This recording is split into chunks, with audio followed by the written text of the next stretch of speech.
To microphone. I'd like to welcome everyone to the special City Council workshop meeting, Thursday, July 25th, 2024. If everyone would please stand for the Pledge of Allegiance, followed by a moment of silence.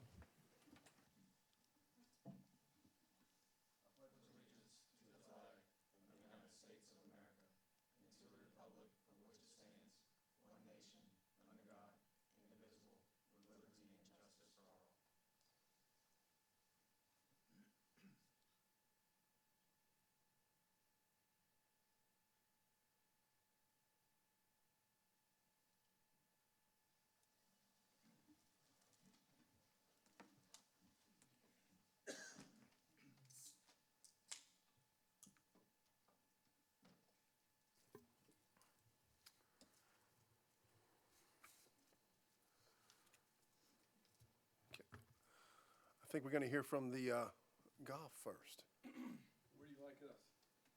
Down there at the microphone. Down here? Yes, sir. Perfect. We have a seat at the table. Yes, sir. All right. Everybody pull up a chair. It's a big day.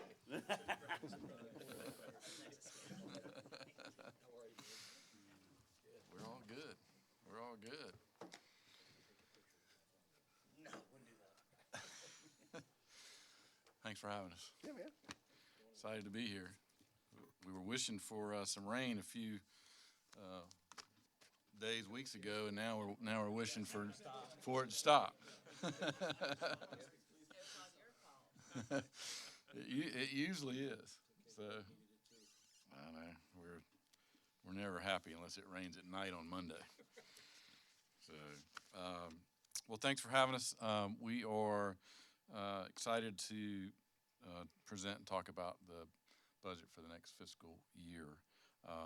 The golf course is doing really well financially, so we're really happy with it.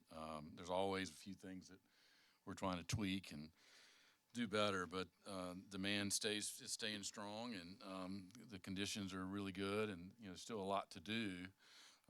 But we're able to put together a plan that makes sense financially for the operation, allows us to continue putting money into the reserve account, as well as make an increased payment towards the original bond that was put together, to purchase the golf course, amongst some other things. And that's new, which is great. And so we're really excited about it. For the year, just kind of go through, everybody's got the sheet for plan. So the top section is the revenue through each month, and so we've got a total revenue of $2,275,679, and that's obviously made up of member dues and entry fees. We're a semi-private club, so we do have members and dues. The greens fees, which is the daily fee, non-member activity. And then cart fees, which is all that we bring in from all the members and the non-members guests.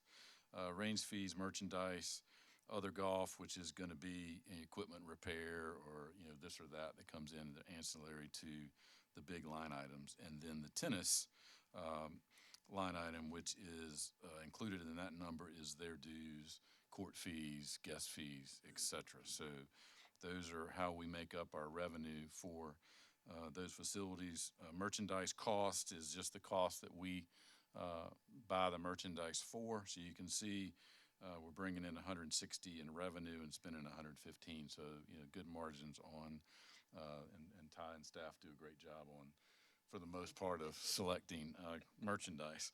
Some of them, we have to put on the sale rack, but that's normal and customary. Yeah.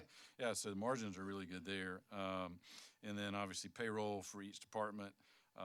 You come down, which is salary, hourly, and all the activity that we need to take care of the property. PTEB is payroll, taxes, employee benefits, which is the taxes, obviously health insurance, workers' comp. All of those line items fall into that category. And then expenses for each is broken out by department, as far as the golf department, golf course maintenance, tennis, A&G, sales and marketing, property ops, and energy utilities. And then the fixed cost, really there's just a few line items there: the general liability insurance, the rent, we call it rent/city bond. So this year we'll be making a $250,000 payment. This current fiscal year, and then for this upcoming fiscal year, that has been increased to $350,000. And then loan interest, obviously, is the cart loan payment, so that interest is for the carts. Principal payment, $136,000, is for the carts. The good news is this year, this fiscal year we're currently in, we'll be making our last payment for the Cove loan and our last payment for the equipment loan that we did several years ago. So the only loan that we'll have outstanding for the upcoming fiscal year is the carts, which is just great. So we've been able to buy equipment, but we've paid for it in cash with you all's blessing and approval, which has been great. And so if you come all the way down to the cash flow from operations, after we make the $350,000 payment, we will still be able to put $153,000 into the reserve account to continue building that up. And as we know, we have need that will be coming up to take care of the asset, and that'll be great to continue that. Question? Is that something different?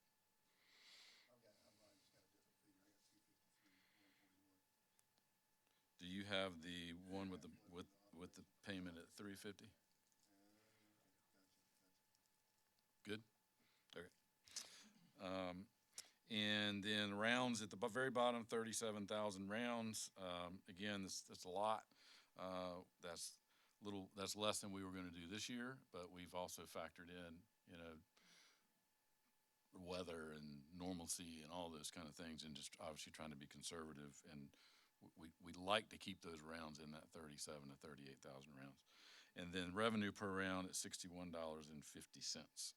Interesting enough, when we first took over the property, we were at 26,000 rounds in change, and the total per round was about $40.75, roughly. So, we've made a lot of progress over time. And so it's a great budget to take care of your asset, to continue doing the day-to-day operations, to service the guests, to take care of the normal day-to-day operating items that we need in order to protect the asset and take care of it. And we feel good, obviously, that it's obtainable, and obviously we will adjust as revenue adjusts. And so if we get hit with an economic downturn or we get hit with really bad weather, then we will massage the middle to try to make sure we hit that bottom line, or as close to it as we can, if we miss the revenue side of it. All in all, we feel really good about it. Team's doing a great job, and we can continue to escalate the facility with this plan. Is that enough going in reserve for you guys? It is based on the reserve that we currently have, for sure. Yeah. So we felt like that was obtainable and fine, given the current reserve that we have. It's a little over $2.8 million. Does that include the 23-24 fiscal year? That's Include what you're going to as of finish this year? basically Right now. today. Okay, Yeah. got it. Now, we have some capital needs that we are working on that we haven't completed yet, and so you want to talk a little bit about that now? Is that okay, Charlie? So if we could pass these around, just so you've got, again, this is not for any decision tonight. We're still obtaining quotes. It's just a list of need and wants, and we've prioritized those accordingly. All right. But we need to have things on the radar so you all can plan for what's coming down the road to continue taking care of that asset as we move forward. So I will pass a few of these around. These items you're passing out, are they not in the budget? For They are not 24, included 25, okay. in this in the budget. So, And while you're doing that, if you could maybe just a clarifying question. When I look at the revenue per round, make sure you got it. that looks like it changes month by month. Can you help It me understand does. that? Yeah, it's in season, out season, wintertime, longer days. We have some months that have 5 weekends versus some months that have 4 weekends. And so Gotcha. we do a higher revenue on the weekends than we do. So it ebbs and flows based on rounds and based on time of the year. Okay. Yeah, and so this capital consideration list is really what that is. And so what we like to do is kind of talk a little bit about it. Some of it obviously is a have to, and some of it is we feel like is a need to take care of the asset, and some of it's purely a want to. But as we move down the road, if it makes sense, then we can have more discussions about that as we get into it. So, and again, this is no particular order except for the A's, the B, and the BCs, which is the priority. So you'll see the list as a priority on the A's. First on the list is irrigation pump for the main pump station. There's two main pumps. We rebuilt one pump this year, and the other one is going to fail. So we need to rebuild and replace that pump. We'd like to do it in the next fiscal year. We may be able to get another couple of years out of it, but we really just don't want to take a chance on it. I mean, our lifeline is the irrigation pump. And so that is to rebuild and replace that. From an equipment standpoint, what is on our list is a Mini-X, obviously for projects around the golf course, utility vehicles, which are people movers, and a Buffalo blower. The Mini-X is the largest piece of equipment on here, and that's a $62,000 used piece of equipment that we have located. The utility vehicles, excavator, yes. The utility vehicles is 6 of those, and then one Buffalo blower. So we're projecting that total expenditure to be around $192,500. The golf course maintenance building, I don't know if anybody's been in there lately, but the floor is in really, really poor condition. And so just from a work environment and the ability to clean up TK and to make, keep improving the facilities, we'd like to replace that floor. We are obtaining quotes right now on cart path repair, all 27 holes. This will not be something that we will recommend doing all at one time. It will be recommended to do it in phases, most likely a 2 to 3 year phase. But we're going to go ahead and get a quote on doing the whole 27 holes. As you know, we're having a lot of problems with roots and deteriorating the cart paths, cracking, and we are patching it right now. And we've been doing that the last few years. But what we're finding is when we come in and patch it, 2 or 3 years later, the roots have come right back in, and it's compromising the work that we've already done. So that cart path project is also root pruning and coupled with tree work. Over the years, canopies grow in, and the damage to the turf is pretty significant out there from shade. And so what we'd like to do is, some tree removal, some tree limbing up throughout the golf course, root pruning, so we can open the golf course back up to its original intent, and then replace that compromised turf or damaged turf with grass. So we're not just going to take down a tree to take it down. We're going to replace that plant with turf. And so we're getting quotes on all of that right now. Hole number 10, hole number 18, bulkheading, greens complex rebuild. The bulkheading is beginning to fail on both of those holes. So it's not an immediate need, but it's coming. Over the next few years, we're going to have to address the bulkheading on those 2 holes around the pond. Mm-hmm. But those two are most 2 scenic holes that we have on the golf course by far. And so, but they're also our 2 worst greens complexes from a drainage, from a size, shape, everything else. So while we are going to need to redo the bulkheading, we would also want to look at redesigning both of those greens complexes to fix what we need to fix while we've got to take that hole down anyway to do that. And so that will be part of, we're getting, again, we need to get a quote on that, and we'll get to another line item in just a second, which we would like to do first. And so the next line is the short game area. If you know, behind the practice facility towards number 1 on the cove, there's a practice green down there, or somewhat of a practice green down there, a little chipping green. We would like to rebuild that into a really usable and nice short game area for the members and the guests. Yeah, but that's going to entail we're going to have to take some trees down and move some dirt around. And so the next line item is for the whole 10 and 18 and the short game area, we would like to engage an architect to help us with that and to create a plan and a rendering that we could then all talk about, agree to, and then we can go get it quoted. But in order to do that, we've got a quote on it already for $15,000 to have those areas designed and a rendering produced. And so we are going to ask for your blessing and approval to move forward, at least getting that first step engaged, so we can take a look at what that'll entail, and then so we can get subsequent bids on that work. Again, the bulkheading's not going to fail next month, but it's starting to, and so we'd like to get in front of that and be ready for it when it happens. So those are our A's, which we feel like are the most critical. Cart paths and tree work, if you ask what's the most, and equipment are our most critical absolute need right now. And then we're moving on to we have 1B, which is laser level and tees. Out there on the golf course, there's a lot of undulations on the tees. We'd like to laser level them to make them flat and just up the level of the presentation for the tees. A BC, which is down the road, we've got listed as 2027 for this first one, but we put a date out in the future. Is at some point we're going to need to rebuild the Cove Greens. Those are the least, I don't know the best way to say it. Soil profile.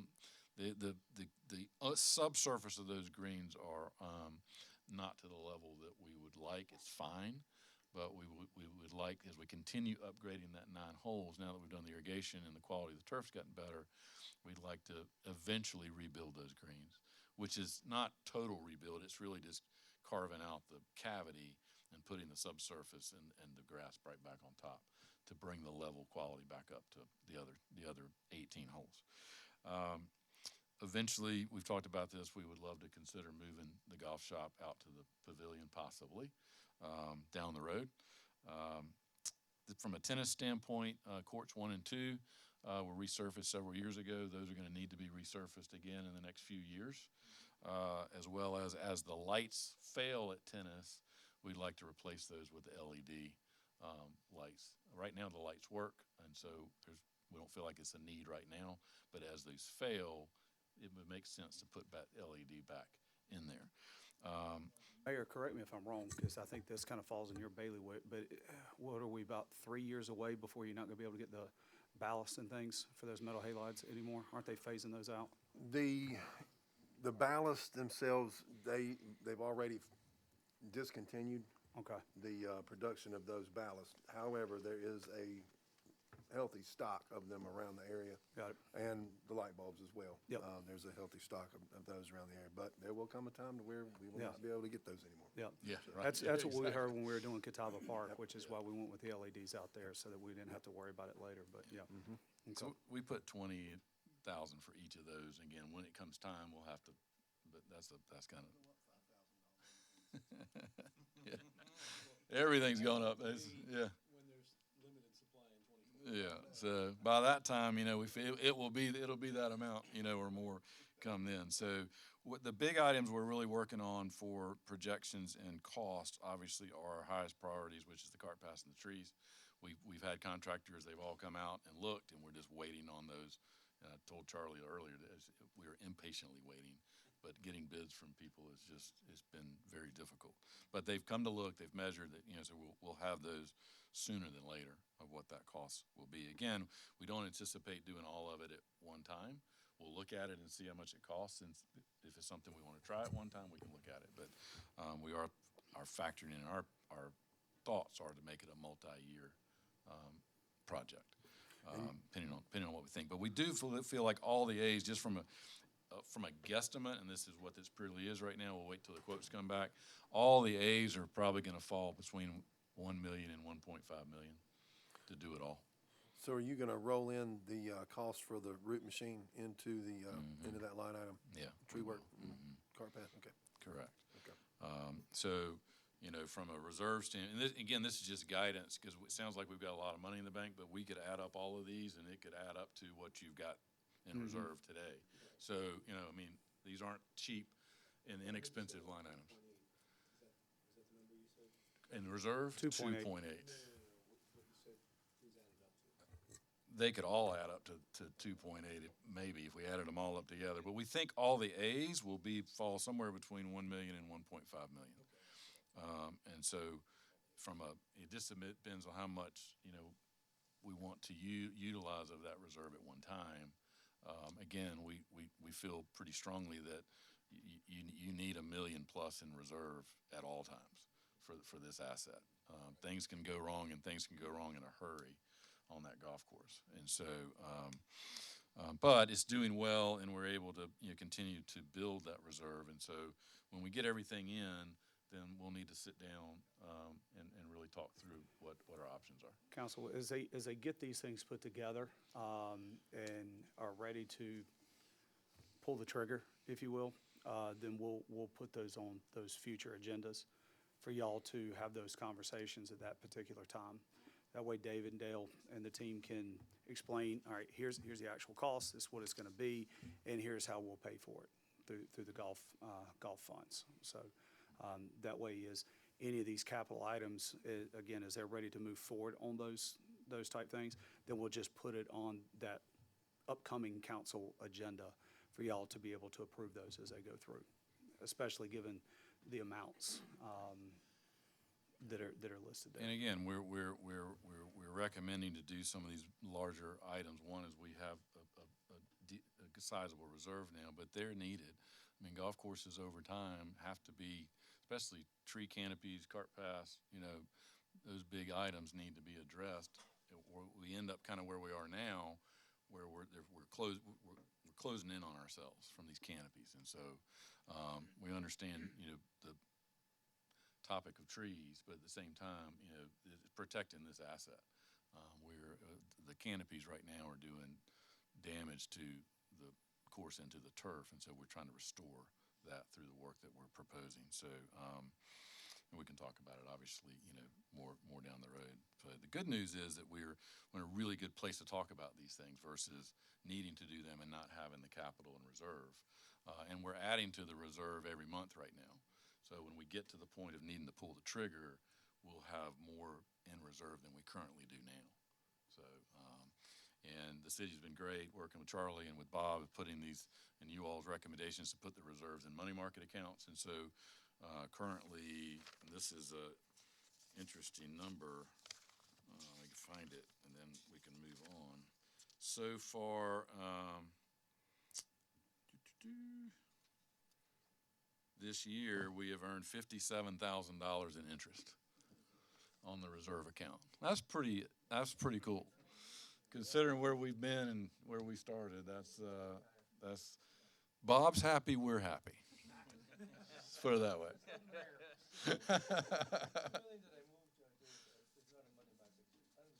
Yes, unrestricted. Yeah. So so we moved $2 million out into you all's recommended unrestricted account. Yeah, right, just on the interest. So When you're looking at your projects and the project year, is that a calendar year or do you work within the fiscal year, yeah. So the 25 is a 24, 25 fiscal year, yeah. 24 is the one we have on there for the architect fee. We would like to go ahead. We're not into the 24, 25 fiscal year yet. We'd like to go ahead and engage an architect to at least start that process in this fiscal year. That's why we put 24 on that one, just so we can try to get in front of it.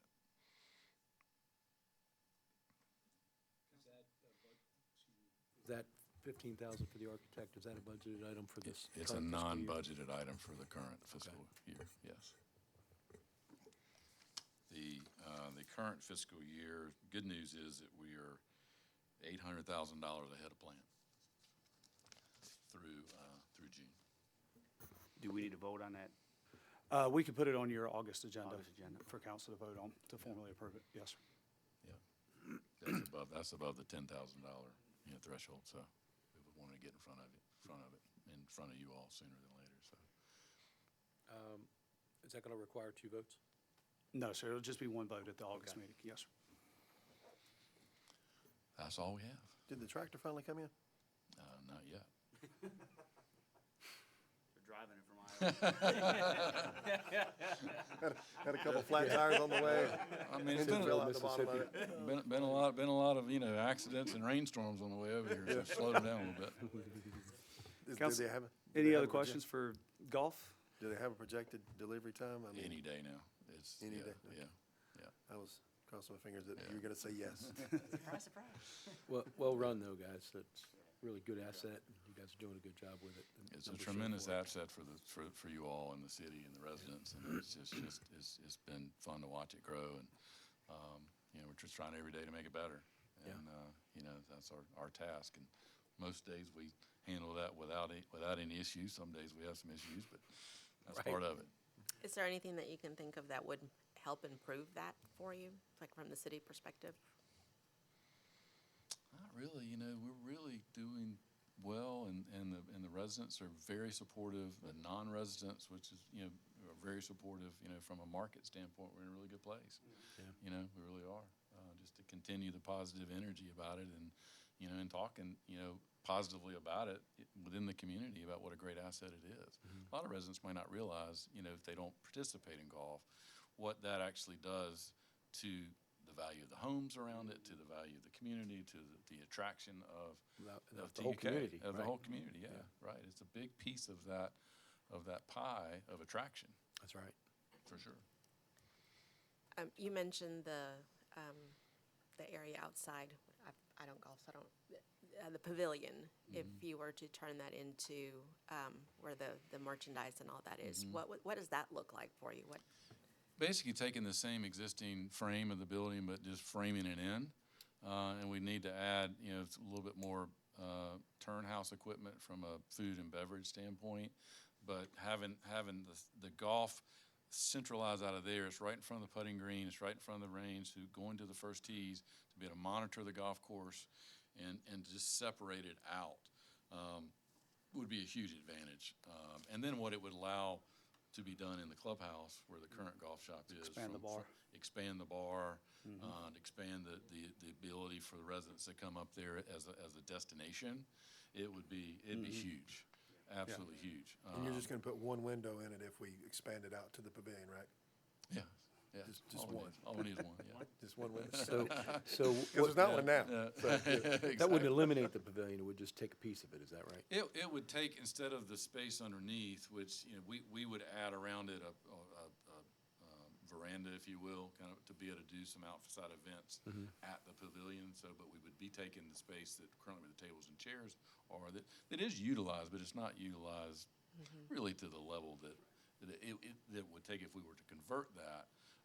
And so we'd have the restrooms there, we'd have the turnhouse there for the hot dogs and the crackers and the sandwiches and the beer, which and allow the golfers then to have the usage right there. And then the clubhouse, which would be very desirable for the provider in there to take that space and really create something really neat up at the clubhouse for the residents. 100%. Would And that be an increase in any type of revenue also, or do you have any numbers that would look? It would, just because the revenue of the food and beverage side of it, which, again, I can't speak to the Pretty current- limited right now. It's pretty limited right now, yeah, but it would, I don't know it'd be hard to say exactly what it would be, but it would definitely increase revenue for the golf operation. Yeah, I think I'd really be interested in seeing what that would Yeah, look like. because the food and beverage sales obviously has a profitable margin to it. And then just the compound up here, the arrival at this complex is something that there's not another facility like it in the market. It's beautiful. And so when you arrive and you go to a separate golf operations building, there's one level and that's high. Right.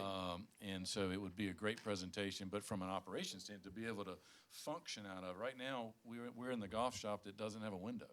We don't know where anybody is outside, trying to run this golf course versus having our staff out there where they can see what's going on or walk right out the door and start speaking with the guests as far as how to better to operate and to utilize that area. It would be a tremendous improvement all the way around, in our To opinion. the operation and the experience. Oh, without question, yeah. And then just to clarify, you're not taking the whole back end of the pavilion. We're talking about just the The turnhouse. whole, and- no, the It whole, pretty much the would be whole the whole thing. thing. We'd like to close it all in, because that's where The open air part now is where we would put the golf shop, storage, offices, the whole ball of wax back there.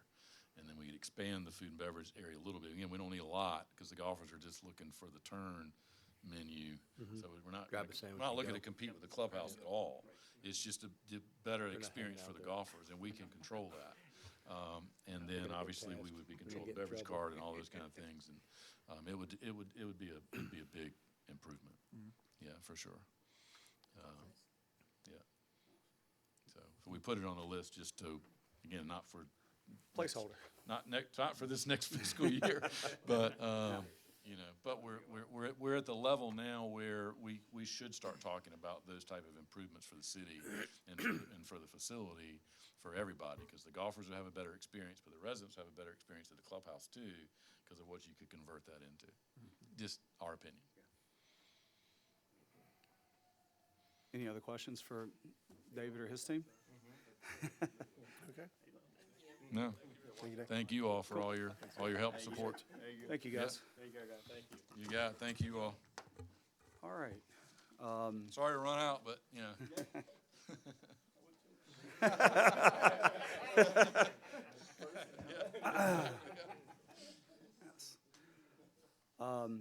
Mayor and council, if you'll turn your attention back to the packet, I'm going to start just very, very briefly on the budget summaries, and then we'll dive right into your general fund. So your general fund, we're projecting revenues at $17,623,632, and expenses at $16,509,791.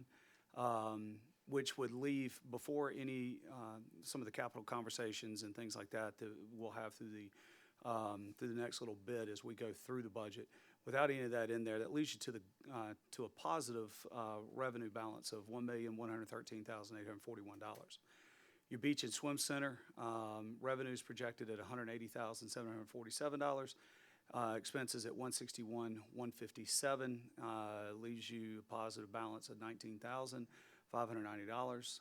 TCUD, projected revenues at $7,635,069.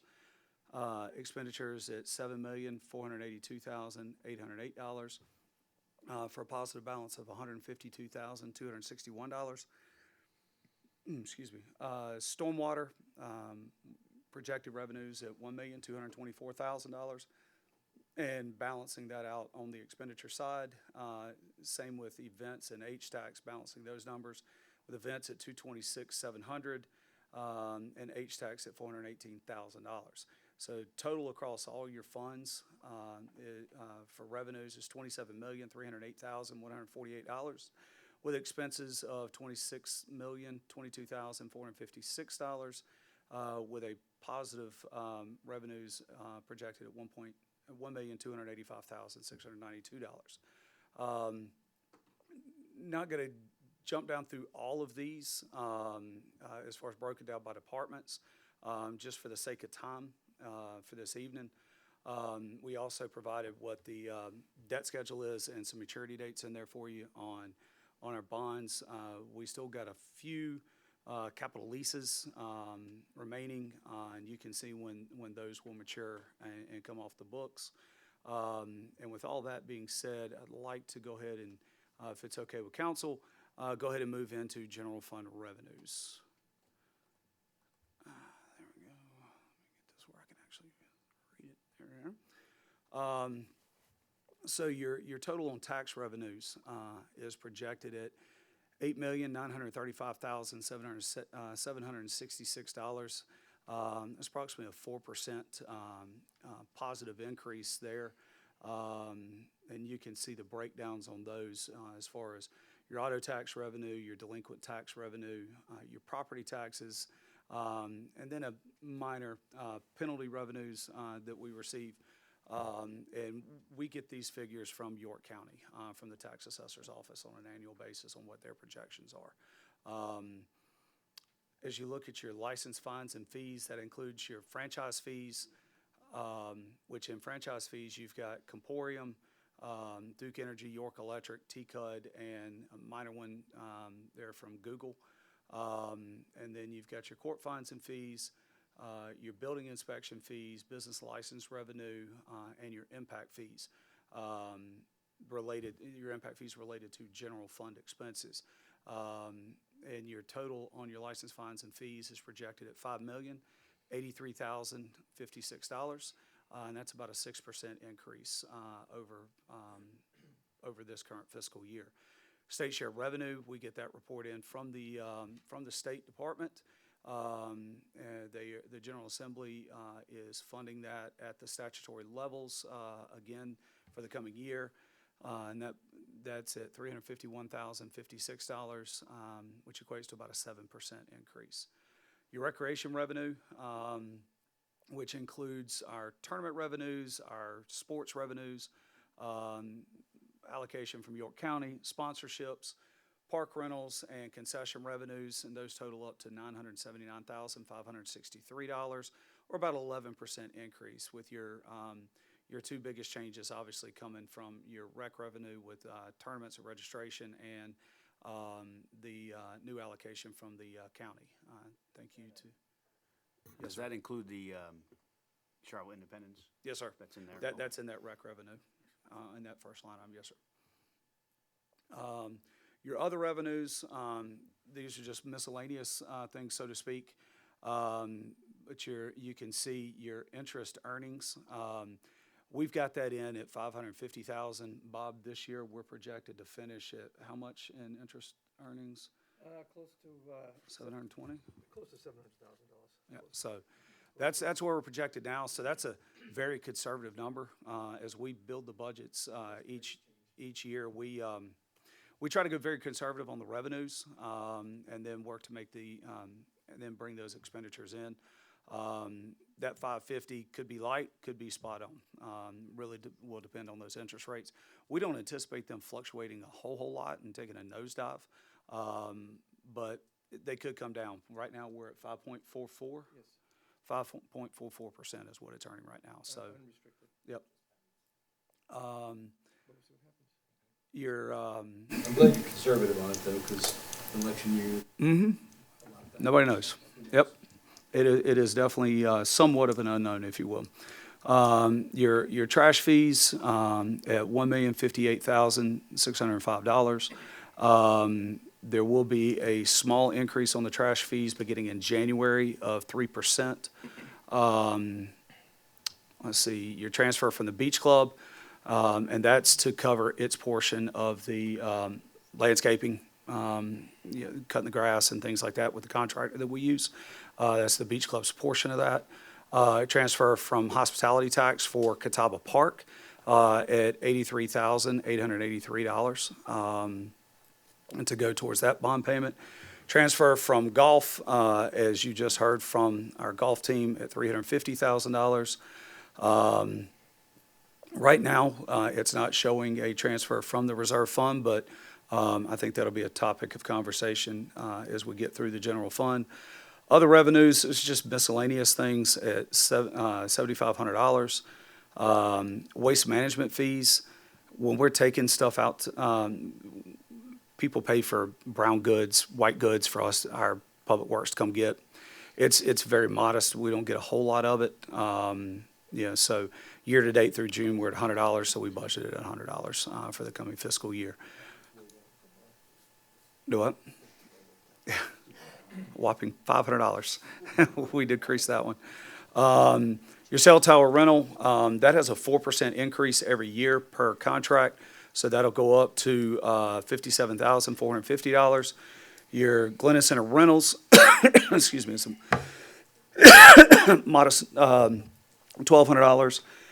The resource officer reimbursement, so that is including 60% from the school district and 100% for the other officer from the state, the officer that will be over at TK Elementary School. And that covers, so on both of those, it covers salaries and benefits. With the school district per agreement, it's 60%, and we bill them monthly, and then on the state, it's at 100% for that officer. So that's where it makes up that number of $132,164. Sell of fixed assets, when we have reached the end of useful life, whether it's on a vehicle, piece of equipment, things like that, we put it out for either auction or put it on govdeals.com. And we've got that at 15,000. We do have, I know that looks light that looks like a lot as compared to your June 30th numbers, but there's some deposits that came in, that show up in July. So, we feel pretty good about that number. And then. Still on the sale of fixed assets? Yes, sir. And then on your parking tickets, we've got that scheduled for $10,000. You can see through June, it's at $6,425. So that brings your total on your other revenues brings that to $2,274,191. With your total revenues at $17,623,632. What questions do y'all have on revenues? I just had one, on licenses and fees, there was a 45% decrease for court fines and fees. Can you expand It's on just that? based on what the year-to-date is and running that calculation. It's a projection, but the higher that revenue number goes in the court budget, you've got corresponding expenses that will also go up. So if we put that at 150,000, 200,000, those expenses are going to go up too, because it's what, 65%, give or take, Average 60, about- 65% that It averages goes. about 60%. Yep. That tickets that we write, Expense to revenue? do what? Mm-hmm. Yep. Any other questions on revenues? None? Okay. Let's see. We'll come back to these requests as we get into the various departments. But so your next, we'll start with expenses with municipal council. Total of $73,626. Obviously, we won't have an election expense in November because there's no local elections in there. Your biggest uptick, if you will, is because of the 11.8% increase on the premiums for group insurance. And that's across the board, coming from people. But as we met with some of y'all in 2x2s a couple weeks ago, there was some conversation on the travel and training. We kept it the same. It's really up to y'all as far as, whether it's the MASC annual meeting that they do in July, Hometown Legislative Action Day, MEO trainings, the Municipal Elected Officials Institute that MASC does. What level y'all want to participate in those things. But if you're not planning on doing any of those, I mean, it's really up to you guys. We didn't decrease that number. We left it the same. But if there's any thoughts on that, happy to have that conversation or move that number as council wants to at this point in time. Well, we had talked about it because I think that currently it's $1,500 that's been spent, and we have that set up as a $5,000 budget. And I don't know that there's anything else that's going to come up before now and the end of the year. So maybe a $2,000 budget is more in line of what we would actually use. Is that, I mean, When we keep it at 5, then.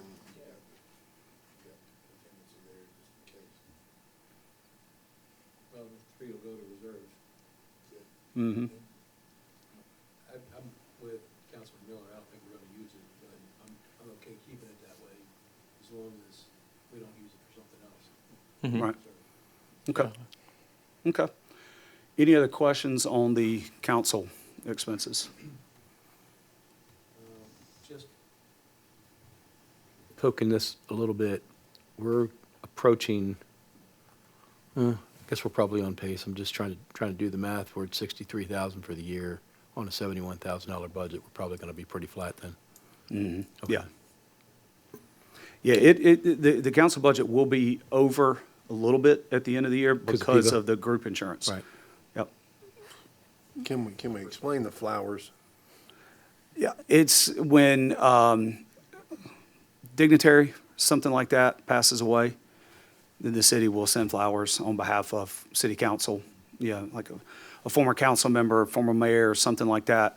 We will send flowers, condolences, that kind of thing on behalf of council.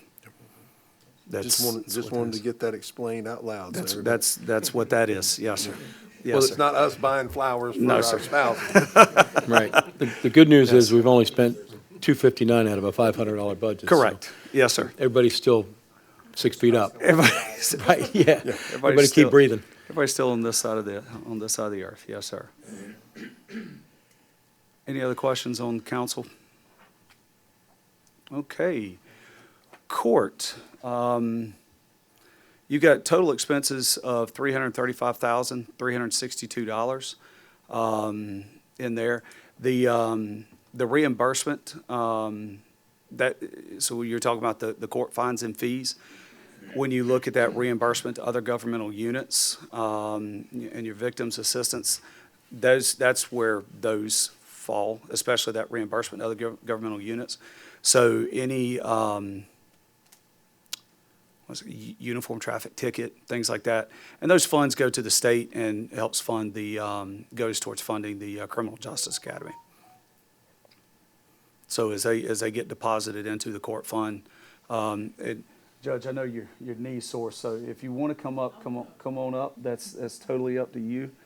They want to make you have to move any more than necessary. But the state withdraws that automatically out of that court account. For quarterly payments. Yeah. Dan? So you've got your court budget there. What questions do y'all have of us or Judge Simpson on court? Real quick, if I can, since we've got salaries and wages here, just so that everybody understands. I know council, we've had these conversations. Salaries across the board do include a 4% COLA, cost of living adjustment increase on staff. We did not put any merit increases in there for this coming year. It's just the COLA. We get a letter every year from Department of Revenue telling us, it was Mr. Rainwater down there sends a letter out every year telling us what the cost of living adjustment is. I think it was like 4.11% from this past year. So we put in 4%. The reason it goes up 11% is just anticipating that solicitor payment. And we'll see, tomorrow, the RFPs for municipal attorney come in. There may be something in there to where that could actually come down, but we'll have to see. But we did budget in there $30,000 for a part-time contract So solicitor. why would we not include the merit increases in there and just the COLA? I'd love to put it in there, but when you look at the bottom line, it gets very tight. Very, very, very tight. Right now. But we're anticipating merit increases for city employees, yeah? No, not in the coming year. It would just be the COLA. Just COLA. That's Okay. all that's in there right now. I'm not going to argue with you against it I would by love any to stretch, add that in but there. You guys hear me? Okay. getting that in there and lining up the budget with other needs and initiatives that council has said that they would like to take on, it just doesn't work with having a what I consider to be a healthy operational contingency. Every year since I've been city manager, I always try to be between $150,000 and $200,000 in that range. And the budgets have worked and worked very, very well. As we go through the course of the year, at least over the last many years, revenues generally end up producing higher than what we have budgeted for. Staff does an excellent job in keeping expenditures in line. You may have some line items that go over, other line items they work to make sure they keep under so that their bottom line on their department stays where it needs to be. And we usually, if we budget for $150,000, we could end up being $300,000 to the good, or higher. But we did not include a merit in there for this coming fiscal year. It's just the cost of living adjustment at 4%. Any questions for Judge on any of the expenses in court? Question on the juror fees. If If I understand correctly, we got a request for a jury fee for first time in a long time recently. Yes, Is that why the change from last year's budget? correct. Okay. Yes, sir. All right, thank you. Yeah.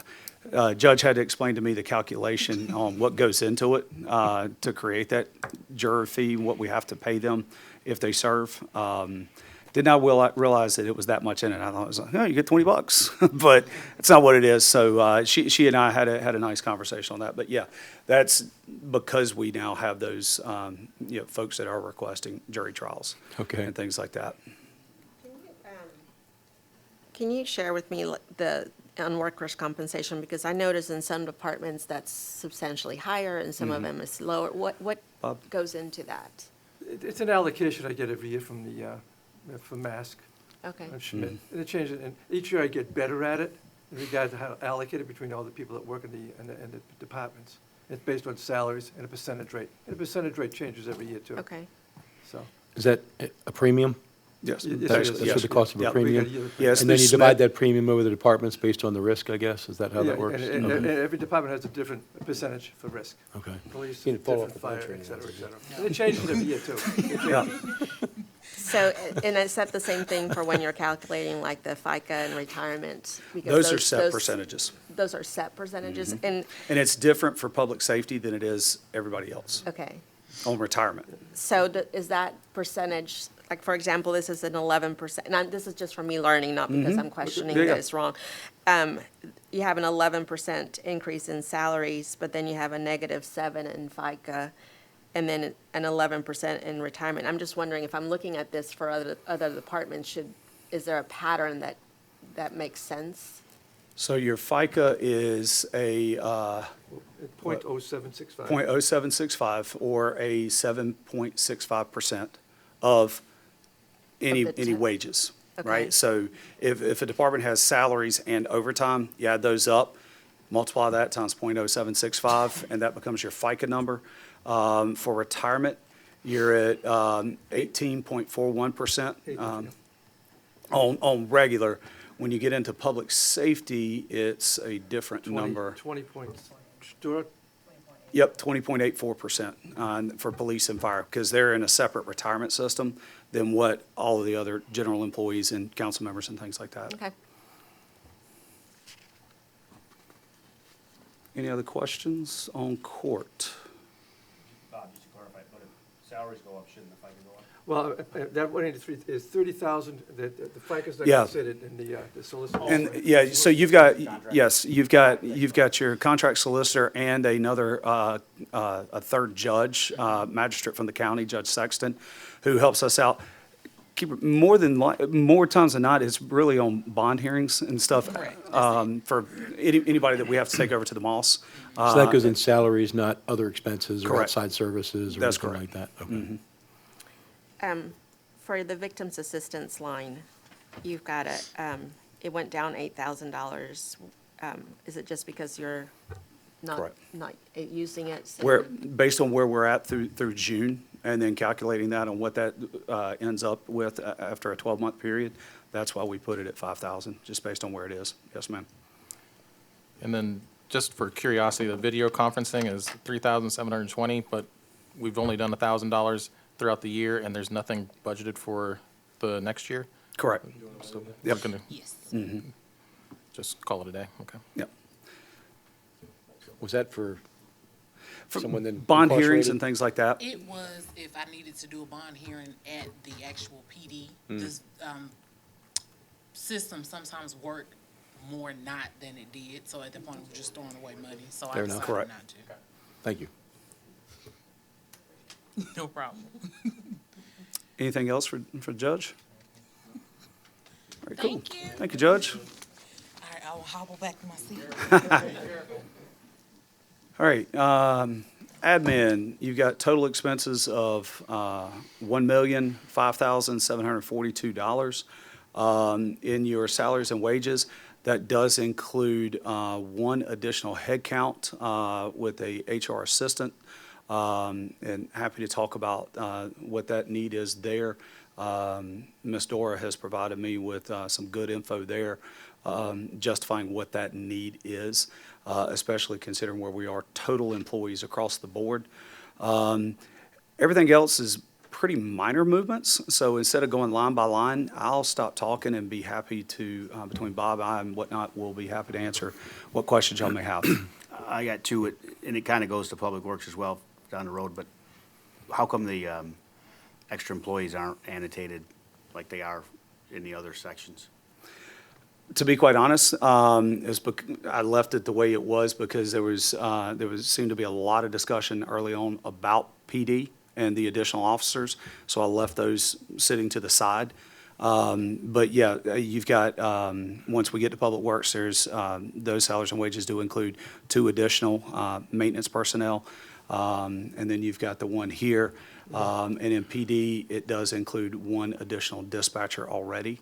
But again, left the officers, the request for the new officers, left those out because that seemed to be a big topic of conversation as we were having some other conversations. So I left those sitting to the side.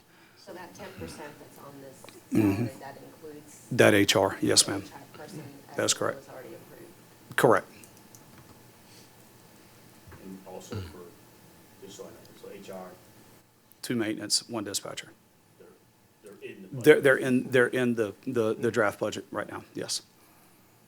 And just, we don't consider any of this approved until either this meeting wraps up and everybody's like, okay, we're good with these numbers and this is what we're bringing y'all to August. This is what we're presenting and proposing.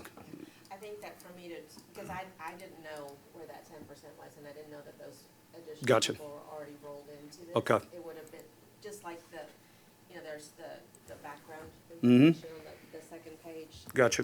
It would be good to see what that is. So Okay.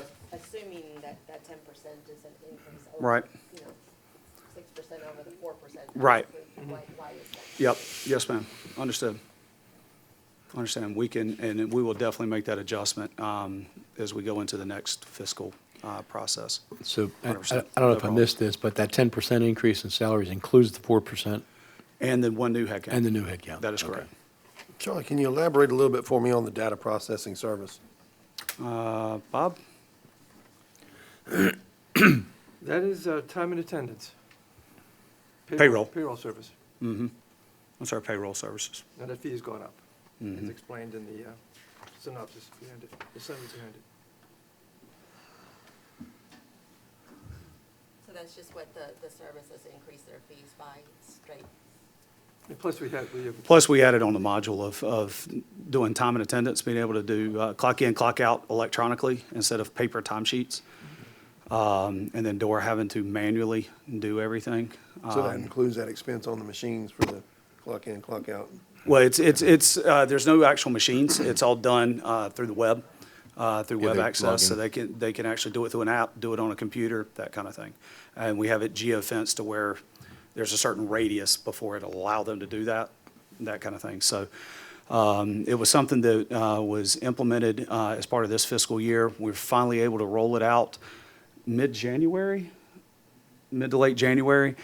Still working through some kinks and bugs and adjustments and whatnot, but it's proving to be very, very beneficial, most certainly. And as I like to joke, it's 2024. Maybe we could stop using paper timesheets on an Excel form and. We got rid of the time clock like Fred Flintstone? Correct. Yes, So sir. that whole 37,000 then in data processing, that's all the payroll service? or Yes, sir. There's nothing else in there? That's correct. Okay. What is your professional services? I mean, it's not a huge amount, but that's the debt book. What? That's Debt book? Debt book. We- It's a software that we use that has all of our debt, including bonds, capital debt leases, book. everything in one spot. Our auditors love it because it really simplifies things for them. It helps us on our reporting that we have to do annually for some of our bonds and things like that. Consolidates it all in one spot. The guy that actually created the company used to work for our financial advisors and went out on his own, created this. And I would say at this point, last time I talked to Tyler, he's got probably 60% of the cities in South Carolina and North Carolina that have jumped on board. It just, that one vendor. that's correct. And Pretty- the auditors use that. Pretty robust increase, though. It's, he's not shy. Inflation, 26%? Everybody says it's inflation. inflation. I thought it was only 7%. Right, yeah, right. Good Lord. But it was explained in your packet. It was explained in your packet. Yes, ma'am. I will always have a big question on copiers. And I know some things got moved and some were taken off of some departments and some were added on to others. Oh, sorry. Some were added on to other departments. But we went from basically 53,000 in copier lease cost to 56.4, almost 57,000. How are we using that? How are we spending that much on copier leases? And I know it's a rabbit hole. I've been told that. I still don't see it. So included in those leases is the equipment plus the toner cartridges and all that stuff. So that's an all-in cost. We, several years ago, really decreased the amount of equipment that we have. There's certain departments, certain individuals that have printer in their office, HR, finance, but for the most part, we all print to a central copiers and things like that. And you print, you go walk around the corner and you get it. Pick it up off the machine. So we've decreased it to the point, I don't know that we could really decrease that anymore.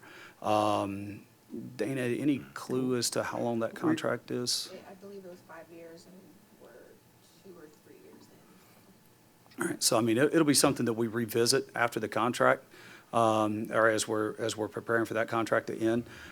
It's a lot cleaner now than what it used to be. Kelly Office Solutions is who we're with right now. I forget the name of the company that was before, but it was a nightmare. But the police department they have copiers too. Yep. Yeah, and I know The that police there's. Yeah, department copiers she's too. got the We breakdown. moved it to 2 different departments, they're big costs, right? So Mhm. the admin and police, police has $25,000 Mhm. in copier lease costs. Is that, how many copy machines is that? For police, you've got 2 copiers and 13 printers. No, no. How many copiers are in the admin? 2? Mm-hmm. And how many printers then? In admin, 3, and development services, 3. It shows it on the breakdown. On that, I see what you're looking at. yep, Printers included in the copier? mm-hmm, yep, Yes. yep, No, that's correct. all That together, is correct. altogether. Yep, And that's maintenance and toner and everything. Yeah. yep. Mm-hmm.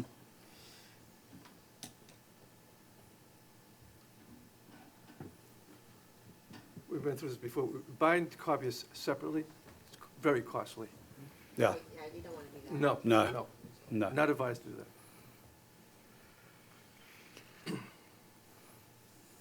Did something happen in regards to our banks, in regards to the fees going up from Yes. 10,000 to 20,000? Mm-hmm. We talk about As- that, as because we you know, move- As I you move know money stuff, out of the I'm a fan. bank, Mm-hmm, we pay higher fees because my balance is lower Oh. in First Citizens Bank. so they're increasing your fees, okay. Exactly.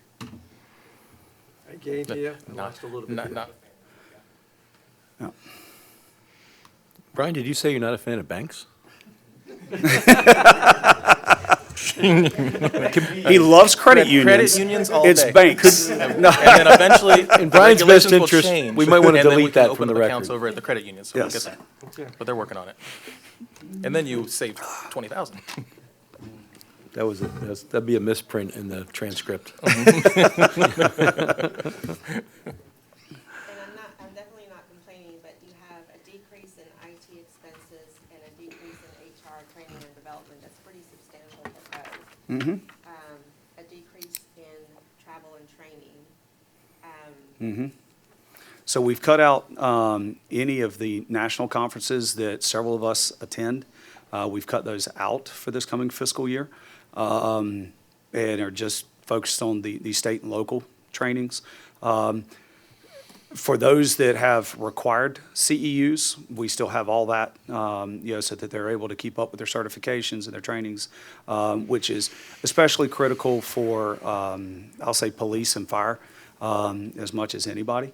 But so like your HR training and development, that 5,000 is for supervisor, training. And then your other travel and training, that's me, Joey, Dora, Gretchen, whatnot, that all go into the admin for any of our trainings, conferences, and things like that, is what those are. So your biggest ticket, you'll see it in the police as well, just not doing any of the national conference stuff. We took those out. Well, I know that I had challenged you guys to really look at discretionary spending, so it's noted and it's appreciated that that's something that you guys looked at. What went into the IT expense reduction? Yeah, it was just, before you had some aging equipment that had to be replaced, and they've been replaced, and you don't have as much for the coming fiscal year. Question on software maintenance. Yes, sir. And I know we've talked about this before, but just point of clarification. So 4,200 current fiscal year, upcoming fiscal year, 17,000. That's about 400% increase, but the margin of change says 75%. What am I missing there? That's explained in your synopsis sheet.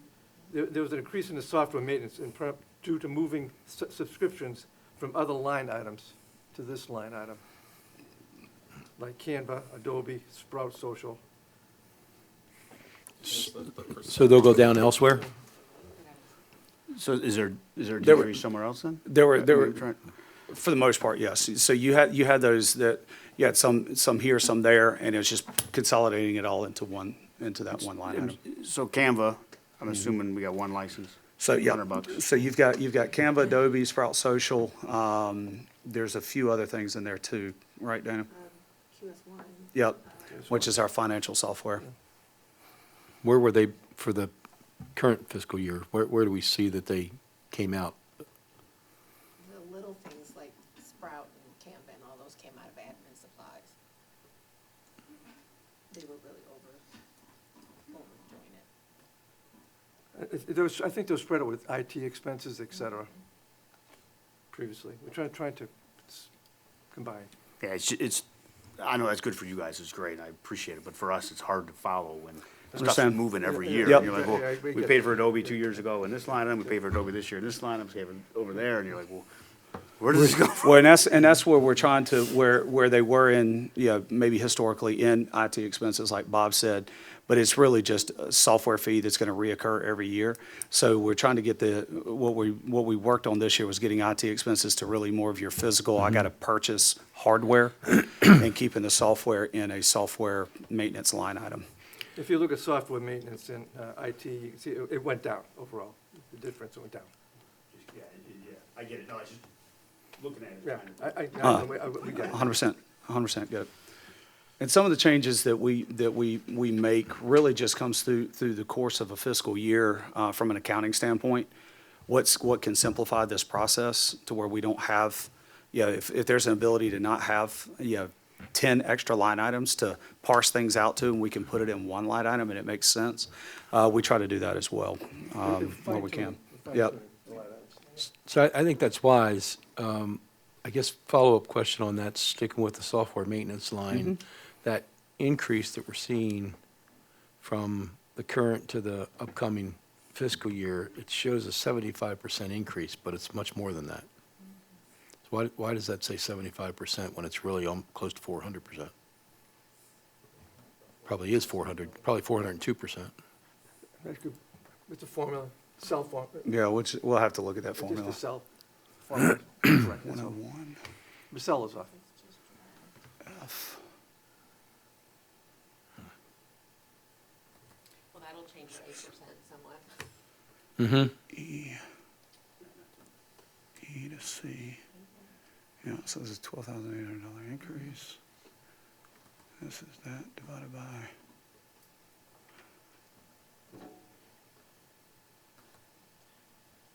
Well, we're not 12.8. You divide 12.8 by 17,000, it gives you 75%.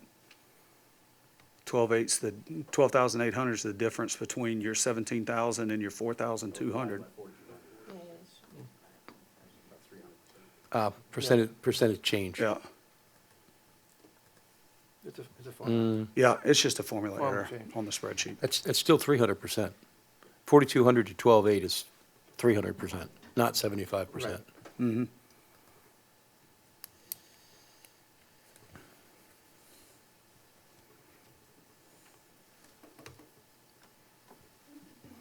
Yeah, I saw several cells that were like that. That's just one that stood out at me because it was way off. We'll go through and clean those up. Thank you.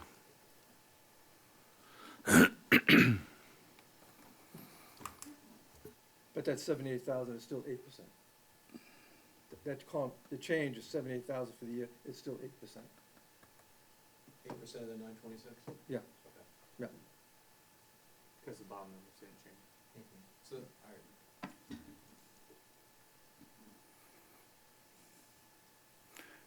Any other questions on admin? None? All right, Development Services, Nick, come on up. While he's coming up. Yeah. At some point, I'd like to have a conversation around cell phone expense, but we can wait till the end, we'll wrap that up. Okay. As we go through these. We can grab it now if you want. It's pretty easy. I'd like to look at all of them first before we do. Okay. Just have some ideas on that. Probably reserve them until I've seen all the information. Okay. You might just need to be quiet. All right, so your Development Services is projected at $751,021. What now? This is, he was calling me out on being quiet. So your total expenses are projected at $751,021. Your biggest uptick, obviously, is the comp plan update, and was provided in your packet, is envisioning Catawba Cog doing that process for us, and what that timeline is. That is required. If our comp plan expires and we don't have one, you don't have zoning, basically, in the city. So we have to have a comp plan that is mandated under state law. We have to update it every 5 years and then redo it. It's a 10-year plan that gets updated every 5. We'll be working through that process in 2025. Nick, I believe you also provided kind of a proposed timeline on that. Yes. Council will be involved in that process, in the different small groups and things of that nature. And Nick will be communicating that as we get that ball rolling. And then Planning Commission, just like with any annexation or rezoning or things like that, Planning Commission will make a recommendation to council, but it's ultimately up to council to approve that via ordinance. So there'll be a public hearing and 2 reads once the comp plan is completed. But that's really your biggest uptick, but what questions might y'all have? I'm assuming for the software maintenance, the large uptick is for the new permitting That is correct. software that we're trying to go to? Okay, just making sure. Yep. Their salary doesn't show an increase, did they not get an increase? Well, they did, but we also reduced headcount. So as we've lost people, we shifted some of those duties, especially in our inspection department, to a third-party contractor, which is, you'll see in your professional services line item. So instead of replacing those inspectors, which are, we found when we had one leave, we found it impossible to get a new one that was even remotely qualified. So as we shifted those services to that third-party contractor, we end up realizing a total net savings. So that's why you see, yes, we do have the 4% COLA in on salaries, so no worries there, Nick. Your staff will get those as well. But that's why you don't see a percentage increase there, is because your overall headcount has reduced. So we're not replacing the loss of a person? Some we are. So like, we're in process right now of trying to, and we've actually got an interview set up in about 2 weeks for a new building official. And then we just replaced one of our other inspector code enforcement officers with a new person that actually just started this week. But that's still not going to add to the salaries? That's correct. Okay. And then the code enforcement contractor that you It's talked- building inspection contractors. Building Yep, inspection That's in your professional services line item. And that's the only thing on that line item? Yes, ma'am. Okay. No, No, you've got some engineering in there as well, Yeah, 'cause plan we reviews don't and have a stuff. city engineer, so, we contract that out as well, but the vast majority of that is for the building inspections. Yeah, Okay. so Joel Wood and Associates has been the city engineer firm forever. Do a pretty good job for us, but they're included in when we're doing plan reviews on plats as they come in and things like that. And so we have a fee in there for that, Okay. but.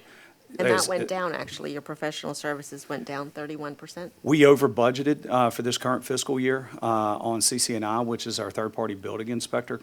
So based on what we have been paying them since November, looking at that, we were able to dial that number in. It was new to us. It Yep. was new to us.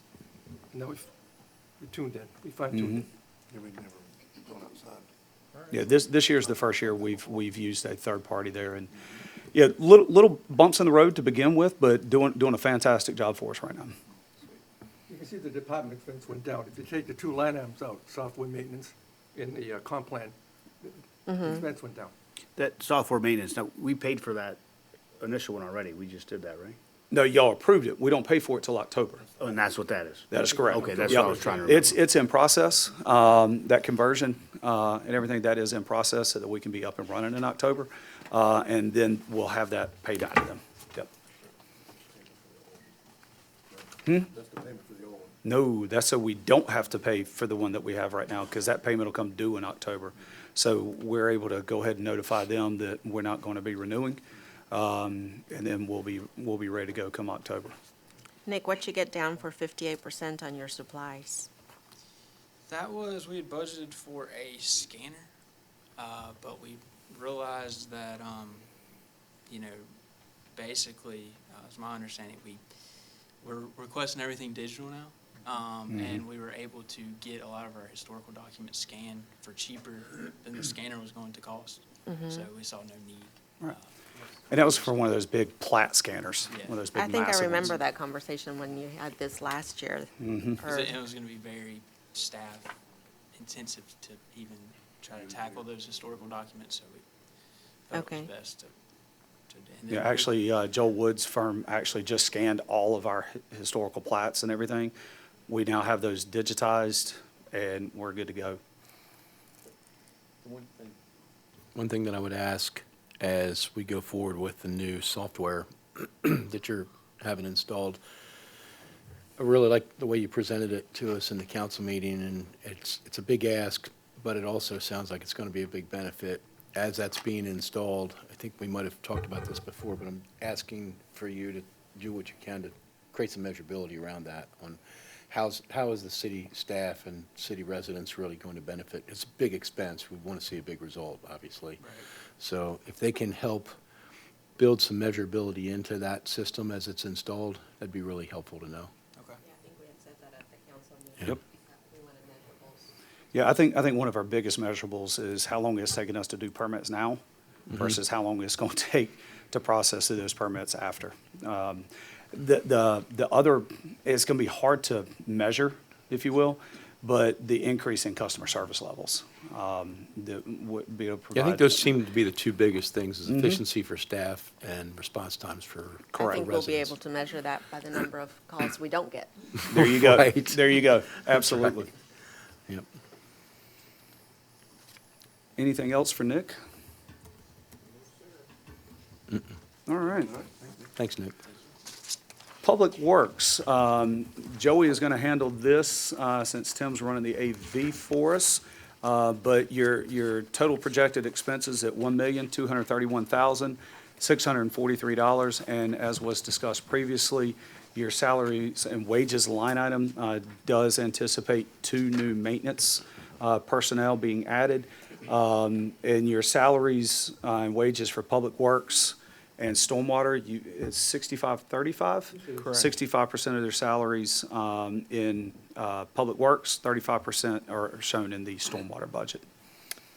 The biggest uptick to discuss the two items that I think are most pertinent to discuss, other than new staff, which I'm happy to talk about, is street maintenance. You have a pretty significant increase in there, in $30,000. What we anticipate is we have phased out our sidewalk replacements, any damage, cracked, repair, and adding that additional funds actually gets us to a point to where we can replace all of the broken, cracked panels that need to be replaced. That gets us through the entire city, which obviously we want to handle because of liability issues, but also protect our infrastructure as well.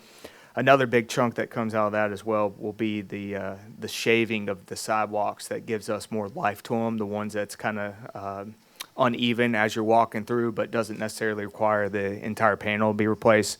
So you're anticipating about $90,000 in sidewalks out of that, but it's obviously much needed to protect the infrastructure. The other aspect is capital outlay. You see a request for $40,000 in there. And that's to replace the existing bucket truck that we have, but this is envisioning getting a used bucket truck. The existing one right now, I believe, is a 2014 that we got from York Electric that has over 200,000 miles on it. We're anticipating within the next year or two to replace the engine and transmission on that. So they'll give us a cost of around $35,000. So we had originally anticipated buying new, but thanks to the mayor, thank you for that suggestion. It looks like we could definitely find some replacements that fits those needs. And the last aspect of it, we're kind of limited on the capabilities. We would like something that extends a little higher up in the air that will help us a lot with our tree care that we've obviously experienced over the last week and the challenges that come with that. But with that said, those are the major things out of Public Works, and I'll shut up and listen for your questions. What was the percentage again between 65, 35. 65 public work? Yeah, 35 stormwater. Yeah. You also have. Oh, sorry.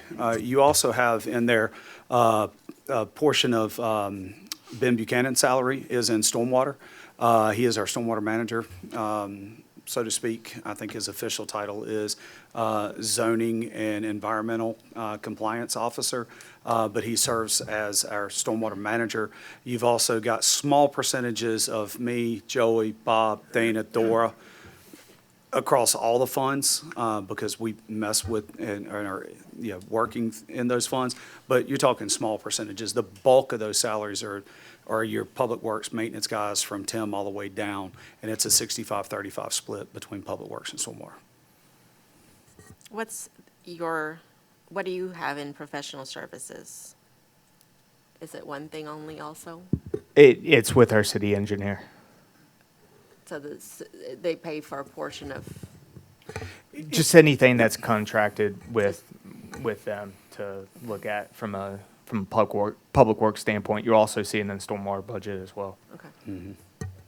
For these, it's confusing to me because, so the new requests, which ones are included in the budget already? You got the personnel, You got two personnel, whoops, sorry, I'm getting like Bob over here. It was the two maintenance guys and the increase in street maintenance and the bucket truck so replacement. the crosswalk and the trees are not? We don't have those in there at this point. Yeah, no, it's just, again, I would just ask in the future, if it's a new request, keep it out, because you can't, Okay, like, it says your new request personnel, but we don't know they're in there. The Gotcha. bucket truck's here, but then the Capitol's got it, so we don't know Gotcha. what's Okay. what. Just to keep it clear, because like the police wasn't in there. Right. And this is, and Okay. it's hard to follow. not a problem. We can definitely make that shift. Question on vehicle maintenance. About a third from the bottom. The budget there, does that include just maintaining the vehicles, or does that also include breakage, failure, repair, things of that nature? It encompasses everything. Okay. All right. Tires, oil changes, transmissions. Engine blows up, right, Yes. okay, okay. Just wanted to see if That's, there was any that's a- surprises. That's a number that, we could come well under, or we could end up well over. Right. Just Be a bad depending. year. Yeah. Yeah, right. Well, and I admire the way you forecast it based on history and what you're anticipating with our current equipment, and I give you a lot of grace with that. I just wanted to make sure that the some of those are figured in there. as best we can. Yeah, right. When you have the street maintenance on here, do you have a list of specific projects that you have in mind for that budget? So Chad Holland, who's our public works superintendent, he does a great job. He's got the sign projects that we're tackling this year. He also is responsible for the phasing of the sidewalk repairs as well. And then through the year, we identify areas to, hey, we need to repave this, potholes, so on and so forth. So we do keep So- a running list of all those things. Right, but as of right now, that $200,000 budget for street maintenance, there's not it's for whatever might come. There's not specific things that you already know you're going to be using that's it. personnel too, yes, isn't it? Yes and no. For example, the sidewalks that we basically break it down in percentages each year of what we're going to allocate towards those areas within the budget. And the need will kind of change, and the priorities will kind of change as things pop up. We've got a clue on sidewalks where we're at in that regard. Signs have a perfect clue on that. We're hoping to wrap up the peninsula this year. Obviously, all the signs will be ordered, but just as staff timing installing them, we hope to achieve that this year. So that will reduce some of that and be able to allocate more towards potholes and looking at specific areas that are in need of repaving and so on and so forth. So some of it is absolutely planned and phased out, and some of it is as needed comes up.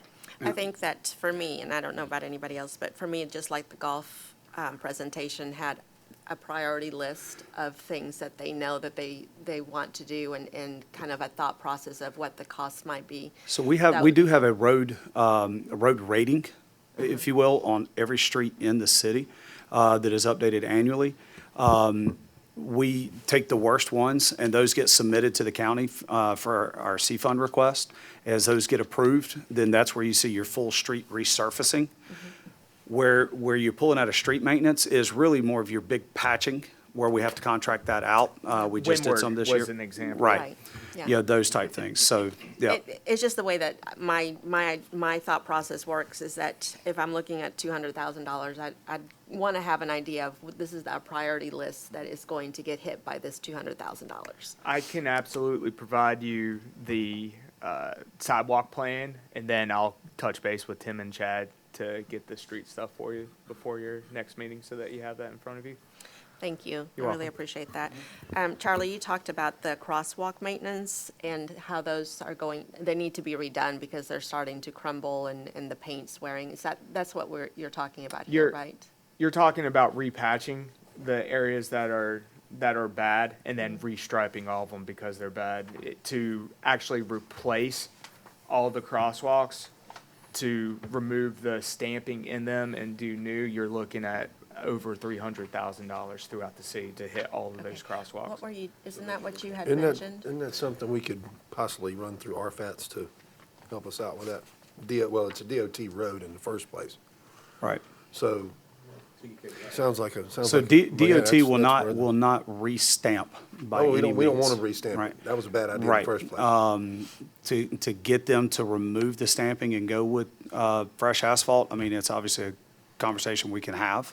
But this isn't, they're not going to touch the ones that run parallel to TK Drive. Oh, no, not at all. But I They'll mean, just do in the few TK across. Drive, Mhm. But those are, the ones in TK Drive they're failing. Those are the worst ones that we've got, highest traffic. One thing we could potentially look at is, I believe there's an allocation of 110,000 for all of those crosswalks. What we could do is potentially phase it and be able to hit the worst ones first and just put them back, as paved and not stamped. So that's something we could consider as well, instead of just repainting and patching. that 110 is not in the street maintenance. Right, and that's Yep. what I was questioning with the crosswalk maintenance. I wasn't sure what that That meant. was the flashing beacons from last year, or from this year that we installed Okay. at Gardendale, or not Windjammer, Catawba Park Gardendale. and Windjammer. Yep. And Shoreline?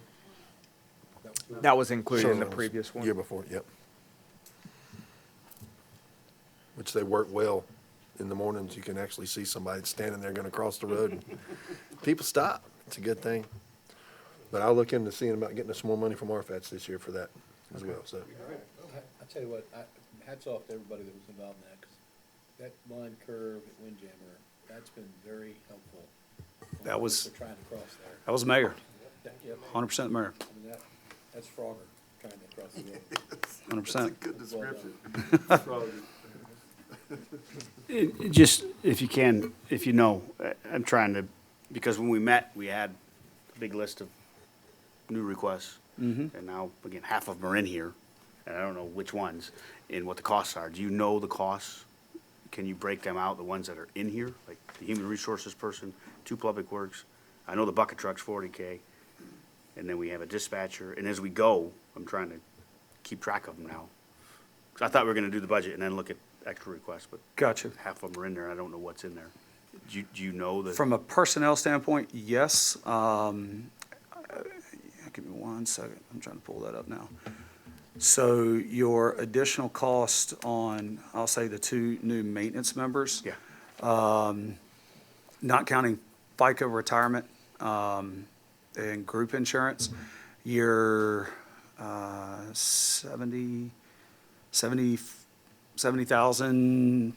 $70,720. And then probably 30% for And then you've got your FICA, your payroll, your group insurance. 30%, so say 100, okay. Yep, And these are new positions, not replacements. that is correct. On your admin, you're $33,750. For the public works, are you including? For the public works, are you including the breakdown between stormwater and public works? No, that was just total. So 65% of that is in, of that 70+ thousand, 65% of that is in public works, 35% of that is in stormwater. I think that maybe just resending these with all of that done. But, yeah, I can 100% by probably Monday, get you a supplemental breakdown that shows those new things that are in there, plus the things that aren't in there for discussion tonight, and put it all in one list for Yeah, you. I think specifically any type of right, Tom, to personnel and any capital outlay Sure. items, big Yep. project items Sure. that should be Yeah. considered separately. I would say by, no later than close of business Tuesday. We can absolutely get you that breakdown. Thank you. Not a problem. It's very Helpful for We us have to it, it's just a matter of identify just that. assembling it. Yeah. So, not a problem. Yeah, I know that for me, it would be really hard to consider this as the budget when I don't know what we hadn't included in our thought process beforehand. Okay, Yeah, apples to apples comparison from last year to this year is really helpful to Okay. see that pure, and then the ads. okay. Anything else for Joey on Public Works? Not for me. I wouldn't, Okay, on the fee schedule, the household solid waste collection has an increase. Where does that show up as far as, is it? the Is it just- trash fee revenue line item, up top under revenues, is where that is. So let me go back up. And again, we don't pick up a lot, honestly, thank goodness, because it's really, it's a service that, when a resident needs it, it's a good service that we provide, so they don't have to lug it down to a convenience center or something like that.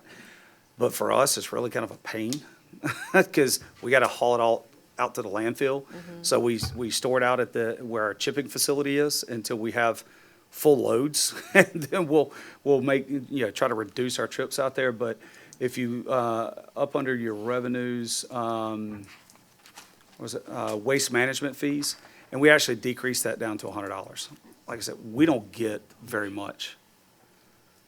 I did have one more question, I'm sorry. Under Public Works, what is the Verizon Connect reveal for 1700?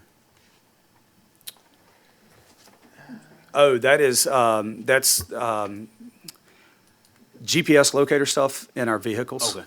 I didn't- Is I what that just- is. I didn't know what that was, thank you. You know, if a resident calls in and says, hey, your dump truck was doing 50 down Windjammer, usually my first response is, oh my God, is everyone okay? Because I don't know that you can do 50 in a dump truck down Windjammer, but if we need to, we can, and Tim's able to go and look at those things, and it shows that, hey, yeah, we know the speed, we know the hard braking and things of that nature. If we have to have a conversation, it gives us the data to be able to have that conversation if we need to. Somebody says, oh, well, the trucks never came down my street to pick up brush. Well, actually, yeah, they did, and this is what time they went down your street, and that kind of thing. So, but that's what that is. It's basically GPS type thing in the vehicles. Anything else? Public Works? All right. Do I now? Is that? Yep, yep. All right. Police. Chief Crosby. I told him not to sit in the back, but. Nobody can get behind me. So, Chief? As Chief is settling in, your total police expenses are projected at $4,411,730. And again, the only new headcount right now shown in salaries and wages is the one additional dispatcher.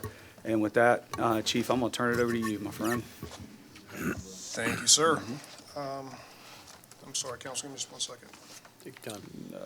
So overall, as you see the budget that's presented to you with the one head count included for dispatch, includes an operational reduction of about 21% and an overall budget increase of about 3%.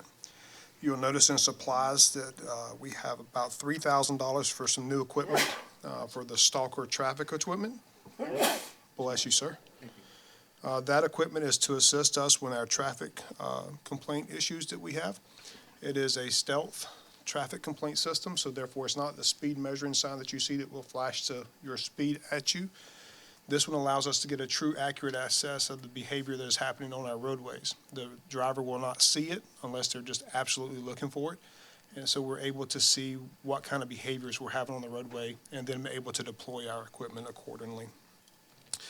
You said that was in supplies? Yes, ma'am. And Ms. Miller, I know you had asked us about discretionary spending accounts.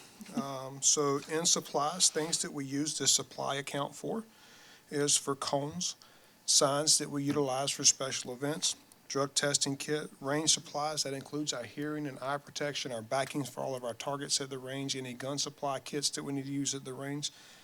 Every time that we have an employee that has to take the test, we have to pay for that test, so that there's a cost to that. The next one is that you could have been a victim cards. We also, our notices, you have the in-car paper, gun magazines, cleaning supplies. We've had to order things such as remotes for the gates, some additional weapons for the lighting system, radio battery replacement, antenna replacement for the radios, blue guns for the train, dummy rounds for training, replacement toner, replacement camera mounts for our vests, for our body cam, some new pistol magazines, replacement of headsets, and some batteries and some taser cartridges as well. So that's where that funds comes and is used for. What is the cost of the Stalker part? $3,000 per unit, yes, ma'am. And you're getting, I'm gonna try to buy one out of this year's budget, and then I'm asking for one out of next year's budget. And that will give us two. so 3,000 of the 11,000, go back over here. Out of the 7,000 increase, $7,700 increase is that Stalker.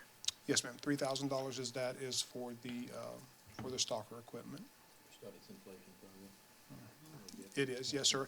And a large part of that is like our dispatch headsets and our batteries that go in those headsets. We've seen a considerable increase in those. And the dispatch chair, we can't go out and just buy a chair like you would buy at Office Depot or Walmart or something because they sit in that chair 24 hours a day, 7 days a week. We have to upgrade the cost of that chair and buy a significant more hefty chair because it is being utilized at all times. Then you look at things like prisoner processing and set items is about $700. Batteries just for our radios are $3,000 for us to replace those batteries for the radio. We're spending about $7,000 on ammunition, so that's where the fees for those are coming in for the supply budget. So not AA batteries. No, sir, not double A batteries. I wish they were double A batteries. Yes, sir. If you look at software, $60,000 from that software line item came from last year's capital outlay line item where we had the cameras, the body cameras. the in-car cameras. So that is year 2 of 5 of the in-car cameras. And then we did put in for the, to pay for the app, that $4,000. Again, my hope is to pay for that out of the drug discretionary fund, out of the seizure fund. But again, I don't have any control over that fund and how much we were going to seize, so I'd rather have those funds in our budget. But again, I could be returning that money as not being used if we get those asset forfeitures from that seizure account. Is that an annual cost? Yes, ma'am. I don't think we knew that. I'm sorry? I said, I don't think that we knew that, we knew that it was a $5,000 cost to get the apps. I didn't realize it was an annual cost to continually. The original outlay was paid for from the county fees, though. Right. Yeah. Mhm. The original one was paid from the county or the drug seizure funds. In our IT expenses, there's an increase because we're asking for air cards for officers to be able to remove their laptops from inside of their vehicles and take them like into a home or residence or business whenever they're trying to do a report. It will help the officers be more effective, capture the information in a more timely manner, and get back out on the road. Chief, can they not use their phones? They not have data on their phones? Sometimes, The we do hotspot. not have hotspots connected on their cell phones at Do this time. not? Okay. No, sir. That's why it was recommended through IT to go this route. Instead of the phones? Yes, sir. Okay. The big cost of that is coming from our live scan machine, which our live scan machine is inside of the jail. That's what we utilize to fingerprint the prisoners as they come in. We have got a notice that our equipment is out of date and must be updated, and that is a $25,000 cost. So that is why you're seeing that, and that expense is a must-have because we have to have that in order to process our prisoners. And that mandate came from SLED, Yes, correct, sir. Chief? Yes, sir. And then finally, if you look in the capital outlay, we're replacing 4 of our older model radios, our handheld radios. They are, as you see, pretty expensive. They're about $7,000 a piece for those handheld radios. And we're asking for 4 of those to replace that. We're asking for 1 patrol vehicle for this year. That patrol vehicle is to replace vehicle 23 that has 120,000 miles on it. It has some repair costs. The city shop is recommending that we replace it due to mileage and the amount of money to put into the vehicle versus the value. So we're estimating that cost of an upfit of that vehicle to be about $15,900. Vehicle costs are fluctuating anywhere between $46 to $53, depending on what's available on the market at the state contract cost. That's why we asked for the $53 to make sure we have that cost covered, but we're always looking for the better price to make sure that we can give that money back if needed. Chief, that's in there, that's in the request. Yes, sir, that's in the current capital outlay just for 1 vehicle, that's for the MARC unit. Yeah, and that's a replacement, Yeah. not an That is a add-on. replacement. Yep. Okay, Can I ask it looks like you have about 100 left. yes, sir, we still got 1 more vehicle One more to get. that's actually coming out of this year's budget, and that should be coming out here very soon. Yes, sir. And then finally, as you see, the last request that you saw was when we met at the very last council meeting, through initiatives that you asked for and looking at. It was brought up about looking at, Mr. Shirley, your focus wanted to be for traffic, which is where the stalkers came in, and you've mentioned that several times before. And Mr. Carter, you had asked, what was the growth about as far as in our city and the need for a law enforcement officer? I provided you a fact sheet there with data from the International Chiefs of Police Association, ICMA, and the FBI, which gives you a metric of about 2.5 officers per 1,000 people. But as with any plan, that is not the only thing that you look at. The recommendation that I made for you was based upon that data as well as information that when we go and we visit with our citizens and I talk to them, I always get 3 things when I'm asking them how do we serve them. The 3 things that I always get is we want to continue to be the safe city. We want to continue to have high visibility, which a lot of times I get translates into community events. And then I hear about the traffic and the pedestrian enforcement that people are wanting us to see. So in addition to that, I look at our workload that we have, and you were provided a chart there in regards to that workload. And again, for full transparency's sake, you do see a kind of a spike there. That was at a time when the department did switch to a new software system that would help us keep us better record systems. So for full transparency, I can't go back and pinpoint what caused that spike. Some of it could be the population growth, as you've seen. Right now, we're estimating through the U.S. Census that our population is at 14,000 people. We've also seen an increase of proactive policing, which is what you see through our stats that we give out at our public safety meetings. by the way, plug for that is we're having one pretty soon. Chief, when is that next one? August 15th. It'll be held at Fire Station 2. We'd love to see our citizens come out to that to talk about public safety and crime stats and fire information. And then finally, the last thing we look at, well, not the last thing, but something that we have to look at is how do we retain the people that we currently have? This department's in one of the best shapes that I've seen since I've been here with the experience that we have, the proactive policing, being engaged with the community. How do we keep those people? One of the things that I keep hearing is that, Chief, we want to have the opportunity to grow. We don't want to be a flat organization. We don't want to stay in patrol the rest of our lives. And because we're a small city and a small agency, that appears all that we have. So over the last, since January, we've only had 2 people to leave our organization. 2. One was initiated by the organization, one was initiated by the officer. That officer left because he had better opportunities at another organization to work in a specialized unit. Since our last budget conversation, October of last year, we've only had 3 people to leave. The 2 I just told you about, and the last one that left, she moved to Georgia to be with her family. She wanted a different opportunity. So as I look at that, and I look at all that data, if you look at the data alone, just the 2.5 officers per 1,000 people, the request would be for 8 officers. I'm not going to sit here and ask you and fool the public that think we need 8 officers right now in the city. We do not need it. I'm asking you for 3. I'm asking you for 3 officers and 3 vehicles. This will allow us to have the officers on the shift.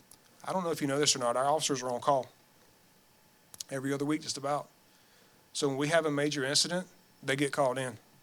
If we have a multiple arrest or we have people going to Moss Justice, we have people at the hospital, we utilize our Class 3 officer the best that we can, but then they get called in.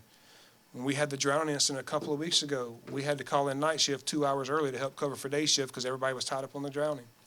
If we get a wreck on Highway 160 and we have to have 3 officers, 2 to direct traffic because there's such a traffic congestion, 1 to work the wreck, we got nobody else to answer the calls in the city. Unless it's during the week, then the command staff goes out and answers the calls. So I'm trying to improve all of those assets. I want to serve the city. I want to serve the officers that are doing a good job for us. I want to serve the organizational needs, address our workload, and that's where the request for the 3 came in at. Fun fact that I got for you, I learned this the other day. I wish I had historical data from it, but how many vehicles would you say come in our city a month? How'd you know that? Who told you? Somebody spilled the beans. That is right. We have about 1 million cars that come through our city through our flock cameras every month, which is about 40,000 cars a day.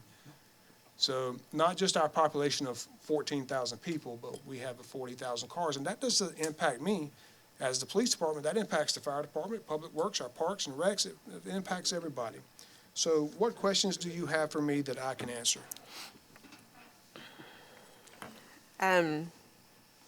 For uniforms and fuel, your budget went down, but if you're adding, sorry, you're adding people, isn't that going to change? No, ma'am. A couple of things that we have done. We have went and thanks to Major Patterson, who's here with me, and Captain Holland, we have went and researched uniforms that cost. They're more comfortable, look professional, more professional, and they cost us less than what our other uniforms were costing us. So with that also being said, the number that you have in front of you in regards to the new officers coming in, that includes getting their equipment.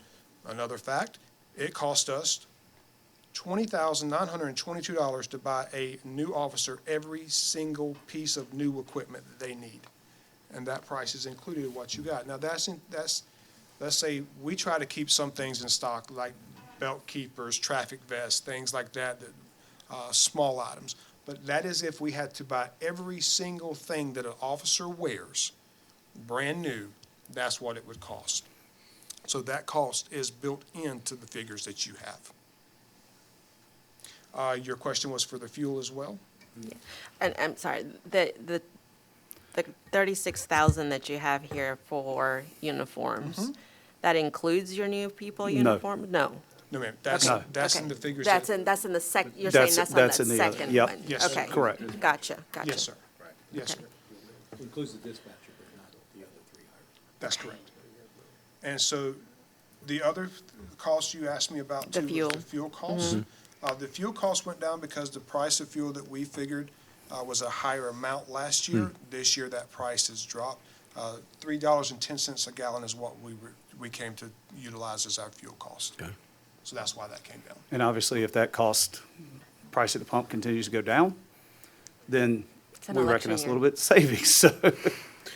Chief, those, Right, exactly. I was waiting for somebody to say it. Yeah. Had to be the in new there. Tahoes that we have, don't they have an onboard fuel management system? I'll be honest with you, I do not know, sir. Okay. Um, I was thinking they did. can we talk about the boat? Sure can. So 28% increase in maintaining it. When we had the Paradise Island incident that happened, we talked about the use of that boat and how it's not feasible to have that be manned, right? We can't have it out there at all times. We can't use it as you would one of the vehicles. How often is that being used? So when we had the incident the other day, our boat was the second in the water and the second on scene. We've went out on that. We've went out on the 4th of July, and we've had it out, I believe, 1 or 2 other situations. We'll try to have it out on Labor Day weekend as well. So we utilize it on the big holidays, the major weekends that we try to, that there's going to be significant traffic on the lake, or we have a major incident that occurs. The incident you're referring to is a Pitcairn? Yeah. Pitcairn Park? Yes, sir. Okay. Yes, sir. So- The boat was deployed then? Yes, sir. The Okay. boat was in the water. It All was right. the second boat on scene right behind the York County boat. Okay. So on average, 6 to 8 times a year-ish. Yes, ma'am. Okay. Now, and again, that is, you could see some of that come down for fuel costs. Like right now, fuel is about $6 and something a gallon. You could see that money come down in fuel costs. We get the boat cleaned every year, so those maintenance things, knock on wood, we've been very good with maintenance. We haven't had to worry about that. The cost that you have there of $10,575 is the bare minimum cost to keep the boat in the water. And again, the boat is a tool that I utilize and the department utilizes as, again, one of those specialty things to where it enhances that recruitment piece or that retention piece, that an officer, again, is not just doing patrol every day. When we can utilize that and our overtime budget's in line, then we'll put people on the lake. I have no problems with that, and we'll certainly utilize that.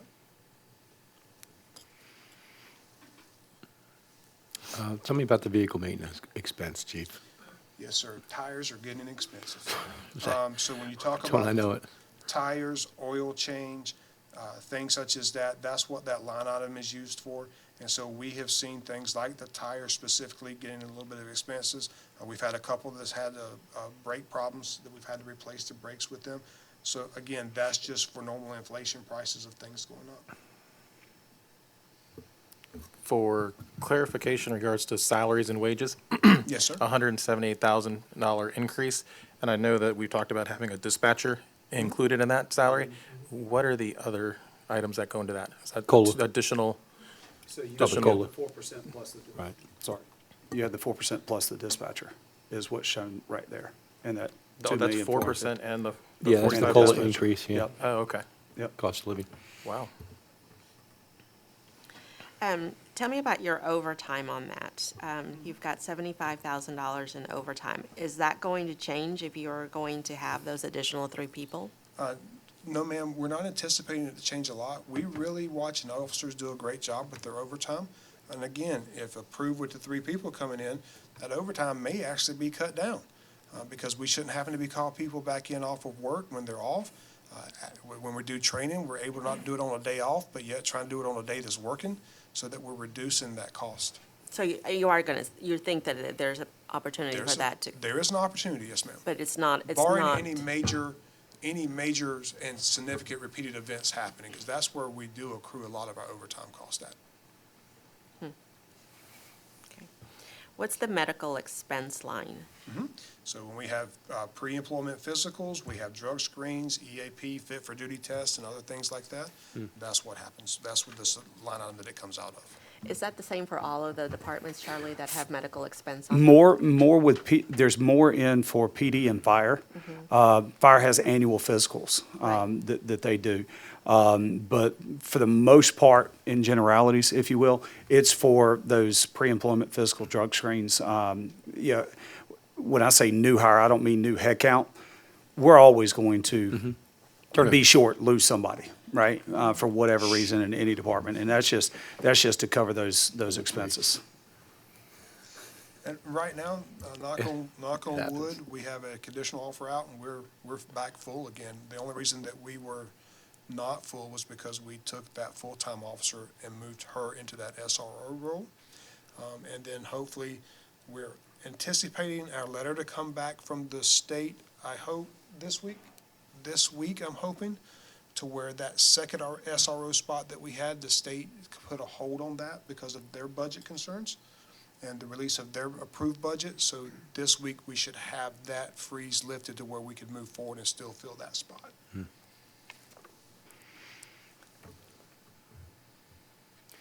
I think you touched base on this, but could you clarify for me the capital outlay, how that went down again? Yes, sir, sure. So capital outlay, and let me scroll to that in my budget sheet. That is made up of 4 radios, again, of $7,000 a piece. The little radios that we, on the side of our hips that we carry around, is $7,000 per radio. You are having a savings that, at one time, we were doing, I'm sorry, 7,500. We were doing both one on the hip and one inside the car. Thank goodness that York County has got a good radio system now, that our handheld radios work primarily anywhere within this county without any problems. So we've been able to get rid of the in-car radios and transition to a charger Nice. inside the car. Then you're looking at $53,000 for a vehicle. Again, that number could come down depending on the best price that we can get. And then for a patrol vehicle, to upfit a patrol vehicle with lights, with the stickering and letterings on the side is $15,900. If it was an admin vehicle, it would be roughly about $8,600. On the software, you have this Zucker? Zerker, thank you. As needing, it's a computer system, I'm guessing? So it's- Zerker is our primary CAD system, so every single report, every single call for service, everything that we do goes through Zerker. Okay. And I'm also had gotten the impact fee analysis, where impact fee expenses went to, and there was a Zerker that was purchased in 2019, and then there's payments for 2019 and 2021. So is this something that gets replaced every 2 years? This Now, is a that was just to reoccurring- buy it, is what those impact fees were. And then you've got your annual maintenance on it, is what's showing, is what he's got in his So budget. this is a maintenance cost on the IT line, not a purchase cost? Is correct. Okay. Yeah, what was in the impact fees was the 19, purchase. 21 were purchases, right? Yes, sir. Correct. Okay. Okay. Yes, sir. And just so that you're aware, we're entered into a contract with York County to where it's us, Clover, York, have all entered into where we use Zerker together. So that's where, and that is our yearly cost to have that program, Okay. our portion of the program. Fort Mill Rock Hill do something different? They have their own. Okay. Tell me what that is again, So Zerker? it's I don't think I'm clear on that. it's called a CAD system. And That's so where they enter all their calls in? enter all the calls, dispatch comes in, this is where our reports sit at, all of, the And this- reports that we run What for we you. report annually to FBI, that's what you use for Yes, your sir. your To give safety you- report? To give you data, Okay. all of that stuff is Good. what that's for. So when we say what the crime statistics look like, It comes from that's Zerker. in that report? Well, it comes from Zerker, then Major Patterson gets it from Zerker. Okay. Got it. Thank you. God bless Major Patterson. Yeah. Your building ground maintenance, is that landscaping, So painting type stuff? I wish it was painting because we are at a place I'd love to paint, but you're probably looking at the painter of the building next, because of the cost that it costs to do that. But you're looking at things such as air conditioning repair, our gate system outside, repairs on that. Okay. Generator, things such as that, Okay. just general maintenance repair. And what's the vehicle lease? Like, We have 2 leases, we have 2 capital leases, okay, still at stake. okay. And those are police vehicles? Like, Pardon me? they're just police vehicles? Yes. That was before we were actually buying them?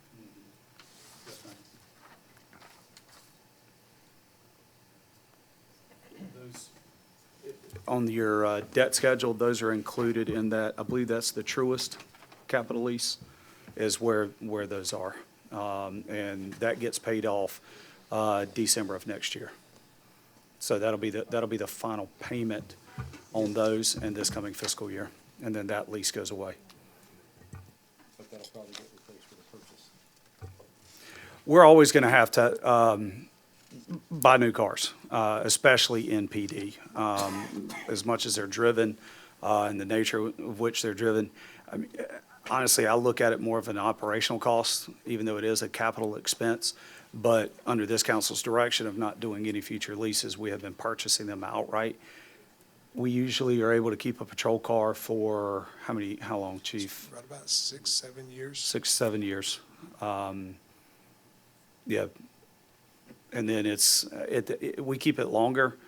Any resale value of it is basically gone, and we're selling it for whatever they're paying for scrap metal at that point. But we've been pretty good here over the last few years, sticking to that 8 to 10 years, 120 to 150,000 miles.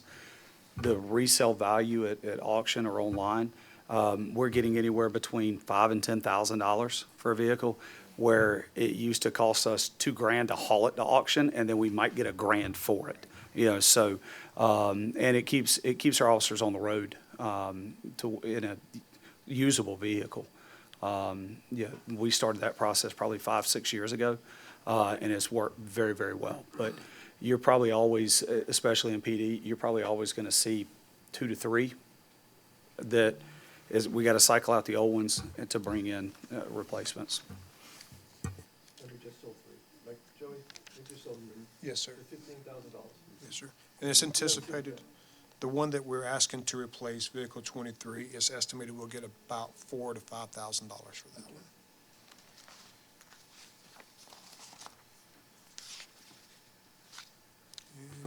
What other questions y'all have for Chief Crosby? Cool. Thank you, Chief. Yes, sir. Thank you. Thank you. Thank you. All right, we'll change out one chief for the next chief. So do you need a break? Does anybody need a pause for a restroom break or anything, or getting close? Get through fire? Okay. Can you hang in there till after FT? Hey, I'm good. He won't be the one to call it. It's a camel. So as Chief's getting settled in, your total projected fire expenses are at $3,273,000 on $21. I'm gonna let Chief get into more detail on your salaries and wages. The one thing we did in fire, and I'm gonna let Chief explain why, and the rationale behind it, is a 4% plus an adjustment. And I'm gonna let Chief explain why it is. There are no additional headcounts in the fire department. But Chief, I'm gonna turn it over to you, my friend. Okay, thank you. I appreciate you guys allowing me to speak to you tonight. So we've done some things over the last few months. We've taken a hard look at what pay is around us. We've had some concerns about departments around us trying to solicit our firefighters. And in that pay study, I looked at cities from around the state and those that immediately touch us. And we're up to 15% underpaid for some of our positions. So when we started looking at that, I started talking to Manager Funderburk and to Bob Barkin and trying to figure out how we can best address this. My initial request was for 3 people, because if you guys will take a look at the document I just put in front of you, we need that to meet ISO. And the initial request was for those 3. But in conversation, the best way to address, to stop the bleeding a little bit and to retain those that we've already trained and that we know work well with us, is to balance that with a pay increase for our staff. We want to try and retain what we've got before we push forward and try and add new. My number one priority is to keep what we have. because we've got a really good staff that does a really good job for the citizens. So with that, that's why we did not push forward with the additional 3 people. The numbers that I just handed out to you in this handout show you a little bit about ISO and what NFPA requires. NFPA is National Fire Protection Association. And what we figured out over the last, it's been going on for a while, NFPA is referenced by ISO. ISO comes in and does our inspections. In 2022, they came in and inspected us. We're an ISO 2, which is a really good rating. ISO 1 is the best we can get, okay? And what that means to us, to the homeowners that live here, is a reduction in insurance. So we just barely made the 2 again. And the evaluator came in and he looked at us and he said, the reason that you almost went to a 3 is because you don't have enough people and you're not putting an engine company on a second engine on every response. We also lost credit for our ladder because we're running that ladder as a second engine to most of our responses. So we were very close to dropping an ISO rating, which is it's an impact to our citizens. And I'll tell you that I spent some time doing research, reached out to Mask and spent some time with them.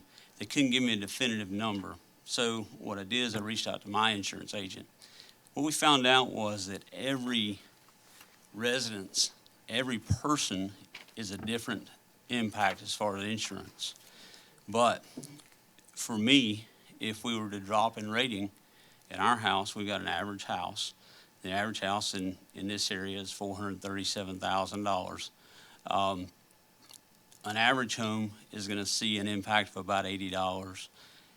For increase in residential, it increases exponentially. For commercial, it's an exponential increase as well. So the savings, we got about 5,000 homes, the savings if we maintain our rating or improve for an average residence is going to be about $400,000. We know, though, that most residences in TKK are not $437,000.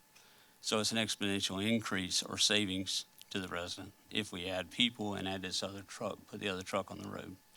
But again, going back to the original statement, my commitment is to try and retain the ones that we have now. And so that's why I'm bringing this to you. This is an informational piece that we need to push to you so you see what's going on and see the importance of what we're doing. I also, if you flip through this, there's an org chart in the back. It shows where we are today. It also shows where we need to be. So going back again to the personnel piece, the request was for 3, but the importance is to keep what we have. So we've brought forward a request. You've seen a salary increase request there. Pretty significant, but what that does is it brings us in line. We're not going to be the top runner in pay, but it will bring us in line with the others so we don't continue to lose staff. Well, one other thing, and I think I've talked to some, if not all of y'all about it, and one other thing that Chief is up against is additional headcounts that Flint Hill and Indian Land Fire Departments are getting. You're looking at 26 in Indian Land and Lancaster County, and looking at 15 for Flint Hill Fire Department. That's 41 new firefighters. It's taken us some months to find one firefighter. And based on where they're paying, you don't have 41 firefighters just sitting around, hey, I'm certified, I need a place to work. They're going to siphon them away from other area departments. And that's why we wanted to work to try to be as competitive as we can salary-wise, so that we're not looking at a mass exodus in our fire department to jump over to Indian Land, jump over to Flint Hill, and the like, so. Yeah, additionally, the state is over 1,200 firefighters short. There's some numbers that have been given to us. So we see that impact. It's pretty substantial.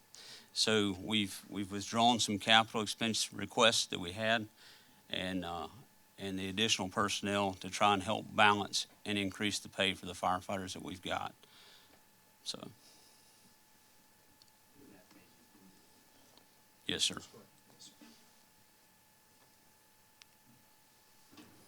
So what questions do y'all have of Chief Hasty? I'm seeing your fuel costs going down as well, and that's projected just based on. That fuel cost reduction is just based on So what we- you're Cost per gallon? expecting? So we've done some things. Cost per gallon's one, but we've added a fuel tank at Station One, which was a huge savings for us. So now we're buying, we get, our tanks filled about once every 6 or 8 weeks. We were buying fuel every day at the gas station.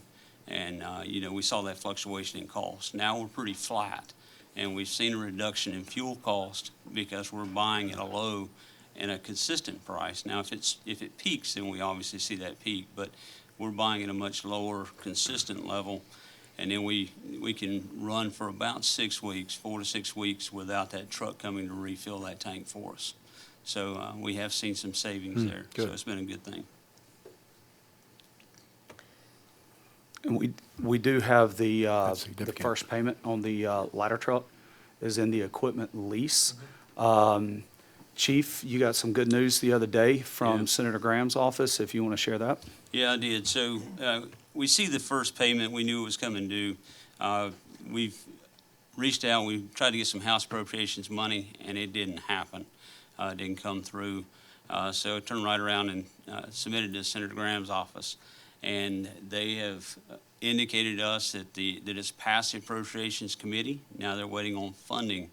As soon as that happens, the federal budget passes, there's a good chance that we'll see 35% from the USDA, which is $534,000. Wow.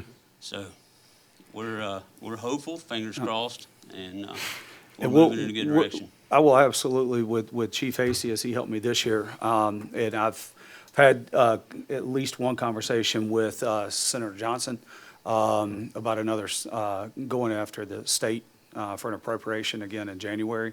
We just won't know until June, because that's when they consider that part of the state budget. So while we'll make that first payment before we'll know final on the federal dollars and the state dollars, we very well could pay the ladder truck off after that first payment at no expense to our citizens, so, or at least a direct cost to our citizens. Direct, right. They're paying to the state and the feds, Eventually paid. one way or the other, but Right. at least some of that can potentially come back, and that's what we're looking for. What do you include in your building and grounds maintenance? Because that's a 34% increase. Yeah, so I don't know if any of you ridden by Station 2 lately. It's in pretty bad shape. We've got to have some stucco and paint, in addition to many other things. But those are the two glaring things that we need right away. The outside of the building's in rough shape, and we need to get it fixed. That was about $20,000 in paint cost and stucco repair. Is that the one by Rundy? Yes, sir, it is. I thought the volunteers owned that. So they do. Why do we got upkeep? We're responsible for all maintenance and upkeep as part of our lease agreement with them. The volunteer department really doesn't have any money. It really doesn't have much of a volunteer department at this point. I mean, that's not a slight to them, but it's just the world we live in at this point, so. Yeah, and I'll share with you. So there is some money for contribution to the volunteer fire department there. And like Charlie said, they pay a significant, I mean, a lot of their money's tied up in insurance and things like that, over and above what we carry on the equipment that we have. So they're not making a lot of money on this. They're just about breaking even. Yeah. Yeah, no, we don't own it, but they, they're, if they were gonna do it, they turn right around and ask you for the same money that I'm asking you for today in order to fix the building, basically. Us as a tenant, so. Are there any active volunteers? So we do have volunteers. Some of the TCVFD Inc., most of them are support now. They still come out and do things with us. Friends Helping Special Friends, it was a joint effort with us. Are they active firefighters? No, sir, we do have active volunteers, none of the old TCVFD Inc. But we do, yes, sir, they are, they are. They are operational volunteers, so right now we've got 5, and we've got several that are inquiring now to come in. So hopefully that'll continue to move forward. I appreciate seeing a software maintenance decrease. Can you tell me what went away? Yes. It's a 105% decrease, so Yeah. that's a pretty cool thing. So we had a pretty heavy hit last year. We had to reprogram all of our radios, and PD had the same thing. It's just a huge hit. We didn't have any choice. So that's where you saw the decrease this year. That went away. And we've got 2 radios that have to be reprogrammed, but they're $700 for the 2 of them. So, but yeah, that's where you saw the decrease there. Chief, EMS was budgeted 13,000. We're 3/4 of the way through the year, and we're probably about half of where I thought we would be, or less than half. Yeah. But we're requesting more than last year's budget. Can you tell me about that? Yeah, we've got some things that are expiring. A lot of our medical, the drugs and things that we bought the first year, they are starting to expire, and we're having to replace those. Epinephrine, those kind of things for anaphylaxis, allergic reactions, bee stings, that kind of thing. Defib batteries, man, you'd be surprised. A defib battery for the defibrillator is $500, and each unit has 2. So it's substantial. It is a substantial increase or a Oh, I cost. need but- the defibrillator paying for the batteries. Right. And the other side of that is one of our trucks does not have any EMS equipment on it. We're moving equipment from one truck to the next. And we want to outfit that truck as well. Okay. And that's about a $4,000 cost. So. I just wanted to say for the truck, Bob. Bob's gonna have a depending on the funding, if we get anything from the Senate or the House, I personally believe we should pay for the truck instead of taking a loan. But that's what we talked about a year ago when we bought it, that at this point in time, we may potentially pay for it. And with the interest rates being almost the same, we're really not saving any money, like 10K. And I think it's definitely a conversation for the 25-26 fiscal year, because we'll have this one payment. And then we can find out, are we getting the state funds? What about the federal funds?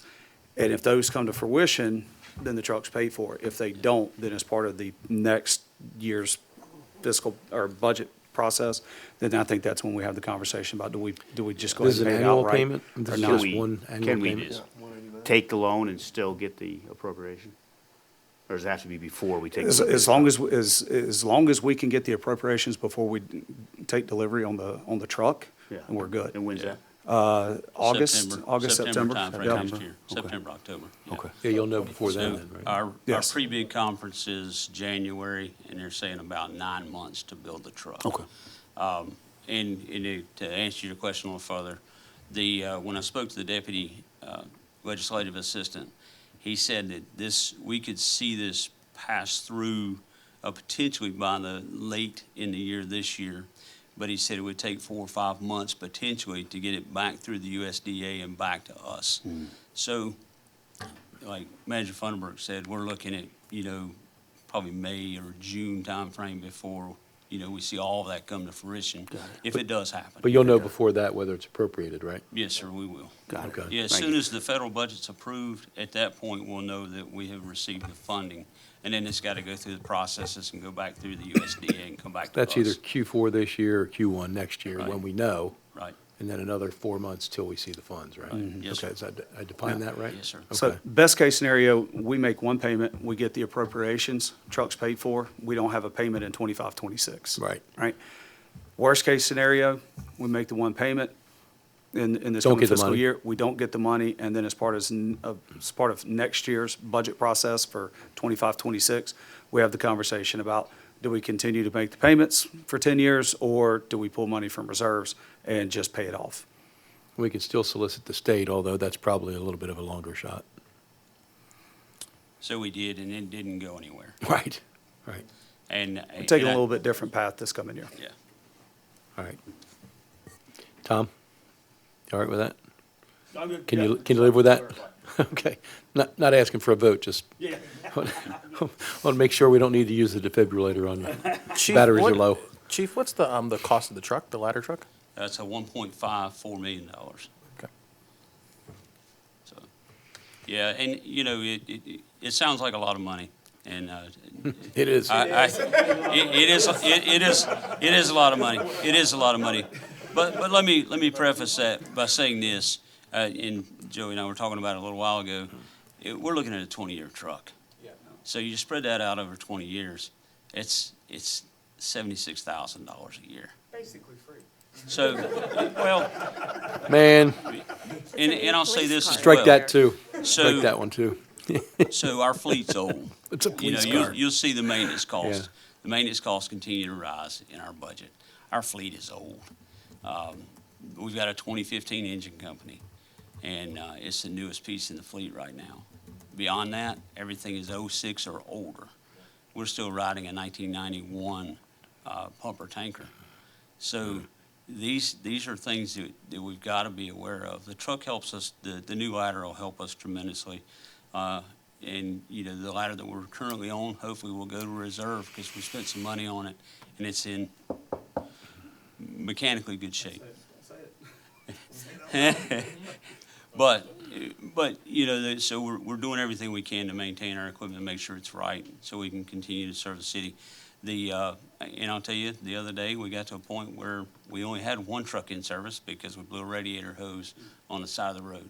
So we continually try and manage and balance with what we've got. The delivery time, so the delivery time on the ladder was 2 years and 8 months. The delivery time for a new engine company or any new truck is 4 years. So, saying that to say this, you know, we have to forward plan a little bit because delivery time's gonna be a long way out. Beautiful thing about that, though, the ladder that we got for $1.54 million today is $2.1 million. So we locked in that cost when we signed the agreement to buy that ladder. So good things. Another Kudos- 600,000. Kudos to council. Yeah. One of the things that I notice, because of where I am and how much traffic we see go through, anytime that there's sirens going into the city, there's usually trucks that are coming in from Flint Hill, they're coming in from Steel Creek. So it seems like there's a really good cooperative resource.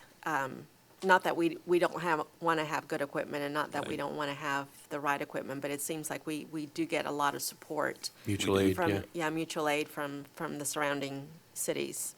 We do. If you look at the handout I just handed you, so ISO requires us to have a certain number of people. And they base that off the NFPA statistics that are on that document. Those are numbers for time. And if you look at those, everything's laid out for structure fire, for an apartment fire, and for hotel or commercial fire. Those are all laid out for you. And our resources get stretched thin pretty quickly. Also included in that, you can see, I'll flip over and join you. You can see the number of firefighters that we turned out for the structure fires we had. Kiwi Point, we had 33 firefighters. Harbor Court, the one we just had in Anchorage, 31 firefighters. Spinnaker, last year, 24 firefighters. So you see it's a taxing piece. And the number of resources, the times that we have to have them here is significant. And that's what affects our ISO rating. So we do have good automatic aid and mutual aid. However, we've got to meet these times or else our ISO numbers go up. And what do you have, 24? So what 24 do we have personnel? now? Yeah, We've 12 got personnel. 21. 21. Yes, sir, on 3 shifts. So we've got 7 a shift. It's a good testimony of mutual aid that So- that you have there. Yeah, 33 it is. firefighters on a scene with, and not all your people were there. Not all, so 7 plus 2 admin. Yeah. And I'll tell you that we also, just as the PD does, we recall the shifts. Yeah. So, same thing with Kiwi, we recalled a whole shift, so we had 7 additional come in. With the drowning, we had additional staff come back. You know, each thing that we have that's significant, we're bringing people back in, which affects our overtime budget and all kinds of other things. So, you know, we're blessed that people will come back. So, Yeah. you know, it's a challenge. Part of that challenge is getting them back, because none of our people live here. They can't afford to live in the city. We've got just a couple of us who live inside the city, just because they're, you know, housing cost. Right. You So- have an overtime request budget of $229,000. I do. Yeah, absolutely. So our firefighters have built-in overtime. So instead of hiring an extra shift, because you have an extra shift to cover those vacancies. They have built-in overtime. So our firefighters are working over 3,000 hours. Anything over 2756, we've got to pay them overtime. And so that's a big chunk of that piece. The other side of it is there were a couple of classes that did not run this year. One of them cost $10,000. It didn't run because of instructors. That money was in this year's budget. It's going to roll into next year. We can't use it because I couldn't get the instructor. So, some things, and it happens that way. We can talk about COVID. COVID really hurt us, and we're still paying dividends on that and trying to schedule and get things to happen for us.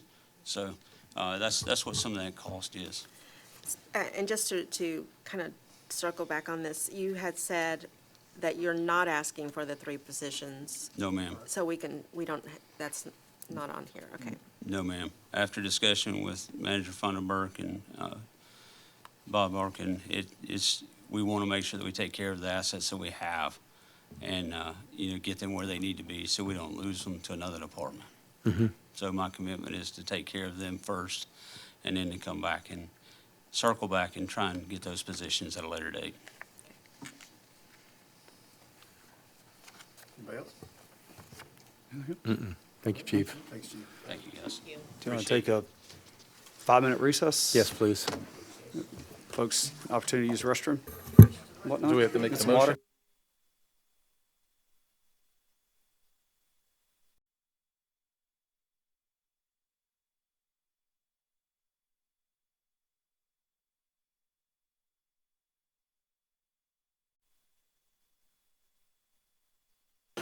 Okay. I'd like to entertain a motion to come out of break. Motion to come out of break. Got a motion to come out of break. Do I have a Second. second. I get a second. All in favor, say aye. Aye. Okay, we're out of break. Bring some for the whole group. Want to buy it? Parks and Rec got you some candy down there. Who did the motion in the second? Just Tom, second. Tom did the second. Okay. Okay, we are now to the Parks and Recreation portion of the evening. So our Parks and Rec budget is estimated at $1,660,375. No new headcount request in there.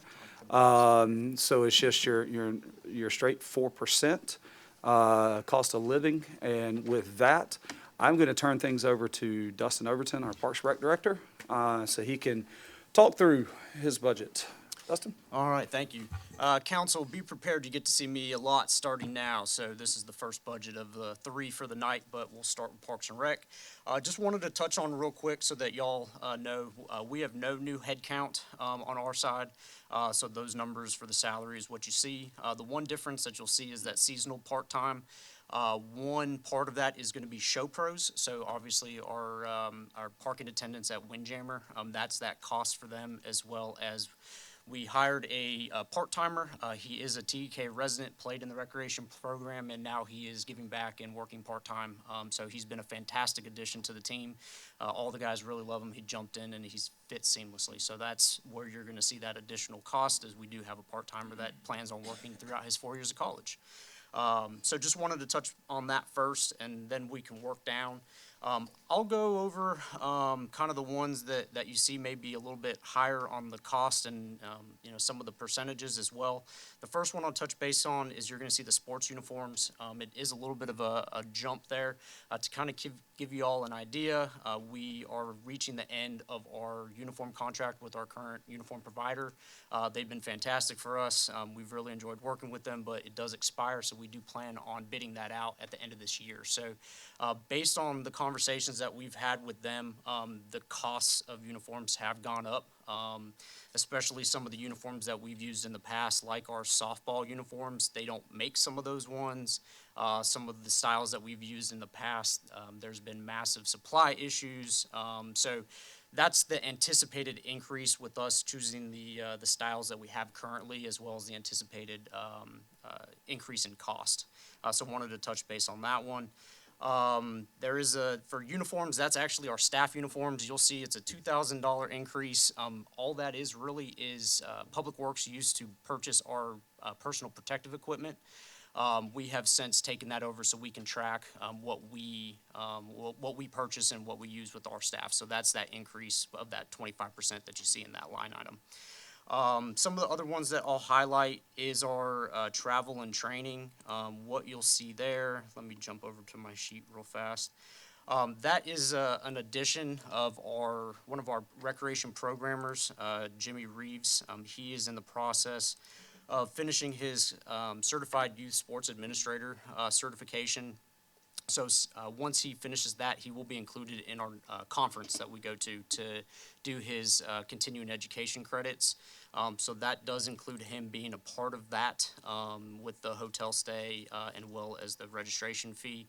We're also including a conference for Joe Hedgepeth and Scott Cook. That's our ground superintendent as well as our teams and landscape supervisor. What that is, it's a landscaping and spray conference. So both of them are licensed, whether it's in landscaping or spray. So that allows them to spray commercial product, not just residential product. So that gives them the CEUs to keep their licenses for those as well and do it all at one time. So that's that difference in that travel and training that you'll see there. The other, I guess, large increase that you'll see would be our entry fees going from $3,000 to $6,000. We're actually a chartered Little League program in our baseball program. We were actually absolved into a new district this past year because the district we were in only had 2 teams. So the cost for that district went up a little bit just based on what they do since they're volunteer-based organizations, and the actual international Little League fee went up as well, slightly. The large increase that you see, though, for the first time ever, and I'm very excited to say it, is we are chartered our girls softball program. So for the first ever time, we sent softball all-stars to play in our district tournament, our 8Us and 10Us, and they had a fantastic time, won some games. Our 10U group actually lost like a 2-1 game, and the other team had 1 hit. So you can understand that it was walks and errors. So, but we were very excited that they got to do that. You actually got to see them in the 4th of July parade as well. So that's going to be that big increase that you see there because we're including our softball group in as well, and they certainly deserve it as that program continues to grow.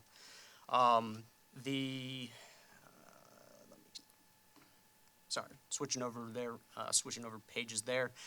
One thing that I'll cover is going to be the park maintenance and the landscaping maintenance, that disparity that you see there. So to give you an idea, in the last budget, park maintenance incorporated 3 separate entities. It's general park maintenance, our spray turf program, and landscape maintenance.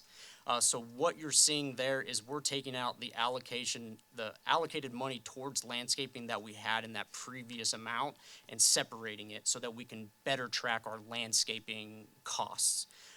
Whenever we have irrigation or flowers or anything of that sort, it's just mixed into our park maintenance. So it's a little bit harder for us to track what's actually going towards our general park maintenance and what's going towards our landscaping. So as we move forward, Joe Hedgepeth, he's going to be really focusing on that, as that's one of his new tasks as part of his position, to really plan what our landscaping is going to look like, what our flowers are going to look like, irrigation, all that type of stuff. So we separated there. So that difference that you see is going from 133 to 100, and landscape is going to 40. So landscape is not going up whatsoever. That was the allocated number that transitioned from Public Works over to Parks and Rec in the first place, and it was incorporated in that park maintenance. The increase that you're going to see is in that park maintenance of $7,000. It's $5,000 towards your general maintenance and $2,000 towards your spray plan. And for those of you that want to get into the weeds with the spray plan, that's anything that Scott will put on any of our turf fields, our grass fields, that, as you can see, they look nice and green right now. If you've driven by Turner, looks like a golf course, which Scott's very happy about. So, yeah. Hey, the rain should help. But that's what covers that separation between your park maintenance and your landscape maintenance that you're seeing right there. And the last part is that IT expense, just so that y'all understand. I'll get into capital outlay after we go through our operational, but part of the IT expense, we do plan on using pickleball reservation software, and that's included in there if y'all choose to move forward with one of the capital outlay proposals. So if y'all have any questions about operational, I can answer that now, or we can jump into capital and go from there. The professional insurance, you went down 60% on that. Yes, ma'am. That's our risk insurance for our recreation program. So what you're seeing, that decrease is actually in our previous budget year. We had captured our soccer program because the Charlotte Independence partnership wasn't there yet, so we still covered our soccer program. Since they cover the insurance, that's that decrease because we're not covering our soccer participants. They're carrying that insurance.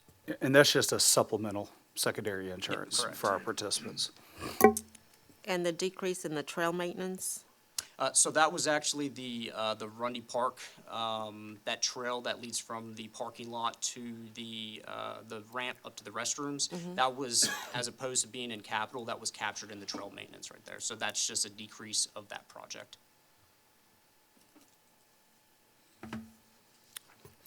How did we do on the referees this year, Dustin?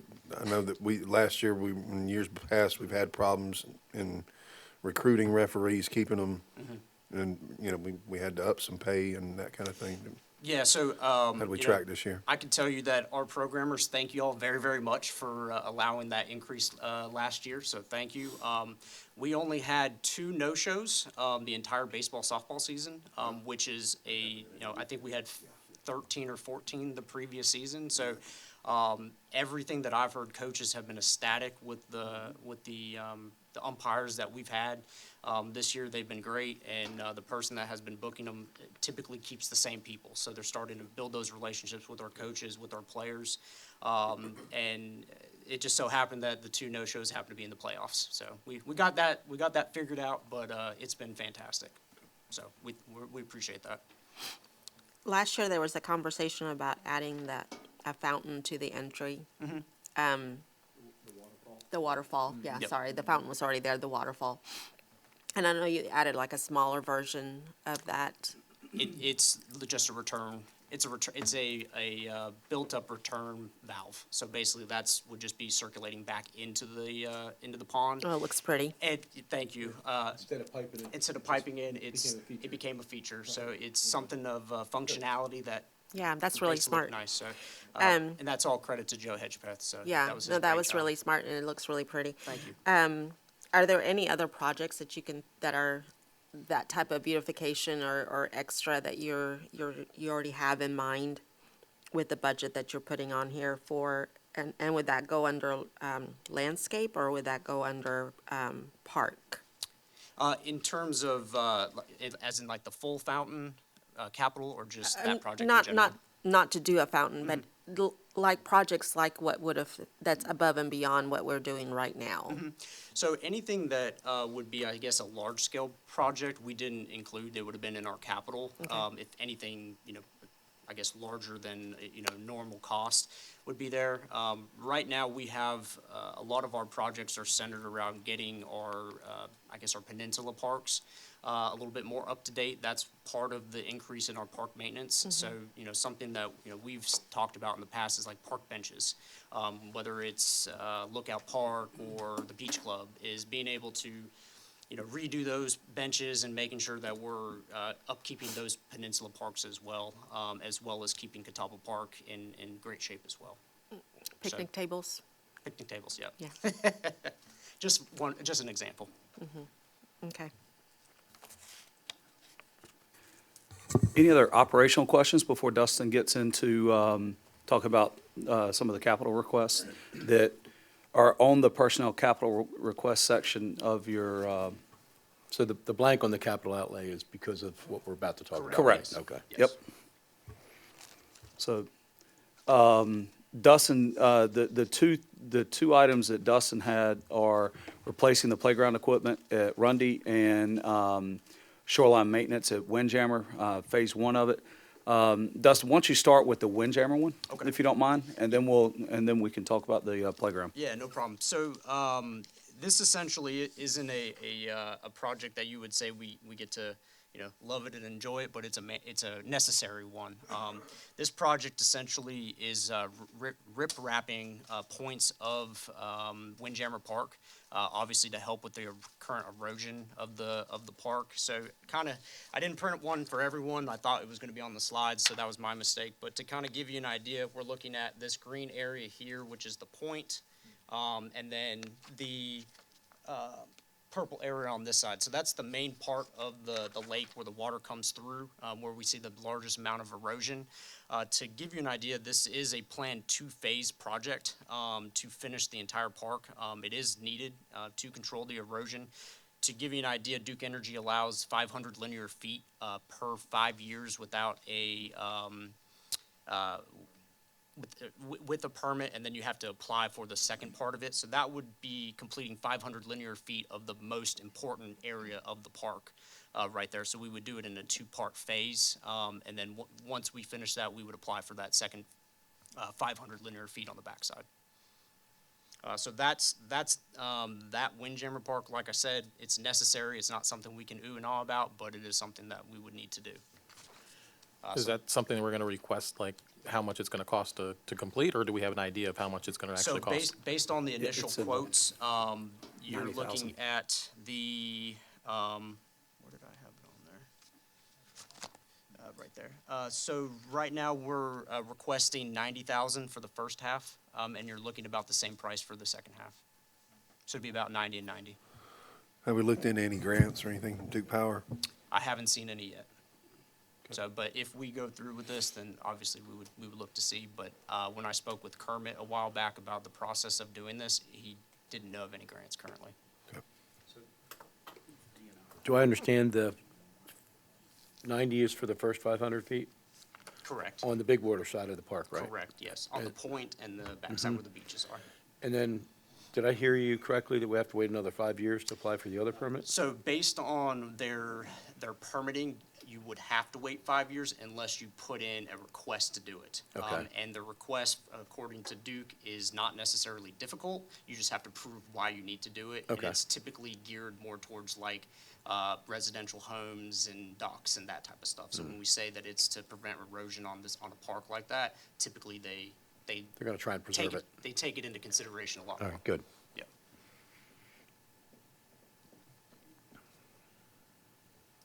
Any other questions on the Windjammer project? I don't think so. So 500, is that the two spots you showed us? Yes. Correct, And yes. that's 500 at each. $90,000. It would Yep. be that this green part and this purple part, and then the rest would be here. Which would be, So the subsequent The amber fiscal is year. the second 500? Yeah, the yellow, the orange would be the second, Okay, correct, yes. got it. And it's keeping the same footprint. Yes, It's not gonna be going up or. correct. It would be whatever the standard is that Duke requires.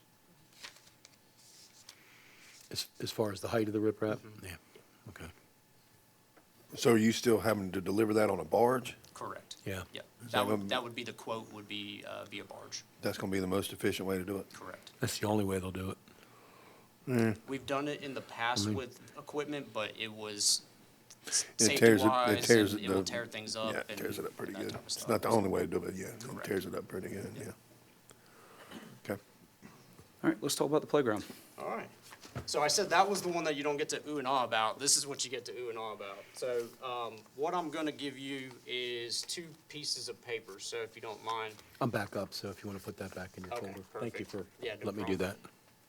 if you don't mind taking one of each and passing it down, pretend like we're in grade school again. My wife will be very proud that I know how to do this. Pass one to your partner, to your neighbor. She's currently preparing to start school back up, kindergarten, so, Gold Hill Elementary. No kidding. So shout out kindergarten team. Yep, that's where our kids went. Kindergarten there. Yep. So what you're seeing right now, is a proposal to replace the playground at Rundy Park. And I'm I'm gonna actually give you two different options, and I'm gonna discuss both of them. So the one that you're looking at right now was the initial request proposal of the 450,000. So, what you're looking at is, remember that that's include that entire play structure as well as everything that goes with it. So Rundy's, current playground is actually 25 years old. So it was, put in significantly, long time ago. We currently cannot get any parts whatsoever for it, so any slides or any features that break, we simply can put a wall in front of it to make sure that it doesn't become a hazard. So it's well past its useful life. The one that you're looking at right there, that would include obviously the play structure, and as the pour and play, which is the industry standard. They typically do not use the safety mulch anymore. It is significantly more softer with falls and trips. Maintenance-wise, it's significantly easier and effectively long-term. This also includes demo, removal, removing all of the wooden timbers that are situated around there and putting in a retaining wall, drainage, and fencing around the park as well. So what you're looking at is that would cover the entire current footprint of Rundy Park's playground. So think if you've been up to Rundy before, that will cover you from your swings all the way to where your current fencing is, and it makes it ADA accessible. So you'll see on that footprint there that there is a ramp for ADA accessibility. That ramp will actually connect to the newly made trail that we did last budget year, so it connects really well. And for those of you that see in the top corner, we do have a sensory sand bin that is ADA accessible as well. We've got a lot of feedback that people really don't want to get rid of the sandbox, so. So we included that in that as well. So that's altogether turnkey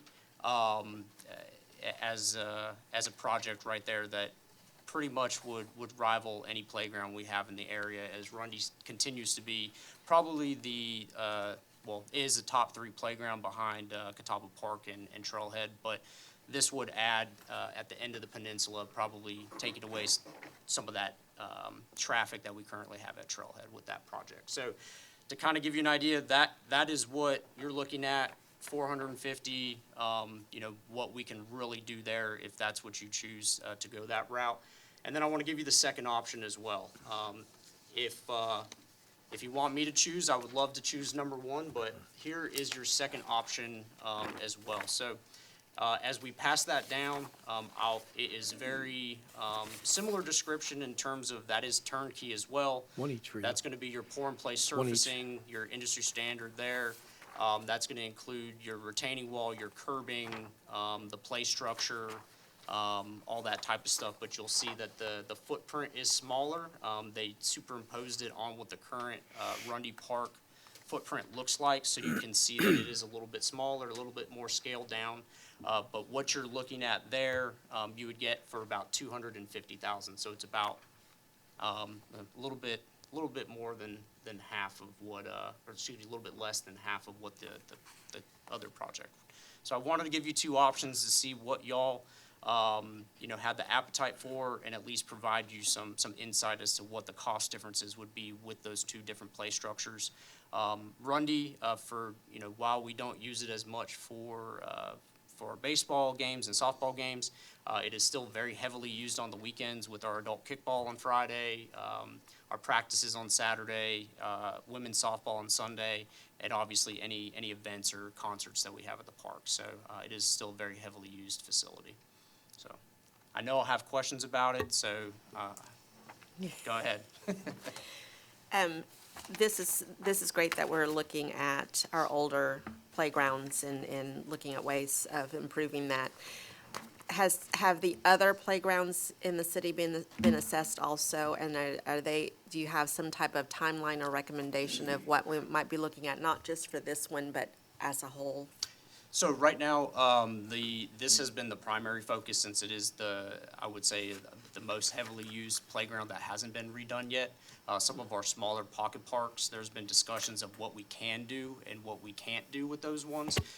We don't have this is our plan with each one of these parks yet. but we wanted to make sure that we tackled one that would be a major win for the peninsula and for the city. I think safety is a big question for me because as these, I know that I've been to a couple of the playgrounds where some of the equipment has been broken and the pieces that are left behind are a safety hazard for kids that aren't aware. So I guess my thing is if, to spend this kind of money on one park to start with, where does that leave us for possible upgrading of other parks that are just as old? And I'm not talking about the little bitty pocket parks, but Pitcairn is one that comes to mind, that it is aging as well. So just that thought process of not just today, but what the timeline is to address some of the other ones. So I can't give you an official timeline in, 5 years, we're gonna tackle all of them, but as we, identify the problems like Pitcairn, obviously the boat launch has been something that we've talked about. We've applied for grants to fix the boat launch a couple of times, thought we were gonna get it, and then we didn't.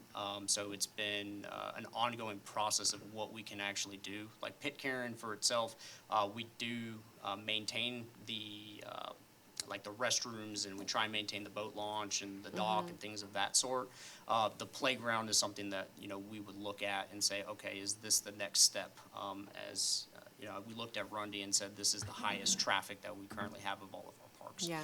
So in terms of spending money at each of the parks, based on my research, playground equipment is expensive no matter what you look at. So obviously, you're seeing two completely different, styles. Are we gonna be able to put 2 swings and a slide and that be sufficient, for the residents that live around that area and say, well, that's, we could only spend $10,000 or something along those lines. So we're trying to knock them out one by one. I'll just say I appreciate you putting it together, but I think we have a lot bigger needs at the current time with our budget and with fire chief was just up here saying we have, what's our newest engine? 2015, and rest of them are before 2010, so they're gonna be coming due. I would say personally, maybe we wait and see if we get the government funding for the fire truck, and then maybe we could look at a park upgrade or something, given the fact that we just spent $20 million on a park for the residents. And Trailhead is a beautiful park on the peninsula. That's just where I'm at because numbers are tight right now, so. And I completely understand, and I'll interject just a little bit, is, as we continue to go on, I want to say, I understand the first, emergency services are important and everything is, we want to make sure that we don't get to a point where Rundy, that play structure, all it is you walk from one side to the other and back. And, we do want to make sure that, safety-wise, it is being used. So we're maintaining it with safety mulch and that type of stuff. So we are still putting funds towards it where, I know it's a big ask for money, and I appreciate y'all considering it. I think we're still putting money towards it.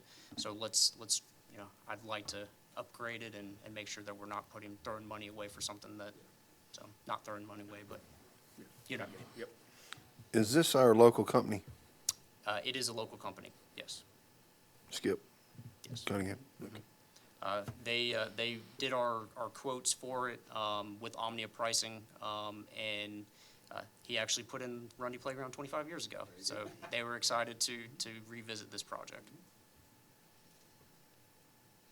The same company that did Trailhead? They were involved in it, yes. So let's talk a little bit about the retaining wall. The retaining wall that we're talking about doing, talking about pavestone block. He didn't describe the material that he was using. They just quoted it out. So that's to get the playground level. It's to replace the timbers that are currently holding the playground in, because it is higher than the current trail. Yeah. So it would be replacing those with something more permanent. Yeah. Okay. And this, the material that we were talking about covering the area with, that's that rubberized. Yes, sir. That is the pour and play. It's it's what every playground is going towards now. It's not the rubberized chips. No, sir. anymore. It's the same that Catawba Park has. It's that they pour it in and then it hardens, and it's basically that rubberized surfacing. What's wrong with the sand? You can't use sand. Yeah, I can't use sand anymore? haven't seen sand being used in playgrounds in a long time. It doesn't meet the ASTM standard. So, and this, I knew there had to be a reason why. Yes. and that playground there also makes it so it's ADA accessible as well. So our friends that need a little bit more help would be able to access it as opposed to the safety chips or sand. And with the border outside, is that gonna be is that like a rubberized border, or is that like a poured curb? So with the concept there, it's more just to look at the playground structure, but it is a poured curb that would Okay. go in there to keep that pour and play in place. Okay. Because it'd have to have Warm it something up. to butt up against. Yes, sir. Okay, okay. Anybody have any other questions or anything? I just had one more, lighting. I've had some folks wonder about lighting on this playground, because currently we've just got the parking lot lighting that we've got. Is there something in there maybe to, Currently, we don't. We haven't explored doing lighting there at the moment. Okay. Typically, when the park is, when it gets dark, it's closed unless we have programming. And generally, if we have our big lights on, you can see pretty well on that playground. Typically, we try not to invite people in when it's there's just been mentioned, so I'm when just there's gonna bring it potential up. for mischief. Yeah, Right. gotcha. So, the current budget that you have proposed on, Yes, ma'am. you're down 18%, $301,000. And the Windjammer Shoreline project and the playground are the two things that would add to that, is that correct? Yes, ma'am. So the capital outlay is not currently showing in there, so that would be added to what that bottom number would be, depending on if y'all decide that those are the projects that you'd like to And move that's forward with with. the larger playground. So, yeah, so neither of those projects are in that line item right now. Right. Yeah. And So if you chose to go with option 2 plus the Windjammer, it would add 340,000. If you went with option 1 on the playground, you're looking at $540,000. I thought you said it's 450. 250 and 450 Yep. plus the 90. 450 That's why I for said option on one. option Oh, 2, plus the 90. you'd be at 340 plus the 90 for Windjammer. If you go with option 1, then you're at the 540. Which vehicle do you have as a lease? That would be one of our work trucks.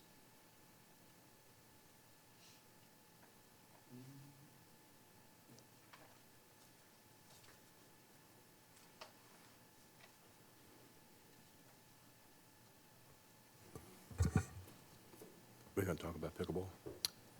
Want to move forward with pickleball? So another I don't know capital if it's item appropriate to step to that is not in there is $100,000 for pickleball to convert the other 2 tennis courts. And then Dustin spoke resurface about the, current? do what now? And resurface current? Yep. And that's at a cost of $100,000, including the additional fencing, net stanchions, things like that. So that would be for consideration for council as well. As we've got one more thing to cover under general fund, and then really need to have a conversation about what's going in and what's coming out, so that we can prepare for the public hearing and the legal notifications that we have to do, as we prepare for the August, workshop. So, but yeah, I'd mentioned 2 things, but yes, you are correct. We also have the pickleball, for council to consider at $100,000, to do that as well, along with the, court reservation system. Is there any forecast on the $100,000 that, from the discussions that the pickleball club brought to the discussion on a payback? We are not including any revenues from them, anywhere in this budget. Will there be revenues? Yes. How much? Remains to be seen. Right. Yeah, at this point. So it's just a $100,000 expense. Again, it's not in the budget, but it is on that capital and personnel request, for $100,000. As that revenue materializes and we can start kind of getting a baseline of what that'll look like in subsequent budget years, and we can start plugging in that revenue. Charlie, in the thing you sent us about the impact fees, it said there was 1.2 million under Parks and Rec? In the That's still in the balance, yes. Couldn't we just? You take it out can. of there? You can use that, yeah. Yeah, we can pull, so what we're showing in impact fees right now, as far as Parks and Rec, is going towards a portion of that Catawba Park bond, plus you have the transfer from hospitality tax coming in that helps cover that bond. You still have a cash balance sitting there, and I think you're correct. I think it's like 1.2 and change. But it still affects the budget, though. So Still affects the budget. you could put we could add another $100,000 in revenue on that impact fee line item and make the pickleball courts neutral, if you will, if that's what council wants to do. Or you can just cash fund it through the operational budget. Well, I guess I didn't realize, I don't have it in front of me, but, right, the impact fee money. We can use the 100,000 to impact, we can use that money. We don't add 100,000 to the revenue line item. Impact fees are impact fees. The 144 impact fees come in at 79.24, and that's our impact fees. And then if we use part of the money, it still comes, there's still an expense, but there is no extra revenue to be placed in there. No, what I'm saying is we could show a transfer from the impact fee Oh, okay, cash yeah. balance Right. of $100,000 to go towards offsetting that. So the Right. one, but Yeah, good. in the revenue now, we got 1,141,056 for Exactly, impact yeah, fees. yeah, Exactly, yeah. That's 144 homes. And that's based on 144 homes coming in at the impact fee rates, okay? New impact fees. Correct. But the stuff we've collected over time, why are we just sitting on it? Why isn't it being used on the stuff Well, stuff it's designated for? Oh, Instead of it coming out of is. general fund? So like, as I said in the, what I sent to council, it's paying for bonds. So some still have that cash balance, and as those bond notes come in, it gets paid, right?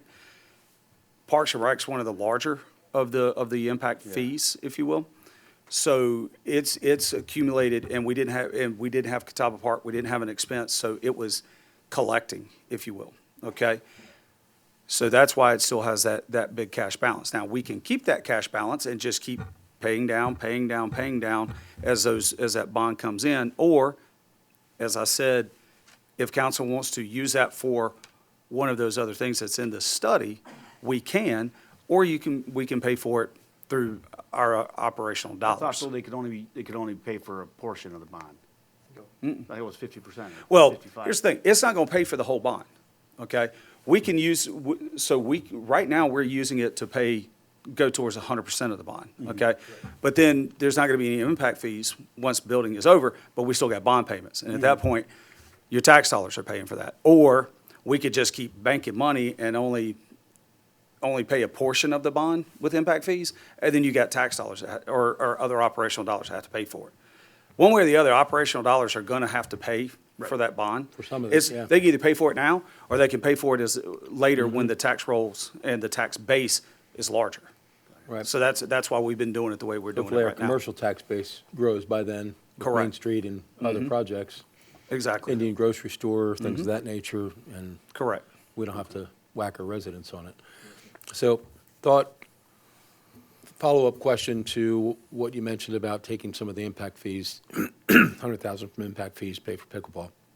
If we do that, can we legally take whatever revenue pickleball provides to the city and pay back the impact fees? Pay back what we took out of that account? You wouldn't have to. We wouldn't have to? That would just be revenue into the city, Okay. generated through the Other membership. revenue. Yep. Pickleball revenue, whatever you I'm, want to ju- call I'm, it. I'm thinking about it like borrowing from your 401K. No, yeah, so it's not a borrowing. Okay. Yeah, and your impact fees can't pay for operational expenses, things like that. I'm hopeful that the membership dollars or sponsorship dollars, anything coming through pickleball, at least helps offset the cost of maintaining, replacing, Right. things of that nature. Right. Yeah, now. Future costs. If they all of a sudden come in with, hey, look, we got $400,000 that's coming into the city, fantastic. Sure. I don't think it's gonna be there, at least not in 1 year, right? Spread over 10 years, possibly, but, yeah, and I know, Tim provided, these numbers.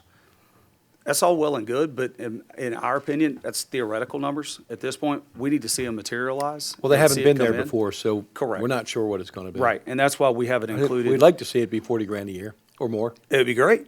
Absolutely. That'd be a big win, I but think there's great that's why potential we for that, haven't but we haven't done included it. any revenues, Okay. from that. We Fair need to enough. see it actually happen. And then we can start figuring out what that might look like on an annual basis.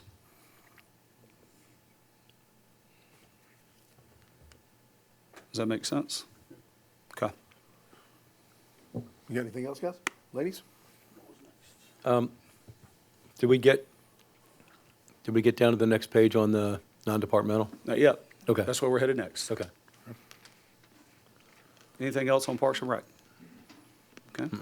Thank y'all, appreciate it. Nice job. Dustin, you can hang out since we're going to be at Beach Club after this, so you don't need to leave yet. So, non-departmental, your total anticipated expenses there are at $3,767,272. Included in that are your bond notes, anticipated legal fees. Did that based on what our interim proposal is that we're using now. Base the calculation off of that, and that's where that 91,500 came from. Flags, that's replacing as we need to, or repairing the big flag that flies on the cell tower up here. Your utilities, that's utilities that we have to pay. Power, gas, so on and so forth. Your safety program, that basically touches all the staff. There's your bond payments. Your employees program, that's our employee assistance program. Our trash and recycle fees at $1,130,297. Again, that does include that cost increase plus growth, new customers, things like that. That's where you're seeing that 4%. The operational contingency will obviously be a balancing number. Your median lights, replacing light bulbs, fixtures, fixing the outlets, things like that. Your street lights, that's what we pay out on York Electric and Duke for the street lights around the city. Your computer maintenance and cybersecurity, Janet provided y'all, or we provided y'all from Janet. And unfortunately, she wasn't able to be here tonight, but she gave a pretty good breakdown of what that 180 and that 60,000 is. RFATs, that's just our share for being a part of RFATs. Think of it almost like a membership dues, if you will. Computer maintenance, is that the computer repair that's listed after it? Under non-departmental, or it gives a definition? Where do you see You got 180 on computer maintenance, and then you got 60,000 on cybersecurity. Right, but then the next page it says computer repair, you mean maintenance there? Yep, yep, sorry, yes, correct, you are correct. Property insurance, 301,023. Charlie? Yes, sir. Sorry. No, go ahead. Cybersecurity, is that insurance? No, sir. Is that just firewalls and protection? Let me get there. Yes, that's the slide. Yep. And also with our credit card machines, there was new mandates that came out on things there. So you've got some of the SLAB requirements, also some of those new requirements coming from the banks on the point of sale systems. Is what is. Do we what's driving need it. any kind of insurance for ransomware or anything like that? Mask offers it, and we've looked at it. Janet's looked at it, and it didn't make sense on the cost. To be honest with you, we've got a lot of our as far as our TCUD data and things like that. That's all housed off-site, third party, in the same bunker that the AT&T servers are in, right? Our data that we have, it's backed up daily. So I mean, it just Okay. didn't. It just do what?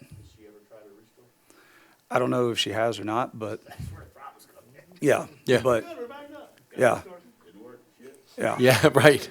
So, on, as far as system-wide, no, but Janet does a great job, between her and Josh Vance, our other IT person. They do a great job of monitoring our network and things of that nature, but the cost of the cyber insurance, it just didn't make sense. Yeah, it's very, very expensive, and that's why we haven't moved forward on that. Yep, no worries, no worries. Yeah. Right. We've got, our stormwater expense, for our city buildings, so that gets paid over into the stormwater department.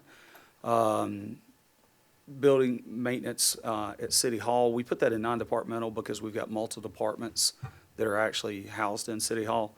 And we have not put a figure in for wildlife, management, at this point. I know Joey has shared some recent data with y'all this week, actually. And we can talk about what that number is. Joey, well, before we switch over, to the other, council, what questions do you have on non-departmental right now? The only question that I have right now is the stormwater expense. 19,000, there's no expenditures at all for this year so far, but we're going up 10,000.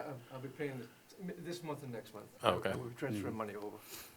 And that, it's an increase because we're expecting the stormwater fee to go from 132 to 204. That's Okay, gonna so be that's our the request 10,000 when we get to increase. that. Yep. That's the increase right there. What's this, what's the safety program? So it's an employee safety program? Yes, ma'am. So we do quarterly safety meetings, luncheons, and we do those to get credit, towards our, workers' comp, SMIT.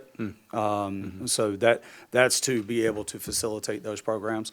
Yeah, we've been very, very successful with it.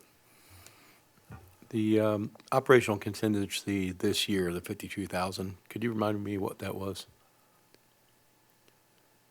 I don't know why there's a number in there yet. Operational contingency is generally a balancing number.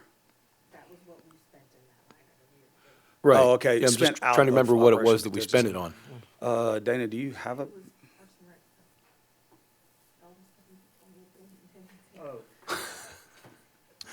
That was replacing the building that burned down. Ah, Yeah. Oh, okay, there you go. that was our share of what insurance didn't cover. Right. Yep. Wow. Yep. And Bob, Wow. what number are we Lord, looking at that's right a lot. now of money we'll have left That's over what that we insurance didn't didn't spend? cover? Do you have is that the 889 on there? What column are you looking at? Where are you saying 889? Under the bottom line, The revenue change. expenses Well, 11, you look at the change column. Look at the requested, next column over. next column over. So, That's a revenue, that's the No, budget. no, I think what he's asking is, End of the year. how much are you projecting that will be to the good by at the end of this fiscal year? I haven't done that figure right now. Okay. I haven't, I can do that. No, now. it's all right. Tomorrow, I can do it tomorrow. I'm just, because I know normally we put that in reserve, right? I know our revenues are gonna exceed what we budgeted. Right, yeah. I know Yep. that. I did that today. I cool. just did revenues, I looked at it, and we're gonna exceed our revenues from the budget that we, Yeah. but I haven't done the expenses. Okay. I'm just wondering if there's a way to utilize, instead of putting it on reserve, if there's some of these capital things, we use that. We can actually bring, we will absolutely bring y'all a suggestion at your August meeting. Here's where and Bob, I think by early next week can provide you, here's what we're projecting to be over, as far as, revenues over expenditures. And here are some things that we could possibly tick off with some of that additional funds versus it going into reserves for council to consider and discuss. We can absolutely bring that to you at your August meeting. When I do the revenues, I've always done a conservative number. Yep. Are you Always gonna, happens. are you going to define the numbers at the bottom a little bit? Yes, sir. Okay, thank you. Yes, sir. That's what I wanted to get into next. Anything else on non-departmental right now? Do we want to flip over? Yes. So, council, in your packet, y'all had a set of numbers at the bottom that included 3 patrol officers, some of these capital things that we've talked about through the night, and it also included a $450,000 playground. And we were envisioning trying to be able to do what we refer to as a capital lease on patrol cars and playground equipment, right? through some of our conversations with you guys, there didn't seem to be an appetite to do any type of borrowing, to be able to do those things. So, what do you got on the screen now, Joey? Oh, so stay on the general fund if you don't mind. Click back on that tab. No, on the spreadsheet that I sent you. Can you go back to the Excel? Excel spreadsheet? Yep.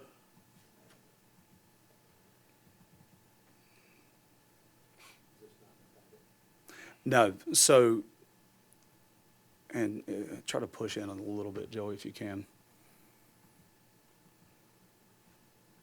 There we go. So I started after we met with you guys, and then and just some subsequent conversations.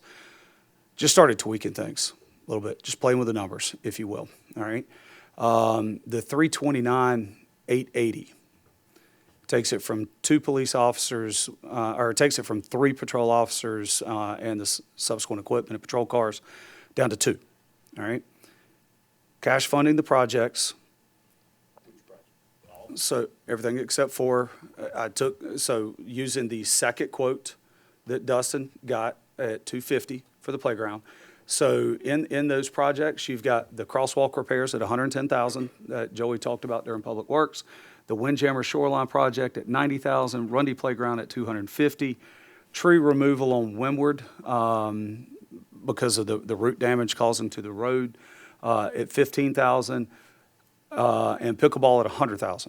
Okay, so that, no deer management yet. I'm going to get there in just a second. Okay, so that gives you the $565,000 number that shows in projects. So that gives you a total of the $894,880. You take that away from the $1,104,341 that were revenues over expenditures, leaves us to the good by $209,461. Now, talk about deer. All right. At this point, council has directed staff to get us on the schedule for the sterilization, which Joey has done. Okay. Council at this point has yet to vote, and we're not going to do that tonight, but needs to be probably on the agenda for August, I would say. Culling, any additional culling. Okay. So he was going to come here and give us an idea what he could do before we vote on it. So he sent proposals to Joey, which Joey has sent out to But council. Come on the ground and look at people who said they could, oh, you can shoot from these 3 neighbors, I'll shoot there. We haven't gotten anything like that. It's all pie in the sky. We surveyed it, but we didn't. They're surveyed, but we're not at that point to even explore that. But that's where we want to be before we decide if we're going to spend the money on it. That was what we talked about 3-4 months ago when we came here, right? Right. Yeah. Microphone. Sorry, I didn't mean to No, hijack the so conversation. using one of the documents that Joey sent y'all based on sterilizing 250 deer and culling 80 deer, you're looking at $304,000. Okay. Whatever council determines they want to spend on deer. Okay. What the figures, Joey, if you'll click back to what we just had up there on the general fund Excel. Whatever funds, whatever the dollar amount is on deer management, what these figures would envision is pulling from your reserves, whether it's $200,000, $300,000, $400,000, whatever it is, for the council decides that this is our not to exceed number that we want to spend on deer. We pull that from reserves and we fund it that way. All right. So what's on the screen right now is everything's in there, no tax increase, no financing anything, and you're projected to finish the budget at $209,461 to the good. Revenues over expenditures. That is a very, very solid budget. All right. Now, I got to jump in. We've talked about this for 3 years. And we just talked about it, about Catawba Park. These bond payments don't go down for 20 years. Every time we pay off a bond, Catawba Park jumps by that much. So we're paying, what, $1.5 million a year on bond payments? It stays the same for the next 20 years because of Catawba Park. Even when we pay off the golf course, Catawba Park goes up by $500,000. When we pay off the police station, Catawba Park goes up by $200,000. We just heard we need 5 new fire engines in the next 10 years, and we're spending every dime we have on every dream wish of everything we want, and we're not saving. We're not cutting anywhere. I'm sorry, and I know there's stuff we want and there's stuff people need, but, I mean, we spent $20 million on a park, now we're gonna spend $500,000 or $250,000 on another park, and yet, we can't pay for a fire truck, yet, we can't hire a police officer, and we just keep spending, and we don't have it in the long run. My concern is, at some point, this delta's gone, and now we're $500,000 in the hole, $1 million in the hole on the budget, and then what do we do? But if we start planning now to meet that need, we can get there. If we don't start planning now, we can't get there. And the knee-jerk reaction will be, all right, let's raise 20 mils. I ain't gonna be here when that happens, but I'm trying to plan for it, so whoever is sitting here doesn't have to do that, because I gotta pay taxes, because I plan on living here in 20 years. That's my concern. I'm sorry. And you guys have done a wonderful job I wanted to tell you this, on the budget itself, not the capital request, on the budget itself, because you reduced expenses by 7%. Your total salaries only went up, I say only, $800,000, but that includes 4 employees. And so you've done a wonderful job on that. I just think we gotta look at these capital requests and really think about the long-term ramifications of, one, more employees, more capital, more lease. Anyway, I just want to say that. I'm very concerned. It just seems that every year keep increasing the spending level beyond, instead of trying to get that trajectory down, so when these impact fees end, we have an option other than raising taxes 20 mils. I know, Bob, I would love to hear. Well, we talked about it in our meeting a couple of weeks ago. I mean, the city has not raised taxes for 14 years. This would be the 15th year. How far do we go without raising taxes? We get an inflationary letter every year, 4, 5%. So our expenses are going up totally in the budget, and we're not helping us. Our revenue, impact fees will go away. You talk about the future. The future is a mill increase. Impact fees go away, we need a mill increase. I would like to see a 3 mill increase, because if we don't do it now, down the road, it's gonna hurt us. Oh, I see it. It's gonna hurt us big time. We have to raise it 6 mills, 8 mills. Do we do a mill increase? Our assessments have went up, they've doubled. I mean, our tax revenue has doubled in the last, 5 to 10 years into the city, and we spend every dime. Every dime. So it's not that the millage hasn't increased, but the tax on the books has increased. Yeah, tax will go up, but the impact fees will go away. That $1,164,000 will go away. That's a lot of money. Absolutely. That's a lot of money. I mean, the assessments, I mean, how do we really don't know what our assessment's gonna be in 5 or 10 years. We really don't know the average, what it might be. But we know what they've done the last 10 years. Well, we've done well, but the real estate values have fallen a little bit, haven't they not come a little bit lately? The what? Fallen.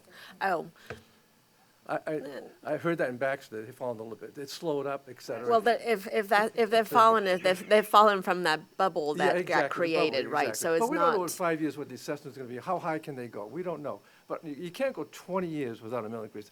We're getting inflation every year, 4 or 5%. Our home costs are going up the same thing. So as a city, we have to offer all of these services, firemen, police. We have to hit it with them. I don't want to pay more taxes either. Nobody wants it, but it's fact. Now, Tom, just for clarification, when the bonds get paid off, it's not 100% of what we were paying on that bond goes to the next one. It's only 50%. Look at that spreadsheet. I got it. That's why I just pulled it up. So as the bond gets, one of the bonds gets paid off, 50% of what that bond payment was is shifting. The other 50% is staying as a non-expense, if you will. So it's not, if the bond payment, let's say, what's the first one that gets paid off? The golf course? The golf course. So it's $500,000, okay? So it's not a full $500,000 going to the fire bond or the police bond. It's only $250,000. Look at your Catawba jump that year. It's $500,000. You've seen the capital model plan. It is 3 years that we have a dip. In 2030, 31, 32, there's a dip in the expenses over revenue. But it picks up again after that point. So it's a 3-year dip. At some point, even our first triad advisors had told us a couple of years ago in the meeting here, we have to raise taxes eventually to offset what's going on in the city because of inflation. We have, to Tom's comment. Taxes have raised significantly, and we keep spending it. So if we raise the millage, what's going to keep us from spending every dime we're collecting then? Where do we cut then? If we? That's what we're asking. Well, this budget, we're asking for 7 new employees, right? Six Or right seven. now. Seven? It's a total of 7. If it's 3 police officers, 2 maintenance, a dispatcher, and the HR. And then a $500,000 park, the riprap at Windjammer, we've already included in there, $640,000 in Parks and Rec. We got, $40,000 truck.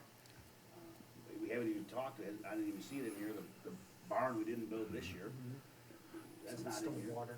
It's in the stormwater budget. Stormwater, okay.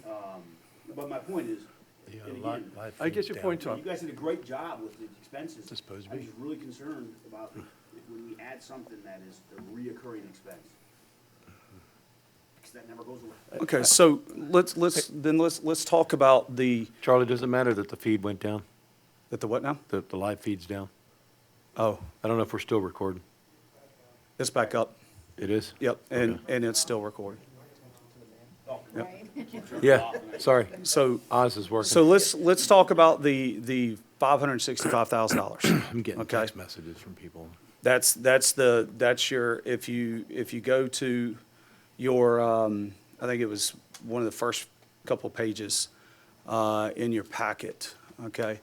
Can I Hold on. interject for a second, Charlie? if I Go can? ahead.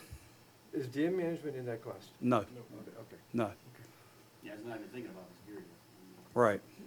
So, let's go right after general fund revenues, okay? So it's a higher number than the 565 that I was talking about because it's still showing the Rundy Playground with option 1 at 450,000, okay? So the number I was talking about here just a second ago has the 565 envisions that playground being at 250 instead of the 450, okay? So out of the crosswalk repairs, Windjammer Shoreline, Rundy Playground, tree removal, pickleball, to go to your point, what do we take out? Right. What does council want to take out? That's- The playground, gone. We just built 2 beautiful playgrounds in the last 10 years. I think you got it in the shoreline, so. Okay. Or else Windjammer's gonna go away. Is that a problem, though? Which way? I mean, we can save all kinds of money, but I'm kidding. I got nothing. And I think we've got to do the tree removal on Windward to Protect what we've done. protect the roads Yeah. that we've got, protect the infrastructure. I don't think that has to be done this year, though, right? I think, was that something you said, Joey, that it doesn't? I would encourage to do it sooner opposed to later. Okay, I thought you had said that You it know- wasn't You got something that had about- to be. You got about 5 years until you're doing it again, but obviously the longer you wait, the longer it's gonna get compromised again. I mean, there's speed bumps In Yeah. on Windward right now. pickleball, we could potentially play with impact fees because it is Parks and Rec. Mm-hmm. And then someday we do the playground, another that meets the Parks and Rec impact fee. Playground could be part of the impact fees. Yeah. It I'm not saying could. we spend it now. I mean, Right. That's a lot of money. Okay. Well, hey, let's get some citizens together and say, hey, you want to put this thing together, let's throw a barbecue, let's put a golf tournament on, let's, get Fundraise for it? do some fundraising. That's what they did for Trail. GoFundMe. I don't know. He's good at it. He is. What am I doing? GoFundMe. I think that one of the things that's impacting my thought process on this is that I didn't realize that those additional staffing, the additional other projects that are not on that short list were already included in the budget. I have to And I apologize for that. I mean, I have to think through what that looks like now, because Okay. I wasn't thinking that was already on there. Okay. So out of this, so the staffing that's included in there right now is HR, dispatcher, and 2 maintenance. But then there were some capital improvements that were included in there as well, right? I think it was just replacing the bucket, just replacing the bucket truck. Bucket truck and one police car. And the Right. police car. Yeah, replacing, Replacing a police replacing car. a police car, Right, not right. adding to the fleet, yep. So out of the, so are we talking about not doing the staffing? Are we cutting back on the capital? What, I don't mind keeping the staffing and even increasing the 3 police officers, or the police officers to 3 and 3 patrol cars, and even increasing the fire department by a couple of employees if we could remove the Rundy playground and not do that this year, but focus on staffing and see what we can do that way. all right, give me a second. Bob, you wanted to? That's I'm gonna- my personal I'm feeling. gonna I think do the- some math here the on the staff Excel needs that. while Bob This is talks. another alternative. I think you want to do DA management, do you not? Is that consensus across the table? I don't want to talk about it now. I think we need to do the deer management. Don't Okay. want to do it, but I think. Right. It's something we don't want to do, but I we've would already- define it the same way. I don't want we've to, already but I put think we the- have to. Let's We've already put the steps forward to do it. Let me do the Right. analysis for this rest of this year to see how we're going to turn out with the revenue over the expenditures, and see if we have extra revenue and expenses to do that. This I year- think in that this year's would help. budget. That would help ease a little angst, knowing better what we're going to end up with this Yeah, year. I could do an analysis to come, and see how close, Yeah. maybe we have an extra 150, 200, 250, I don't know yet. But if we have extra 300,000, then that could be a good discussion for us to spend it this year. Right. And not worry about it in this upcoming budget. Yeah, I mean, I know that there were cuts that were made. I see where some reductions were taking. I see where some line items are less, and I do appreciate that. But there has been some conversation here that I'm not at a place where, without really sitting down and looking at the updated report, saying I'm good with this, or I'm not good with this. I really need to be able to see it with those new bottom numbers and see what we have as extra, possibility of revenue that we're not This year. using this year. This year budget. That can I'll go do to that, next year. and then- Yeah, and, Okay. from looking at this, I know that you've considered it a good budget where we had 200,000, that was left.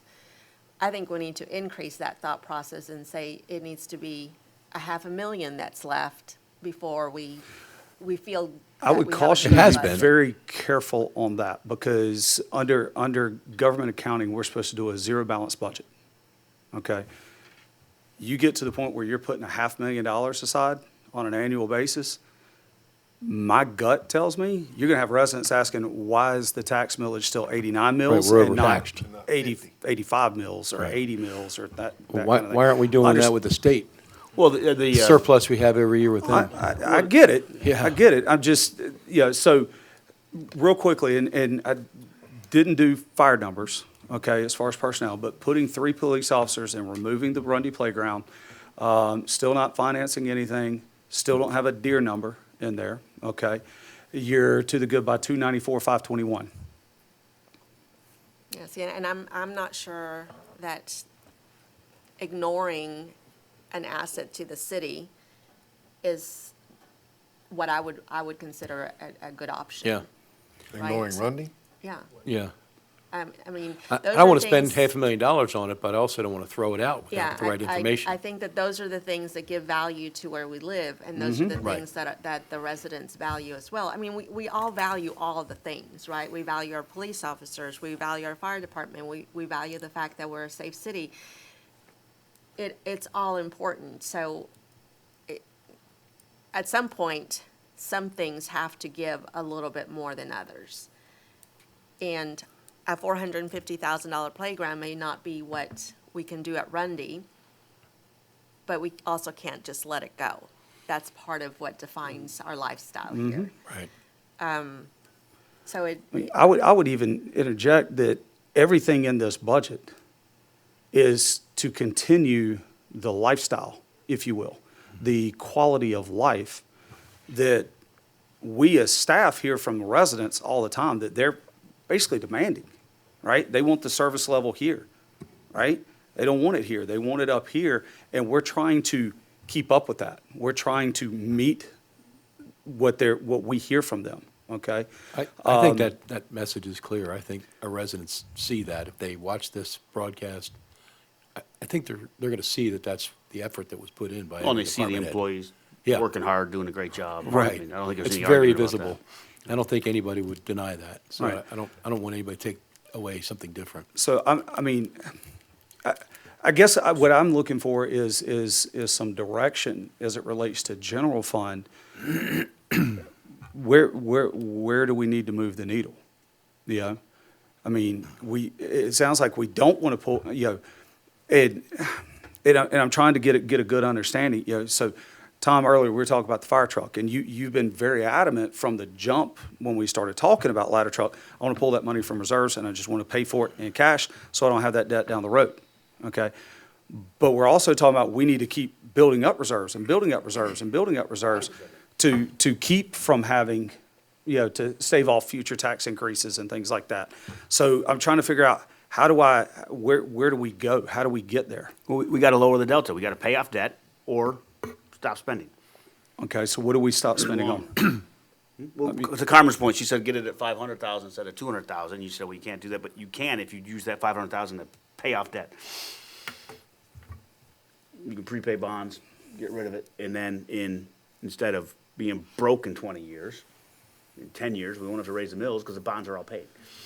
Or I'm just throwing options or- out there. I'm with you, and so along those lines, here's another thought. If we continue to store up reserves every year, and we're spending some of those reserves responsibly on projects, things that bring value to the community, right? And we continue to have reserves over the next 10 years. With what we currently have, we could pay the park off cash in 10 years. What do we have, 7 million now? Okay, another 10 years of a couple $100,000 a year, and pay the bonds down, that's all that's gonna be left. I mean, that's all that will be left to pay it. We could pay it with cash then, in 10 years. Right, you know what I mean? Like, I'm just thinking, Yes. if, So keep in mind, though. but we'd you've have got- no reserves, right? So But we also based have a on big this tax current base getting ready budget, to come in a few we years. would need to keep, based on our own financial policy that we've got in the code, you need just north of $4.4 million to be at your 25% level. All right, because that's what, for reserves, Mm-hmm. okay? You're almost to $7 million right now, 6.7, 6.8, give or Right, take. so we're almost okay? double that. So you're almost double. Approaching it. You have 2.5 Right. million to work with. so something that the golf people said when they were talking, he said that his comfort place is to have, I think he said 1.5 million in reserves. A million, Million. yep. Mhm. A million, yeah. a million in reserves. That's for a golf course. How do we get comfortable with having 4 million in reserves for an entire city? How do we get comfortable with that small of a safety net that is going to support us if we have a major catastrophic event, which we Oh, could? I am not comfortable at 4 million. No. That's what, the policy says that's the minimum Right. that we need to be at. But even the I'm not 6, suggesting we 7 spend $3 million that we million have off. right now. Well, using that's the 6, 7 golf mil- course as an example, on a $17 million budget, we should have $9 million in reserve, minimum. So, minimum. and I guess that's where I go to with that also.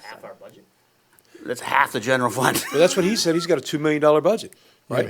he's also got one pump goes down at $750,000. He's looking at winter kill, you got to redo the greens. It's a little different. Yeah. than Okay. The golf course. All I'm right, just so saying, maybe his percentage of reserve Yeah. needs to be higher than Yeah. ours. Could be. But the comment is correct, I think. Yeah. What's that? I mean, in regards to the golf budget, $1.5 million, $2 million in bank, we only have 4.4. I mean, we need a reserve that's higher than that.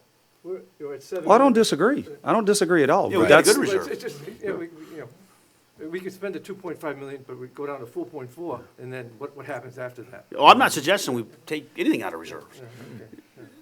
But the point Go ahead. was that to find ways to continue to increase that in some shape or form.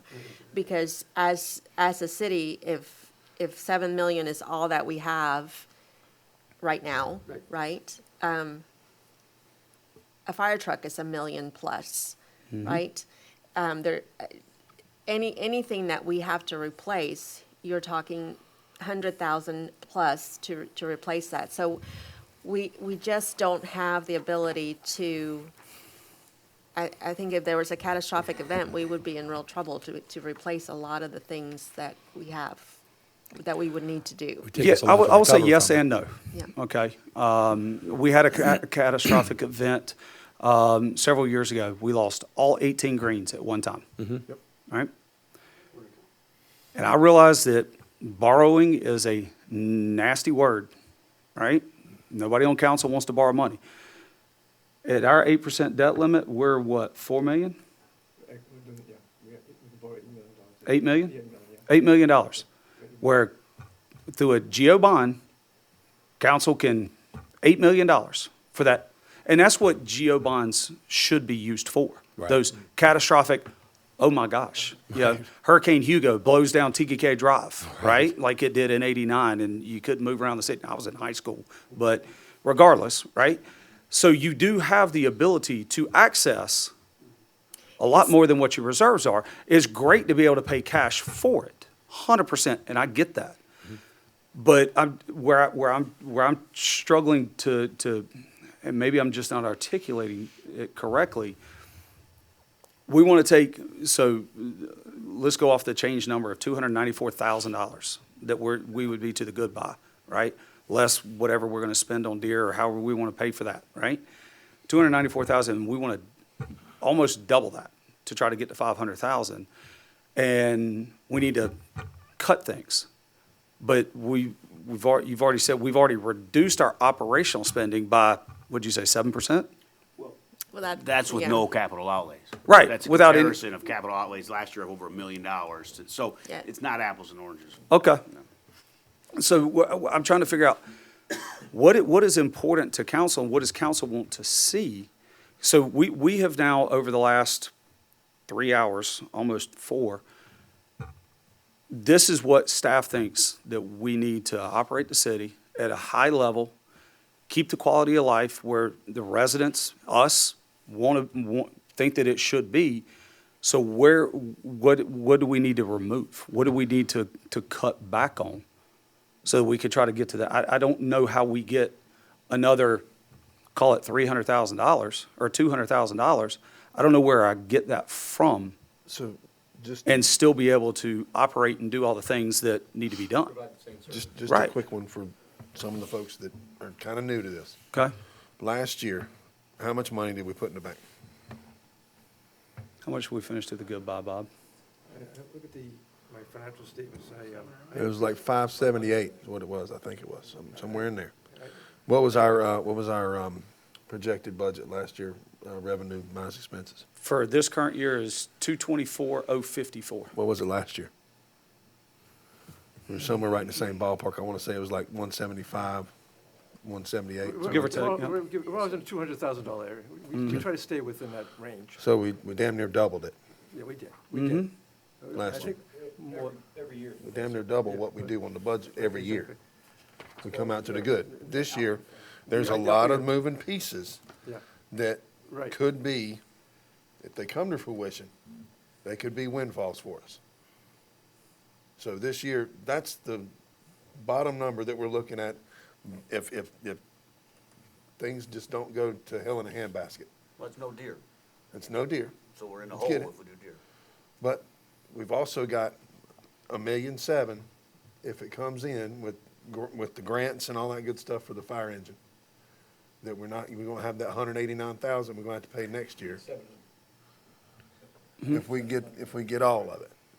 Say that again, Scott? Didn't I hear 700 for the grant? 550. From the 555, feds, it's 534. something like that. But, yeah, I mean, the total cost of the truck is 1.524 million. Right. Well, that's what I'm saying. There's a lot of things that if there are certain things that have been calculated in, it's good, high probability for them to happen for us. We have moving budget, we have moving And we numbers this year capitalize in on this it. budget. And capture it. and I think that those are incredibly good things, and I think that once they actually happen, we can adjust and figure that out.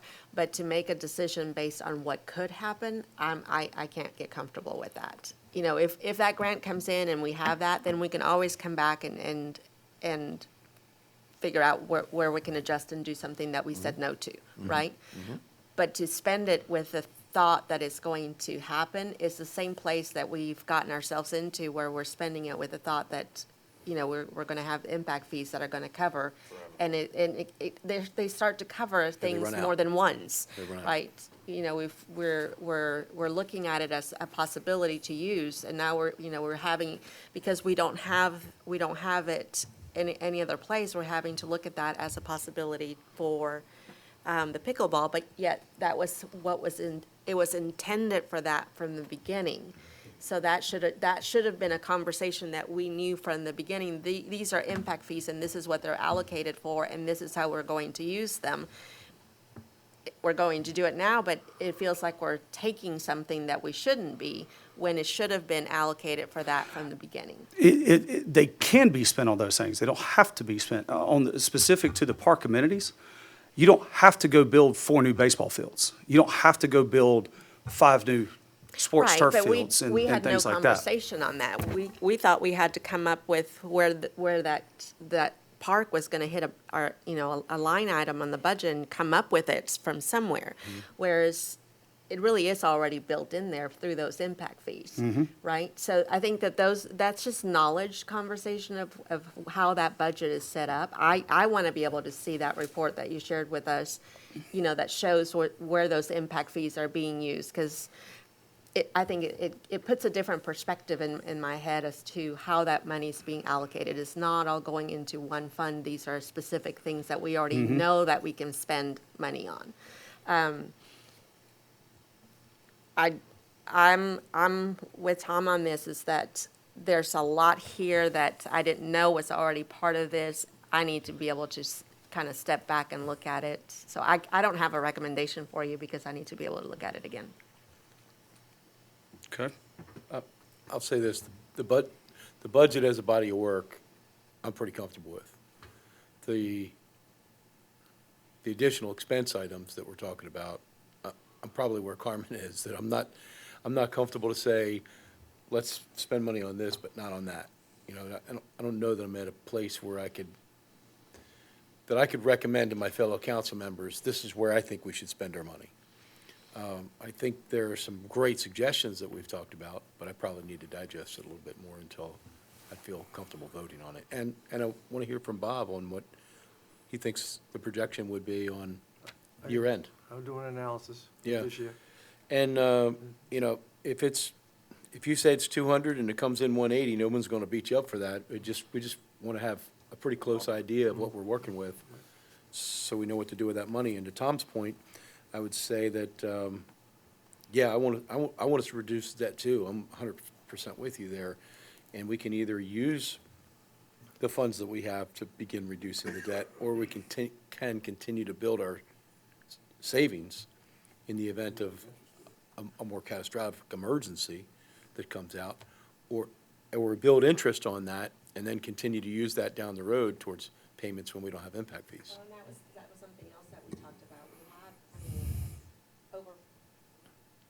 We have over $500,000 a year that we're generating in interest rates, fees, right?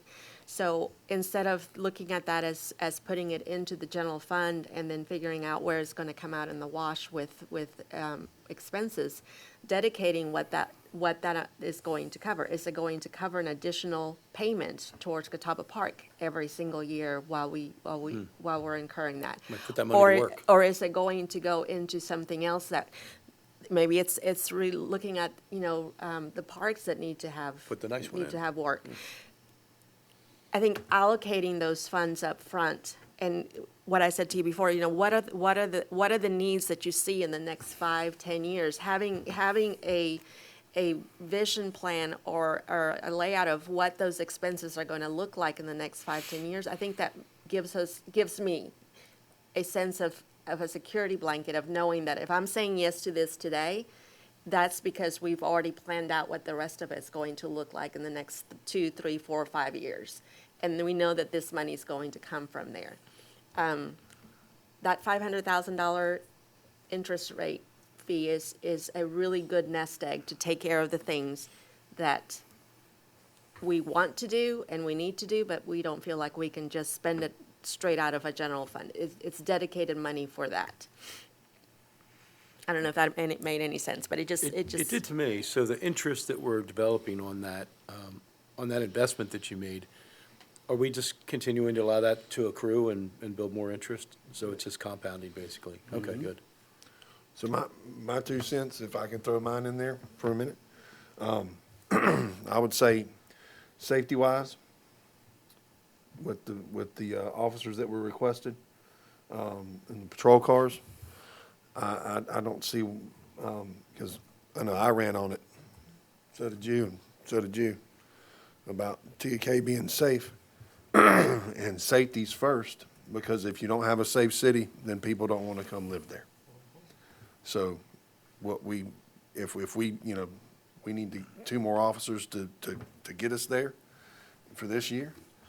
And I don't know as much about police stuff as you do, Tom, because I know that, you've been involved in the military and an awful lot of higher up things than that. I'm just an old construction worker that throws poles in the ground.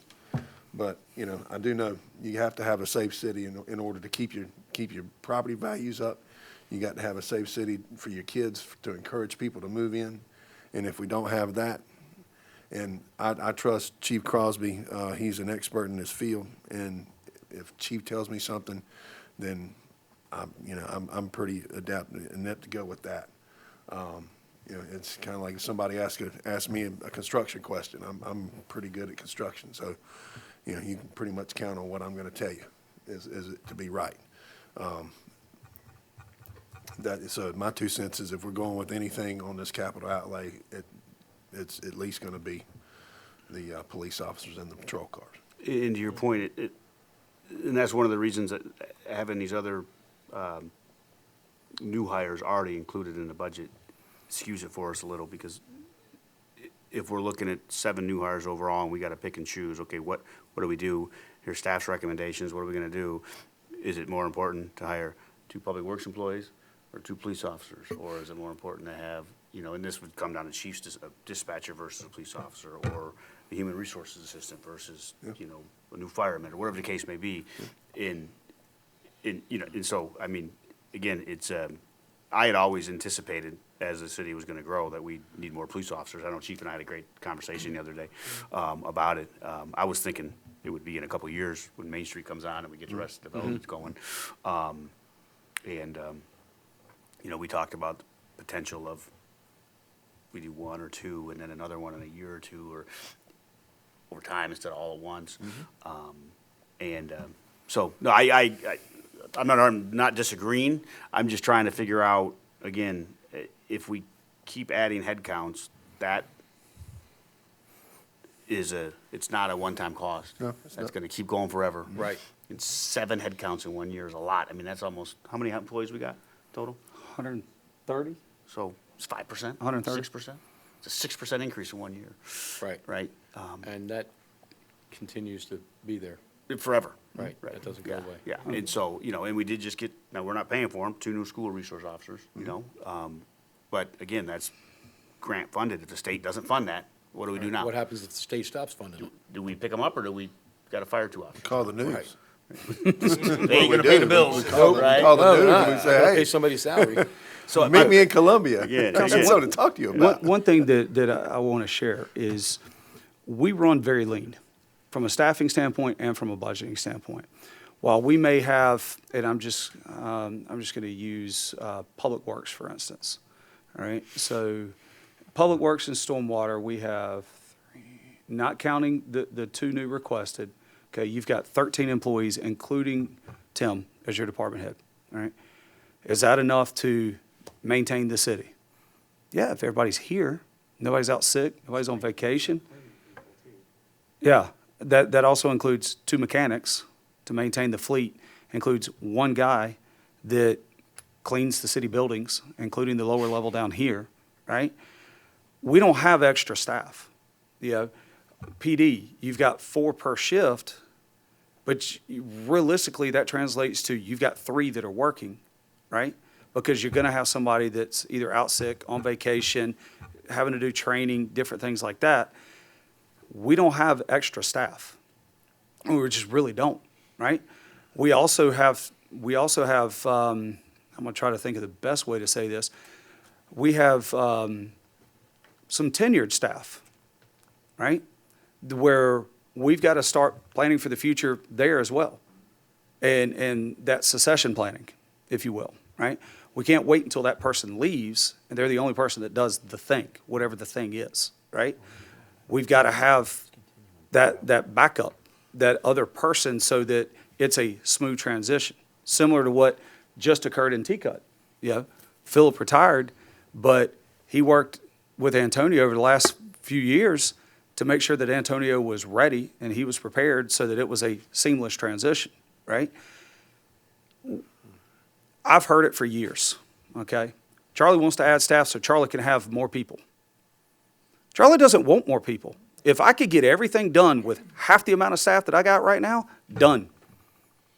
But I can't, right? So we don't have extra staff. Every staff request that was asked for in here are all needed. Every single one of them. There wasn't a single staff request of, it would be nice to have, right? It's needed to try to meet the expectations, right? The operational budget is what's needed to meet the expectations. So that's where I'm struggling of, okay, what are we removing? Can the city survive if we don't replace the playground at Rundy? Yes. We can 100% continue to operate. Can we survive without Rip Rap and Windjammer? Yeah. We can still function as a city. Does Windjammer start to deteriorate? Yeah. Do people complain that, hey, now Rundy's down to, what is it, down to 1 slide now, Dustin? To 1 slide versus it, when I started, it had 3.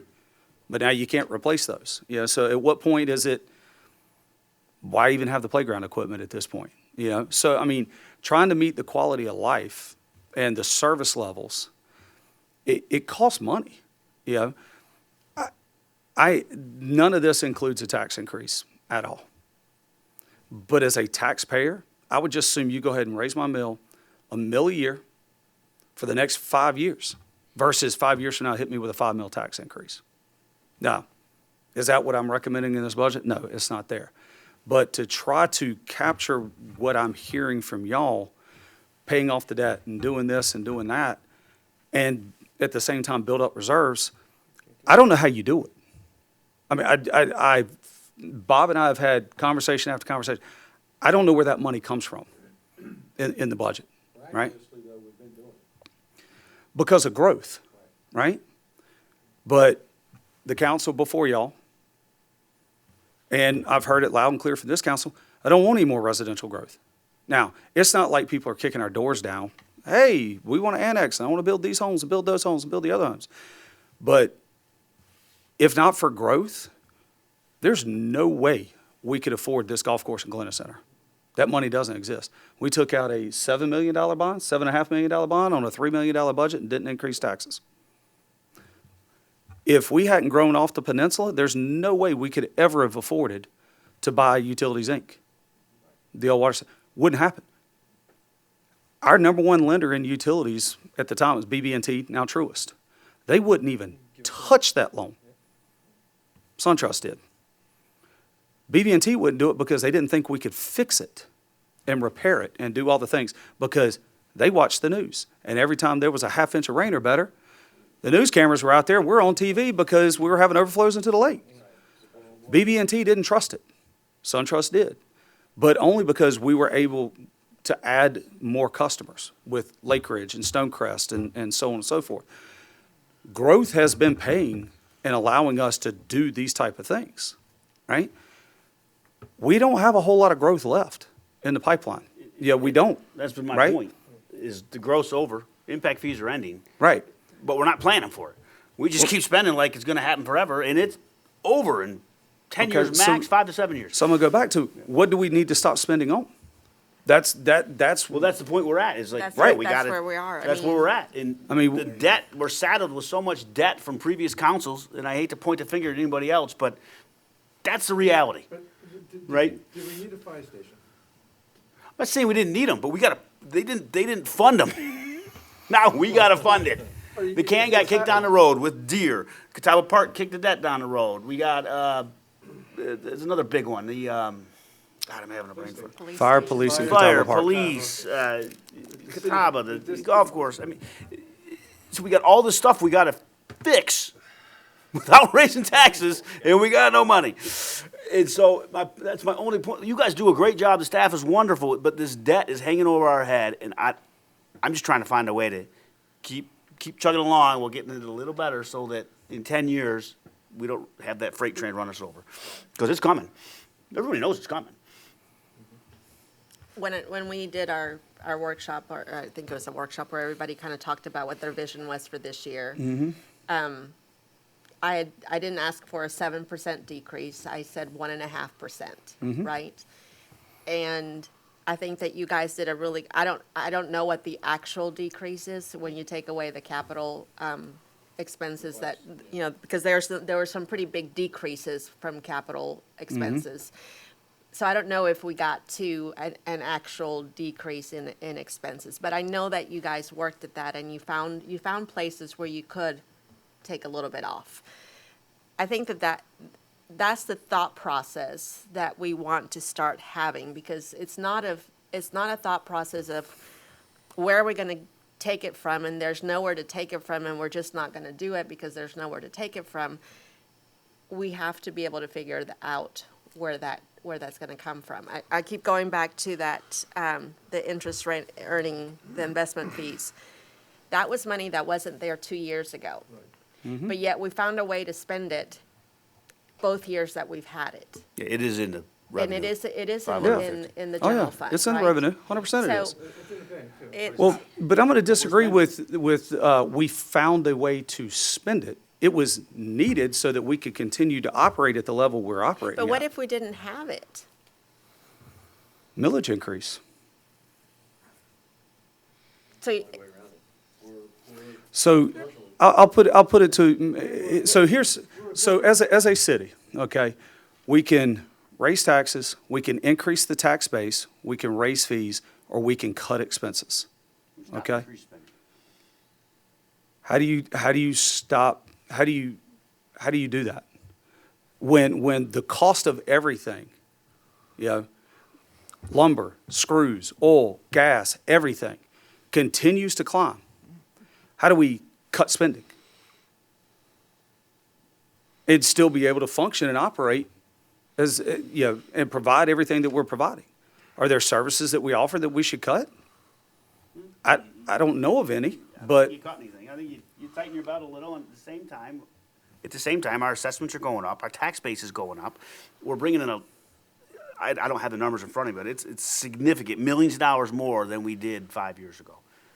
And yet, nothing's been paid off, nothing's been paid for. We just as the revenue went up, the expenses went up.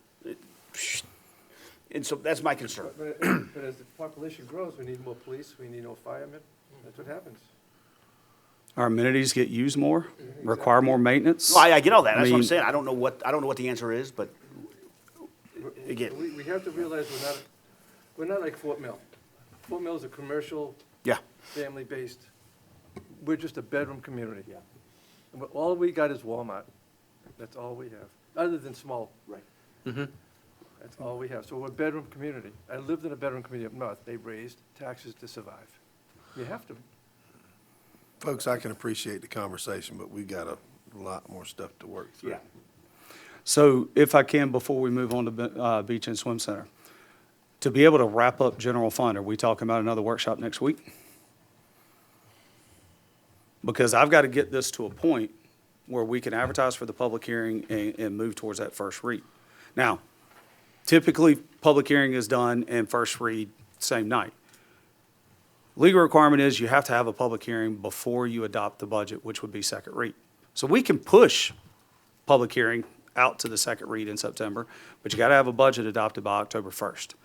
So I think the rest of these budgets, we can move through pretty easily for the most part, but I got to figure out what we're going to do with general fund, because right now, I mean, we can not do the police officers, not do any of those extra things, and we can discuss that at later council meetings and adopt a budget that's 1.104 million to the good, and then have conversations about what gets added back in at a later date, what hires get made at a later date, if that's what council wants to do, or I need to have another meeting next week. And I'm here, Bob's here, Dana's here, but I know I've got several folks that are on vacation next week, but that's okay, right? They've presented, you've heard it, you've heard the details and the explanations, but I got to figure out what we're going to do with general fund. So I'm okay doing another meeting. take everything out and just leave it at the 1.1, or is it do another budget workshop next I wouldn't week? do that. I think there's some things here that as a council, if I'm hearing what I think I am and where my heart is, there's projects in here that we want to do. We just have to decide which ones make the most sense with this budget this year. 1.1, do that budget right there, and discuss later what has to go in. Be done. That's the best way to We've do done it. that before, where there was nothing new whatsoever, no new hires, no new capital, no new nothing. And we got back together in January, February and had a conversation about what went in. I figure it'd actually be higher, because you'd have to remove Public Works. Oh, yeah. And Human Resource. Mhm. And then, Yeah, your 1.1 is definitely gonna go up. We'll pull out all the new hires. Well, I think we talked about that you were gonna give us a spreadsheet without any capital or new hires in it, Yep. so we could take a look at it. 100%. In at the next meeting, maybe You'll have next that week, tomorrow. We figure out what we're gonna do. Can we I'm good with next week. reconvene next week? Guys do that? As long as it's Wednesday or Thursday or Friday. I would prefer not to do a budget workshop on a Friday. Yeah, me too. Yeah, I'm out on Wednesday. If we could Yeah, do I'm gone. Thursday? I'm gone next Last day of the weekend. month, I'm not gonna be here. I'm good with it on Friday because I'm going to the beach anyway. Good for you. That's right, you're out next week. Could we No, do, I'm- could we I'm do here next Tuesday or week. Thursday? Okay. But come Yeah. Friday, Can we do Tuesday? Could we do Tuesday or Thursday? Brian can't do Oh. Monday, Tuesday. Okay. Wednesday Thursday? it is. Thursday, Wednesday? Wednesday? Thursday. I thought somebody said they I couldn't might be do gone Wednesday. Thursday. I don't know when, we're leaving next week. I don't know if we're leaving I Thursday or can't do Friday. Wednesday. I'm not doing Thursday. Wednesday then? You can't do Wednesday then? I can do Tuesday or Thursday. I'm not doing Thursday.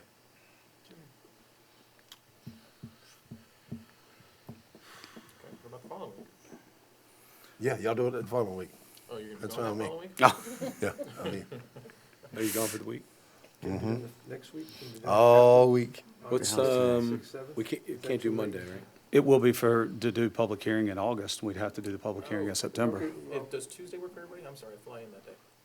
As long as I can get in. No. we're Listen, talking it's about not gonna Tuesday take the 5 30th. hours to do it, that's for The sure. 30th. My flight lands It'd be at 5. a follow-up, it'll take that's an tight. hour or two. That's tight. That's tight. call in until you get here. We could, reserve your helicopter. if we're just talking general fund, we can wait and start at 6:30, 7 o'clock. Tuesday night? Tuesday? Tuesday night, is that good for you, Scott? We're okay Yes. with the funds. Yeah, I can do Tuesday. All right, Tuesday the 30th. 7 o'clock? That's fine. For the Good for sake me. of transparency, I will not be here next week. Is there a need to talk deer while we're here right now, or I don't think will so. y'all just have that? Okay. I You think, have if- the information. yeah, if we have a general number of 300 to 320 or less, I think we can talk about it. I know, sounds easy to say that, doesn't it? Who's ready for beach and swim center?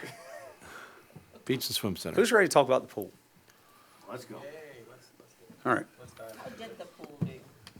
So, pool's actually trending pretty well. Considering a few months ago, we were like, oh, good Lord, can we sell it? So projected revenues, for next year, $180,747, over expenses of $161,157. leaving you a net balance of $19,590. Dustin is here to answer any questions.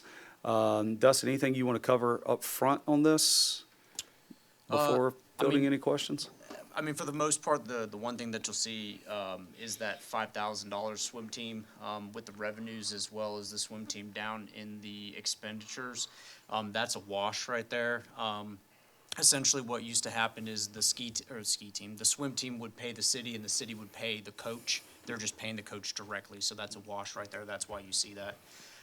There's two line items that did increase. Your equipment maintenance and repair, about $8,000. That's increasing and replacing current loungers, chairs, and tables around the pool. So one of the things that we've heard, Bob, correct me if I'm wrong, this is the second largest number of memberships we've had You're correct. in the past, like, 5 years. Yes. And so one of the biggest things is seating around the pool, so we want to go ahead and make sure that we address that and replace the things Good. that we need to. So the other part is that building and grounds maintenance. That's to, take care of some of our pergolas, make sure we have, some of our landscaping looking good, and to repair some stuff inside of our pump room, just to make sure that that's up to code. So those are your biggest jumps. And then obviously your pool maintenance company, it says it's a 7% increase. However, it's only a 5% increase because that budgeted number was about $1,100 off. It's $69,000 is the current budget contract. So you're seeing a 5% increase in that, which is per the contract. What's going on with capital outlay? So we do not have any capital outlays this current year. What we have done is I have a breakdown of everything that we have completed at the pool. Right now. Good thing. Yeah. Right now, we've taken steps to really enhance the operational side of the pool, especially the baby pool itself. Well, if you've been down there, the feature itself was completely redone. It was replastered. The pump was replaced. We managed to get a new cover for the main pool and a cover for the baby pool. So it's a lot of operational, taking care of asset part of the pool. And then as we get into the off season, we're looking at continuing to replace parts of the pool deck that need to be fixed. When we looked at the initial, or when the pool company went through and looked at the initial pool deck, they said, yeah, that's gonna be more like a $300,000 cost to replace the entire thing. So we're gonna go ahead and make sure we replace the areas that need to be replaced, as opposed to replacing the entire pool deck. And a good chunk of that work, we're talking about September timeframe as the Correct, pool yeah, after the closes. pool So closes. you'll see that $18,878 year-to-date spent, that number's gonna jump. In current budget year? Correct. Okay. Correct. Got it. Which is why we're showing none for the upcoming Yeah, fiscal year. and based on their need. So we'll be negative then, because your expenses are gonna go up. In terms of, What do you mean? No, you're not gonna be in the negative. no, No, you won't. No. you had me worried there for a second. Sorry. Yeah. Dang it. But yeah, that's what you'll see, and based on the needs assessment that the pool company came out, most of it is small, minor repairs, so there's not a massive need for capital outlay allocation. So, but I can answer questions if y'all need me to. How was the performance for the pool Trident maintenance and just the customer relations side of it? Because we spent a lot of time talking about that. Based on the feedback that I've received, it's been significantly better this year. They went and hired a very strong pool manager, Wayne. He's done a very good job when he's there. Our staff is still continuing making routine visits, which is what I like to see. So I've heard that things have been better than the last pool season. So 100%, yep. And I've seen a whole lot less chatter online about it too this year than last year. Folks, if we can, it's 10:30 at night, let's see if we can speed things up and keep it to money real quick. All right, can we? Mm-hmm. We do that, okay. Have you discuss whatever you want to. I thought we were. Anything else on Beach and Swim Center? Anything else? I'm afraid to say. All money, we can I talk think it's a about it. good budget, it really is. Trust me. So let's go to stormwater. Tika will be next. I see everyone in a few. Yep. Thank you. All right, Antonio. So as Antonio's making his way up, you're looking at projected revenues of $7,635,069. You're over expenses of $7,482,808, leaving you to the good of $152,261. It does envision both a water and sewer rate increase of 4% on either side, and that is due to rate increases being passed through from, coming our way from our providers, Fort Mill and Rock Hill, on the water and sewer side. So it's just passing that through. With that, Antonio, if you wouldn't mind running through a couple of these items for council, and then we'll see what questions they've got. Sounds good. Appreciate it. Thanks for having me tonight. I know we all want to go home, so I'm going to keep this short. I just want to hit some of the higher items that we have there. You can see professional services. We want to go up by $50,000 there. The reason for that is we really are in need of a water model of our system, just to give us some accurate information on how our system is doing. You know, are the fire flows good? Are the pressures good? Or, you know, it's pretty much a health monitor of the system itself. You'll also see on there, on your list, the ESRI update. That's just updating all the maps, putting it into the system.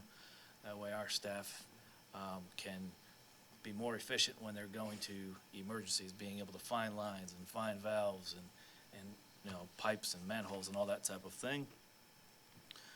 You'll also see there's some asphalt repair that goes in professional services as well.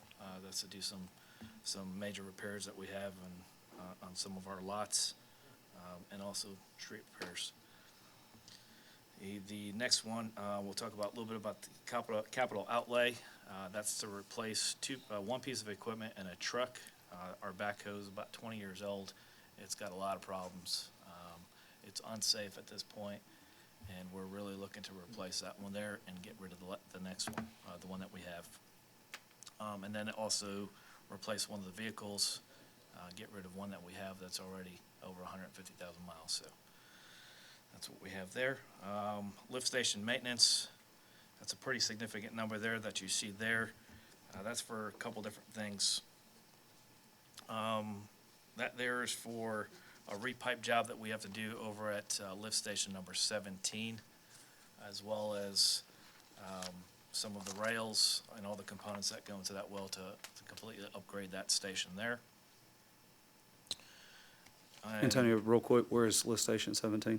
That is down off of Seven Coves, and that's one of the many that we have to do. There's another one off of, God, I'm having a brain fart right now. Anyway, there's two that we have to do. Seven Coves is one of them that we have to do. 17. The other one is 18, but I'm blanking out as far as the street name is right now. Next line item is sewer line maintenance. You see that increase of $80,000. You heard no mention of us adding a head count. One of the reasons there is that we're too short right now, so we're hoping to fill that, but unfortunately we can't. They're not falling out of the sky for us. So what we're looking to do is to make the lives of the staff that we do have a bit easier.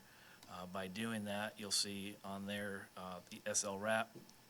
This is a device. It's a 2-manhole device that you can place in the manholes, and it creates these acoustic sounds to tell you, hey, is the line clogged? Does it need to be jetted at this point? Does it need any care for it? Instead of going out there and taking all that apparatus and guessing, or taking a camera out there, you take the system, you put it on, and it does the guesswork for you. The other item you see on there is a smart cover. We're really trying to work through our I&I problems. What the smart cover does is it stores a bunch of data when we have rain events. So we'll begin with a lift station. If we're getting some high run times, we'll start on the outer manhole, put that device there, and capture some of that information to know, all right, where do we have some more issues? That way we can get a camera in there, and then later on get that manhole lined, or that sewer line lined. Next is the maintenance of treatment. A lot of the things that you see on here as well are based off of inflation. But for the maintenance of treatment, yes, we've had a high number of inflation come on there, but one of our wastewater treatment plants is in dire need of upgrades, and it's not the one that the ARP money and the grant money is going towards. It's plant number 3 off of Windjammer Drive. So there's some electrical panels down there that are really unsafe. That's where some of that money is going towards. Chemicals, you can see $25,000 of an increase there. That's all based off of inflation. Delivery and chemical itself it's gone crazy. Honestly, council, that's one of the reasons for the rate increases coming, that originally started in Rock Hill with the sewer treatment plant, the water treatment plant. Their cost to run those things, it just continues to climb. So the original rate increases we were going through were because of the expansions that they were doing. These are just because of cost of operations at this point. And then the last one that I have is for the IT expense. You'll see it went up $5,000. We currently need to replace our SCADA computer as well as update the system there, which cost is right around $8,000. But we do have a little flexibility on what we have already there. That pretty much concludes. If you have any questions, I'll be happy to take them. Everything that you have on the secondary pages is already part of Yes, your ma'am. budget here. I like your budget. Thank you. Anybody got anything else? Cool. Thank you, Antonio. Thank you. All right. Stormwater. Back to me. Yep. So $1,224,000 in revenues. And obviously that equals on the expense side. I want to talk about where that, real quick, where that 1.2 million comes from. As Bob indicated earlier, very briefly, it includes doing a rate increase on the stormwater fee. Takes it from 132, where we are now, to the 204. It's the only way we're gonna try to get ahead on drainage maintenance and things like that. So this entire budget is envisioning council being on board with that rate increase on stormwater. If council is not, realistically, what happens is the $457,000 in drainage maintenance material for projects goes down. I don't know a better way to say it, but Joey, go ahead. Okay, a few highlights. Charlie mentioned the rate increase, and I presented y'all with a couple of different scenarios based off of our previous conversation during the stormwater update. Unfortunately, we got a real taste over the last week as to the challenges that we have in the stormwater department. Not only the storm damage that, we're working round the clock, but we had a pretty significant issue happen on Forsythia where if it would have continued to erode and we didn't discover the problem, we would have lost the road. So on top of, and that's part of the newer system, and through what we found, it looked like there was pool grout that had clogged up that pipe, just contractors dumping it in there. So very frustrating, but it's going to wind up being a very expensive endeavor for the city, not only using contractors to unclog the pipe. We'd like to thank Town of Fort Mill for their assistance as well in helping us with that, but obviously repairing the pipe and then getting everything back in place. We had to cut out a nice section of the road, and we'll be replacing that as well. So on top of that, not to dwell too much because I shared a lot of this at your previous meeting, but one of the things I told you that we really wanted to focus on is to better manage curbside collection because it's turned into a monster in itself that's taking us, some days 4 or 5 days a week, even going into next week, it's never ending, and really doesn't give us an opportunity as a public works staff to handle the other maintenance of the city, the proactive stormwater projects, being able to do any stormwater projects in-house, street sign replacement, tree pruning. It goes on, the things that our public works staff does. So one of the proposals that you have with you is a grappling truck, and it would significantly reduce the amount of manpower. And how the operation is envisioned is that on Mondays, you're probably going to have full force that's going out on curbside collection. And then through that, you're able to reduce that down into the other days of the week utilizing this grappling truck, because it can be a two-man operation that's essentially a dump truck and a loader in one. It's an efficient piece of equipment that would benefit our staff greatly. You're looking at a cost of about $270,000. It's not in your current stormwater budget, and there are some options that I presented to y'all, whether it be financed, which wouldn't have an impact this year. It picks up the following year, but as those capital leases come up, it basically replaces those. Or you take the hit this upcoming year, and through stormwater reserves and drainage maintenance materials, you can pay for that equipment. But obviously through that, you're going to suffer with your ability to do projects that first year. So through that, we have a couple of projects that's out for bid right now, Cebu and Saguaro Circle, that we anticipate, I believe, by your August council meeting, we'll have the pricing on that and try to figure out through this current year budget and through reserves what is actually doable for this year. But the main part of this is that if we want to get to a point to where we tackle curbside collection so that our public works staff can actually do other job functions, it's something we need to strongly consider as a group. Is the 85,000 capital outlay, is that the dump truck? I'm sorry, that is not, I didn't touch on that, and I apologize. That is your equipment storage building, looking That's at the a building. prefab. Okay. Yeah, so the other scenario, and I'm going to be honest with you, it was kind of the joke this week amongst staff is, man, we could have really used that dump truck this week.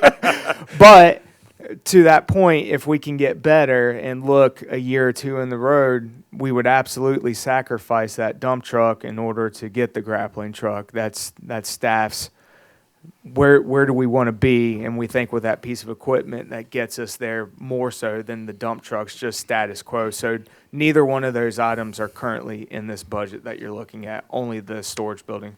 The only question I have is so you said with the grappling truck, after day one, you only need 2 people to do the curbside, so why do we need 2 more employees? If I get it in scenario 1, you need 2 more employees because it's taking 6 days to do curbside.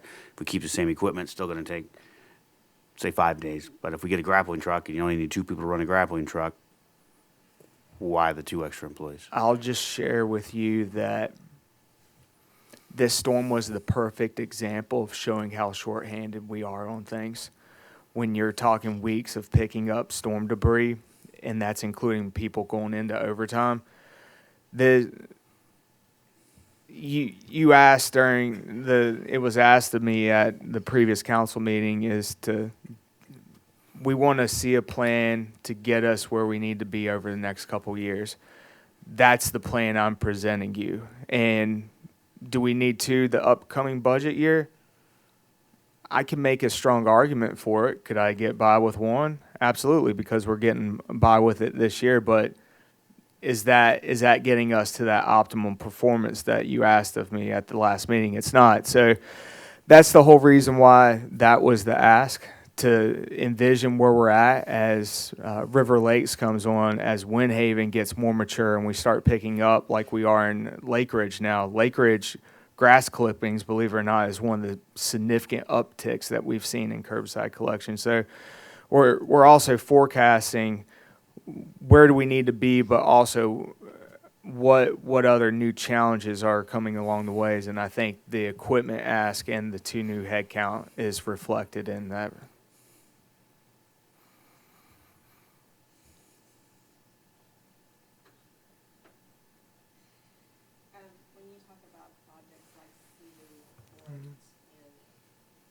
When you talk about projects like Cebu Court and other specific known stormwater projects, is there a place in this that has a line item that addresses that? It's captured in your drainage maintenance and material. Okay. So, Along with your reserve balance, which is right around $500,000. A little less than that. A little less, yeah. Well, it took a tick with the 170. Yeah. okay, so reserve balance plus the 457,000 that you're requesting, what will that do? Like, what specific things are you going to address with that, of that list, that original meeting that we had? Yes. You know, we said, what are the red flagged ones? So is that addressing those? I'll let you know when we get the quotes in about a week. I mean, I laugh, but I mean, it is part of the challenge of it because some of them, there's just some unknowns with the projects, and until we could give guesses, but that, to be honest with you, there's some of those bids that may come back that's well over $500,000, and it's just not feasible right now. That's the reality of it, and See, and I guess that's where my thought process goes. Okay, so we have a street that could fall in, and I'm exaggerating, I totally am, but it's a $500,000 repair to do that. We have to do those things. Those are like, there's no question about it. It has to be done. So how do we balance that unknown today that we might know next week by approving an expense of something that we may not need this year?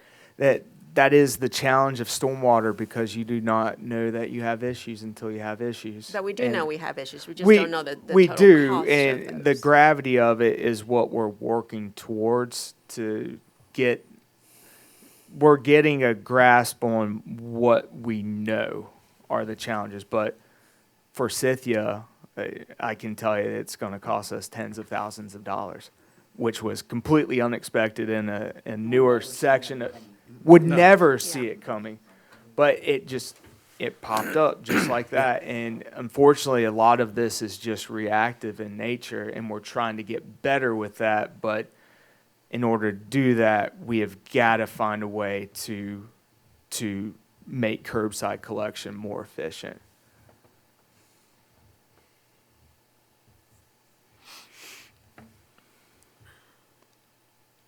So I guess to Councilor Miller's point, the budget that's requested is kind of a number out here somewhere that we don't really know what it is until you start getting quotes back. And they could run into cost overruns if it's worse than we thought. I will. Is that fair to say or no? It's fair to say that 204 rate could be higher. In my opinion, I think Saguaro. So I will share that Saguaro and Cebu are our highest cost, projected cost, just estimated. Because of probably the highest so risk right those now. are going to be pretty revealing once we get those quotes back. The rest should kind of fall in line to where we're feeling pretty good about covering it in drainage, maintenance, and material. Okay. So if those two fall outside of, if the rest are good with what you have in drainage and material, but those two streets could come back to being $500,000 each, where does that come from? Like, what would be the next conversation? We'd have to discuss options with you, whether it's pulled out of reserves or, we'd have to determine the severity of it. But we don't want to put it in the budget if we're not anticipating it. It'll have to come from somewhere, but It will. I don't think we should budget for it if we don't know that it's going to be there. You're going to have an answer, not off the top of my head, but I'm pretty sure quotes get back beginning of August. So I know that we're nearing where we should have those answers as to what that looks like in totality. Can you adjust this if you get those quotes back and they're out of whack? It will be, you can get this budget before your first read, absolutely. Okay. Well, you'll have that before your first read. You okay with that? Yeah. Okay. Where are we at on the grapple truck, council? Is council okay with financing a grapple truck in stormwater? This is in lieu of the dump truck? Instead of a dump truck? How much correct. is a dump truck? 85. The grapple's what? 240? For whatever it's worth, just from staff's perspective and discussing with our staff, I know it sounds like a significant increase from 85 to 240,000, but I think the impact that will have for our operations will far outweigh that cost. So the front end loader that we bought, was it 2 years ago? That was longer than that. Was it? Yeah. I think we just. Yeah, I think we're here. When was that, 20 years ago? 2.5. It's, that truck, or that piece of equipment predominantly is used for curbside pickup. It is, but Parks and Rec has shown a greater need for front-end loaders, and with us having both front-end loaders worth curbside collection, they basically get it when we have available time, and sometimes it's just not happening that week. So they're having to push their projects because both the front-end loaders are having to be used on curbside collection throughout the week. So So it'd be it's- shifted over to that it's not department. just the Public Works. To your point, if you're concerned about the front-end loaders not being used, No, I wouldn't think they were, Yeah. I know they're not gonna, but I'm just saying, money-wise, that, for the grapple bucket, you know, we're taking the manpower down, you're taking that piece of equipment, we can move that piece of equipment over to Park and Rec as they need it more. For whatever it's worth, a lot of the Fort Mill, Rock Hill, they all have grappling trucks. This is what they're shifting towards for curbside collection. Yeah. And And we you're- did you're- do some research with outsourcing curbside collection, as y'all had requested. And City of Rock Hill decided to keep their curbside collection because they said the cost was so exorbitant to contract it out. Plus, you run into quality services. You're asking residents to dump all their curbside collection in a 96-gallon trash can. That's not the level of service we want to offer. One other thing to point out, your debt payment that's showing up for next year, that comes off the following year. What didn't we buy this year? That we didn't do the pole barn? Correct. We were Correct. looking at doing a dump truck, but then we waited. Correct. How much is that? That's correct. That was We, what, 80,000? What did we budget? We budgeted 80, but we Yeah. budgeted that in the Public Works Department. Yeah. But as we looked at, as we were creating this budget, the equipment that's going in, that would be stored in that, is all stormwater-related equipment. Well, no, I'm wondering, So- the money we didn't spend this year. How much was that? Was it 80 grand. I thought the building was like 200,000 we budgeted. We only. No, we We budgeted only that was budgeted the 80. quote. Budgeted 80, okay. Yeah, the quote. Yeah, the No, quotes I was came just in. wondering if we could buy the grapple truck this year. I think that would be something to consider as part of Bob's analysis through all of it. What But if we makes did a sense grapple on truck, if reserve. we did a grapple truck, could we do one person? Yeah, no pressure, Bob. Oh, Bob will make it look like we can afford it. Just shift the little numbers here and there. I'm teasing Bob. Accounting's an art, not a science. Add that zero. If that be the case, he's Picasso. Right.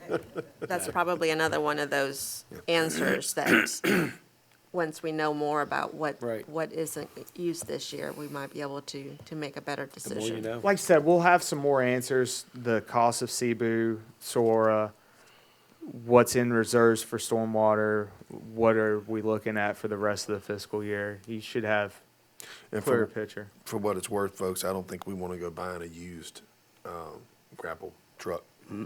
We don't want to inherit other people's problems. Misaligned, all kinds of stuff, and just, Your bids are Yeah. August. Joey, and tourism. with Yeah. a grapple truck, let's do two. can you get, Events and tourism. Let's get it. would one person suffice to help this first year instead of two? I would take whatever you'd be willing to give me. I mean, because the grapple truck's gonna make you more efficient, that's why I'm. It will. Down the I road. think Chris asked if we had a dump truck with a grapple on it, which would be really cool. Why not? Yeah, Could do it. We're like the A-team. You're welcome. right. Transformer. Jinx. Yes, sir. Yes. Yep. It would be easy for me to move to Wednesday night, because Scott can't do Wednesday. Yeah, I can't do Wednesday.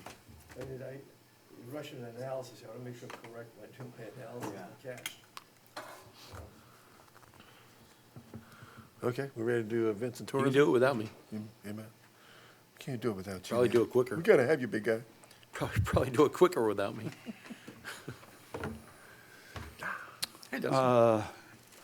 Good to see you. Events buddy. tourism, Dustin's back at the table. You've got total revenues at $226,700 and balanced on on your expenses of the same.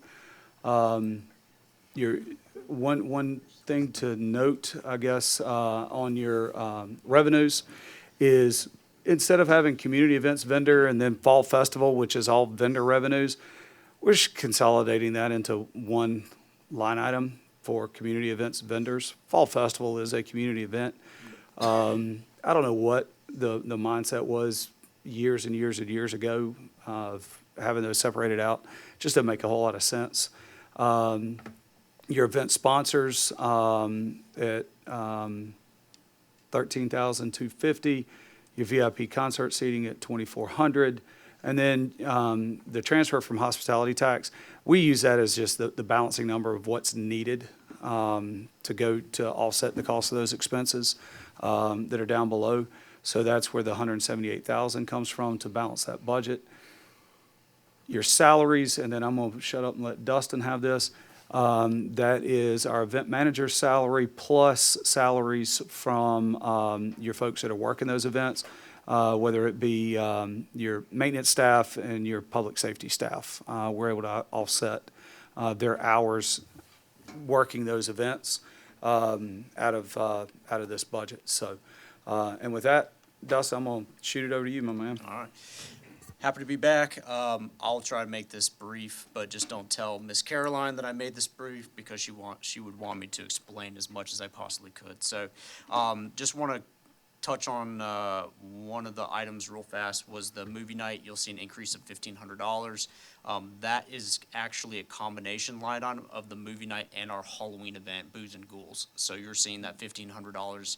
We attempted to change the line item to just fall events, but Dana informed me that the system won't, so it was just included in that movie night. So that's movie night and the Halloween event, Booze and Ghouls, that we had up at the Glendon Center together. So that's that cost that you see there.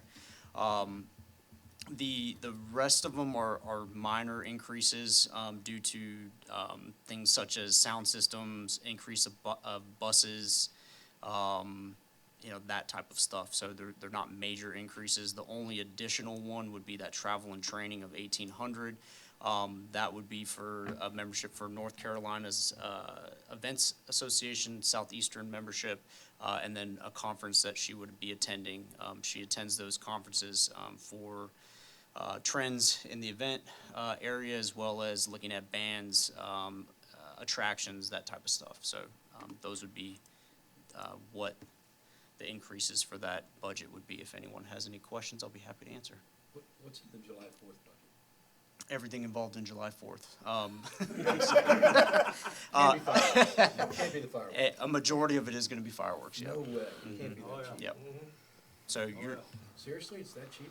Yeah, you're getting robbed when you go to those fireworks stands, God. You got to quit doing that stuff. No, I'm just saying, that fireworks was amazing. It was can't be that awesome. cheap. Are you Yeah, gonna it have was one awesome. this year at your house? cheap.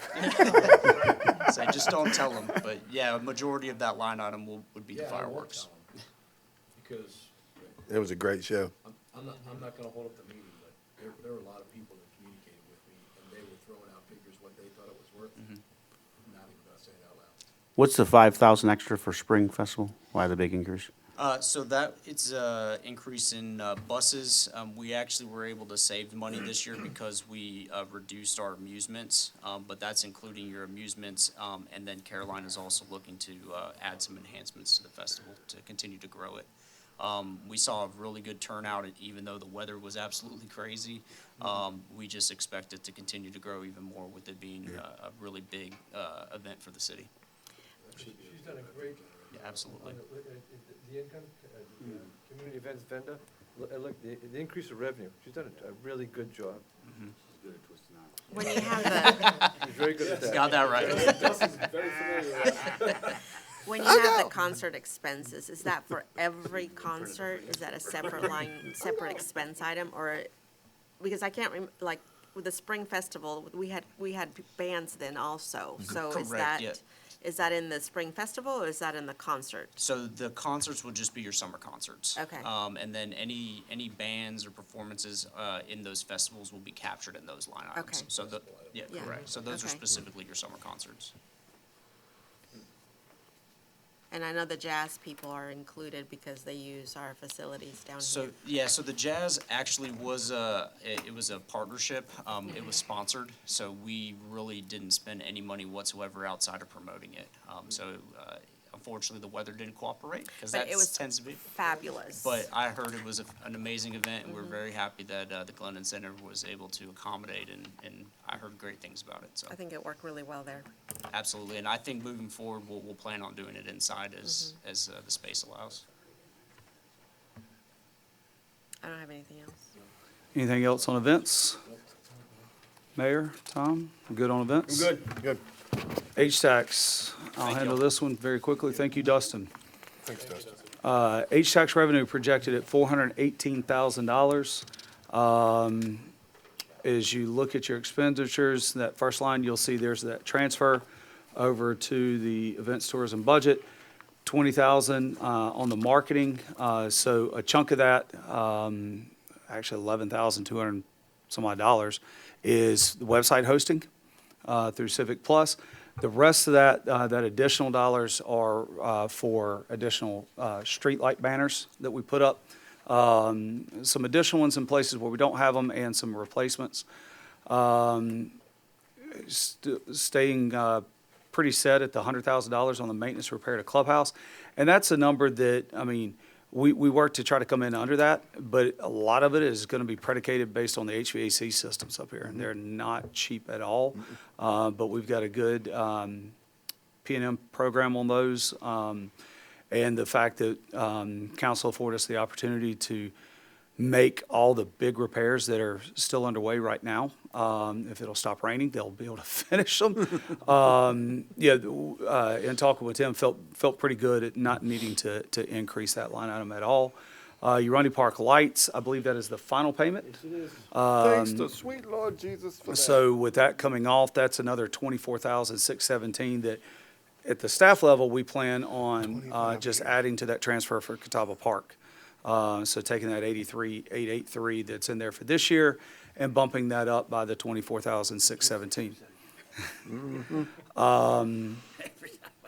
So now, yeah, I do want to say one thing. Bob ran a quick analysis about Catawba Park. And about 80% of what that bond note is coming from external resources. All right? As far as, what did you have in there? The Catawba Park bond is paid by the Parks and Rec impact fee, all of it. Yeah, but when you look at the other revenues, as far as like your fees from independent, I'm talking about non-tax revenues, like your independence dollars that come in from Charlotte Independence and things like that. You had a quick note that you would show me. It's about 80%, right? So, I mean, and there's going to come a point in time, especially with Main Street, where Catawba Park is going to start paying huge dividends as those businesses come online, right? It's going to be a big draw for businesses wanting to be in there because of the tournaments and things of that nature. But Banking. that's HTAX is pretty simple. Continues to go up each year. Model A and Shore Club continue to be our top hospitality taxpayers. There are some months, according to Model A, that the concession stand at the pool and concession stand at Catawba Park are actually bringing in more money than what Model A is on some of those months. So, our businesses are doing well. It's a drinking town. The tournaments and weekends, Yep. Catawba Park, leads of people. Oh, yeah. Yep. You see them with the baseball uniforms, they're going to Dairy Queen. Yeah. So our HTAX continues to climb at a modest rate. And then as we're able to bring on, hopefully some things in the Windhaven commercial development as well as Main Street, that number's just going to continue to climb on the food and beverage end. So I'm excited to see when the new grocery store that's getting built over in Stonecrest, I can't wait to see what that business license and HTAX is going to look like from there. I think they're going to go like gangbusters. That's not even included. No, we don't have any projections in there for that. So That's your H-Tax budget, council. Any When's the- questions on When's that? the Walmart deal up? The what? Is there like, can we revisit Walmart's tax base or anything like, can we renegotiate any kind of terms with Walmart? To do, we can't just increase taxes on Walmart. They No, pay we- 6%, I mean, and then they pay their business license fee, so, I mean, and they pay a hospitality tax because of their, the deli in there. I mean, we don't have any deals York County with, takes care of real estate taxes. yeah. Yeah. You have to be, all that, it's between $100,000 and $110,000 a year. There's nothing we can do about that. Okay, I'm just throwing it out there. No, no, no.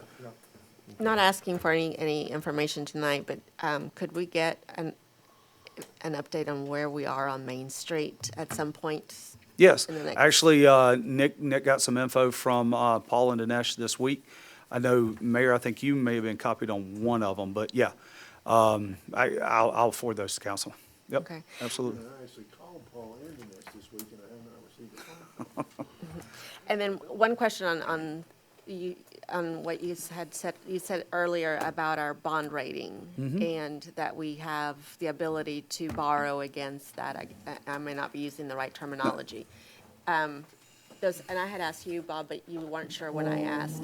Does that bond rating include the loans that are on Catawba Park and the police station? or Our is that bond rating? Yeah. You're talking about the 8% debt. 8% Yeah, debt the limit. debt limit. It's only Does- on the, Yeah, it's and what bond is that? the fire bond. The 5 one, and that's Yep, it. that's the only one. That's the only one that goes Okay, against so our 8% debt It limit. doesn't, We paid the the other debt. ones don't count against it, even though we have that debt. It Correct. doesn't It doesn't count against our debt limit, yeah.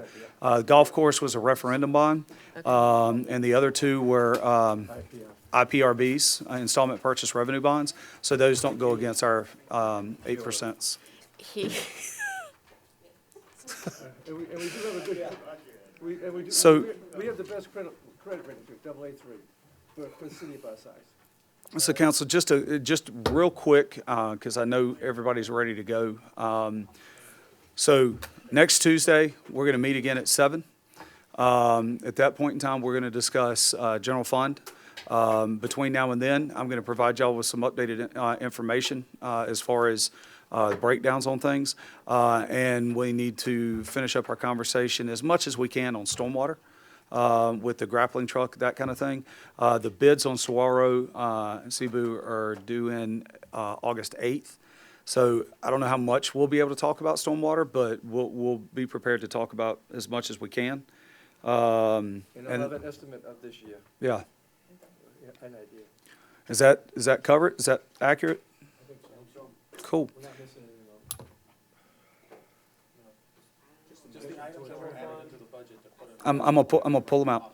I'm gonna pull, any of the new stuff that we put into the budget, we're gonna pull out, as far as personnel and capital. Yep, other than the one patrol car that's a replacement. Yep, not a problem. So stormwater, the estimated excess revenue and project, right? From general fund, yes, sir. Try to, yep, we'll discuss those on Tuesday. I'll do everything I can to get that to y'all by Monday afternoon. I know it doesn't give you a whole lot of lead time before the Tuesday meeting, but I don't know that I can get it to you faster than that, given it's Thursday, almost midnight. But it's almost Friday, but yeah. Why not? Why not? I don't have anything else for council. Council comments. Thanks, staff. I know not everybody's here, but I just want to say how much I appreciate how much you guys put into this.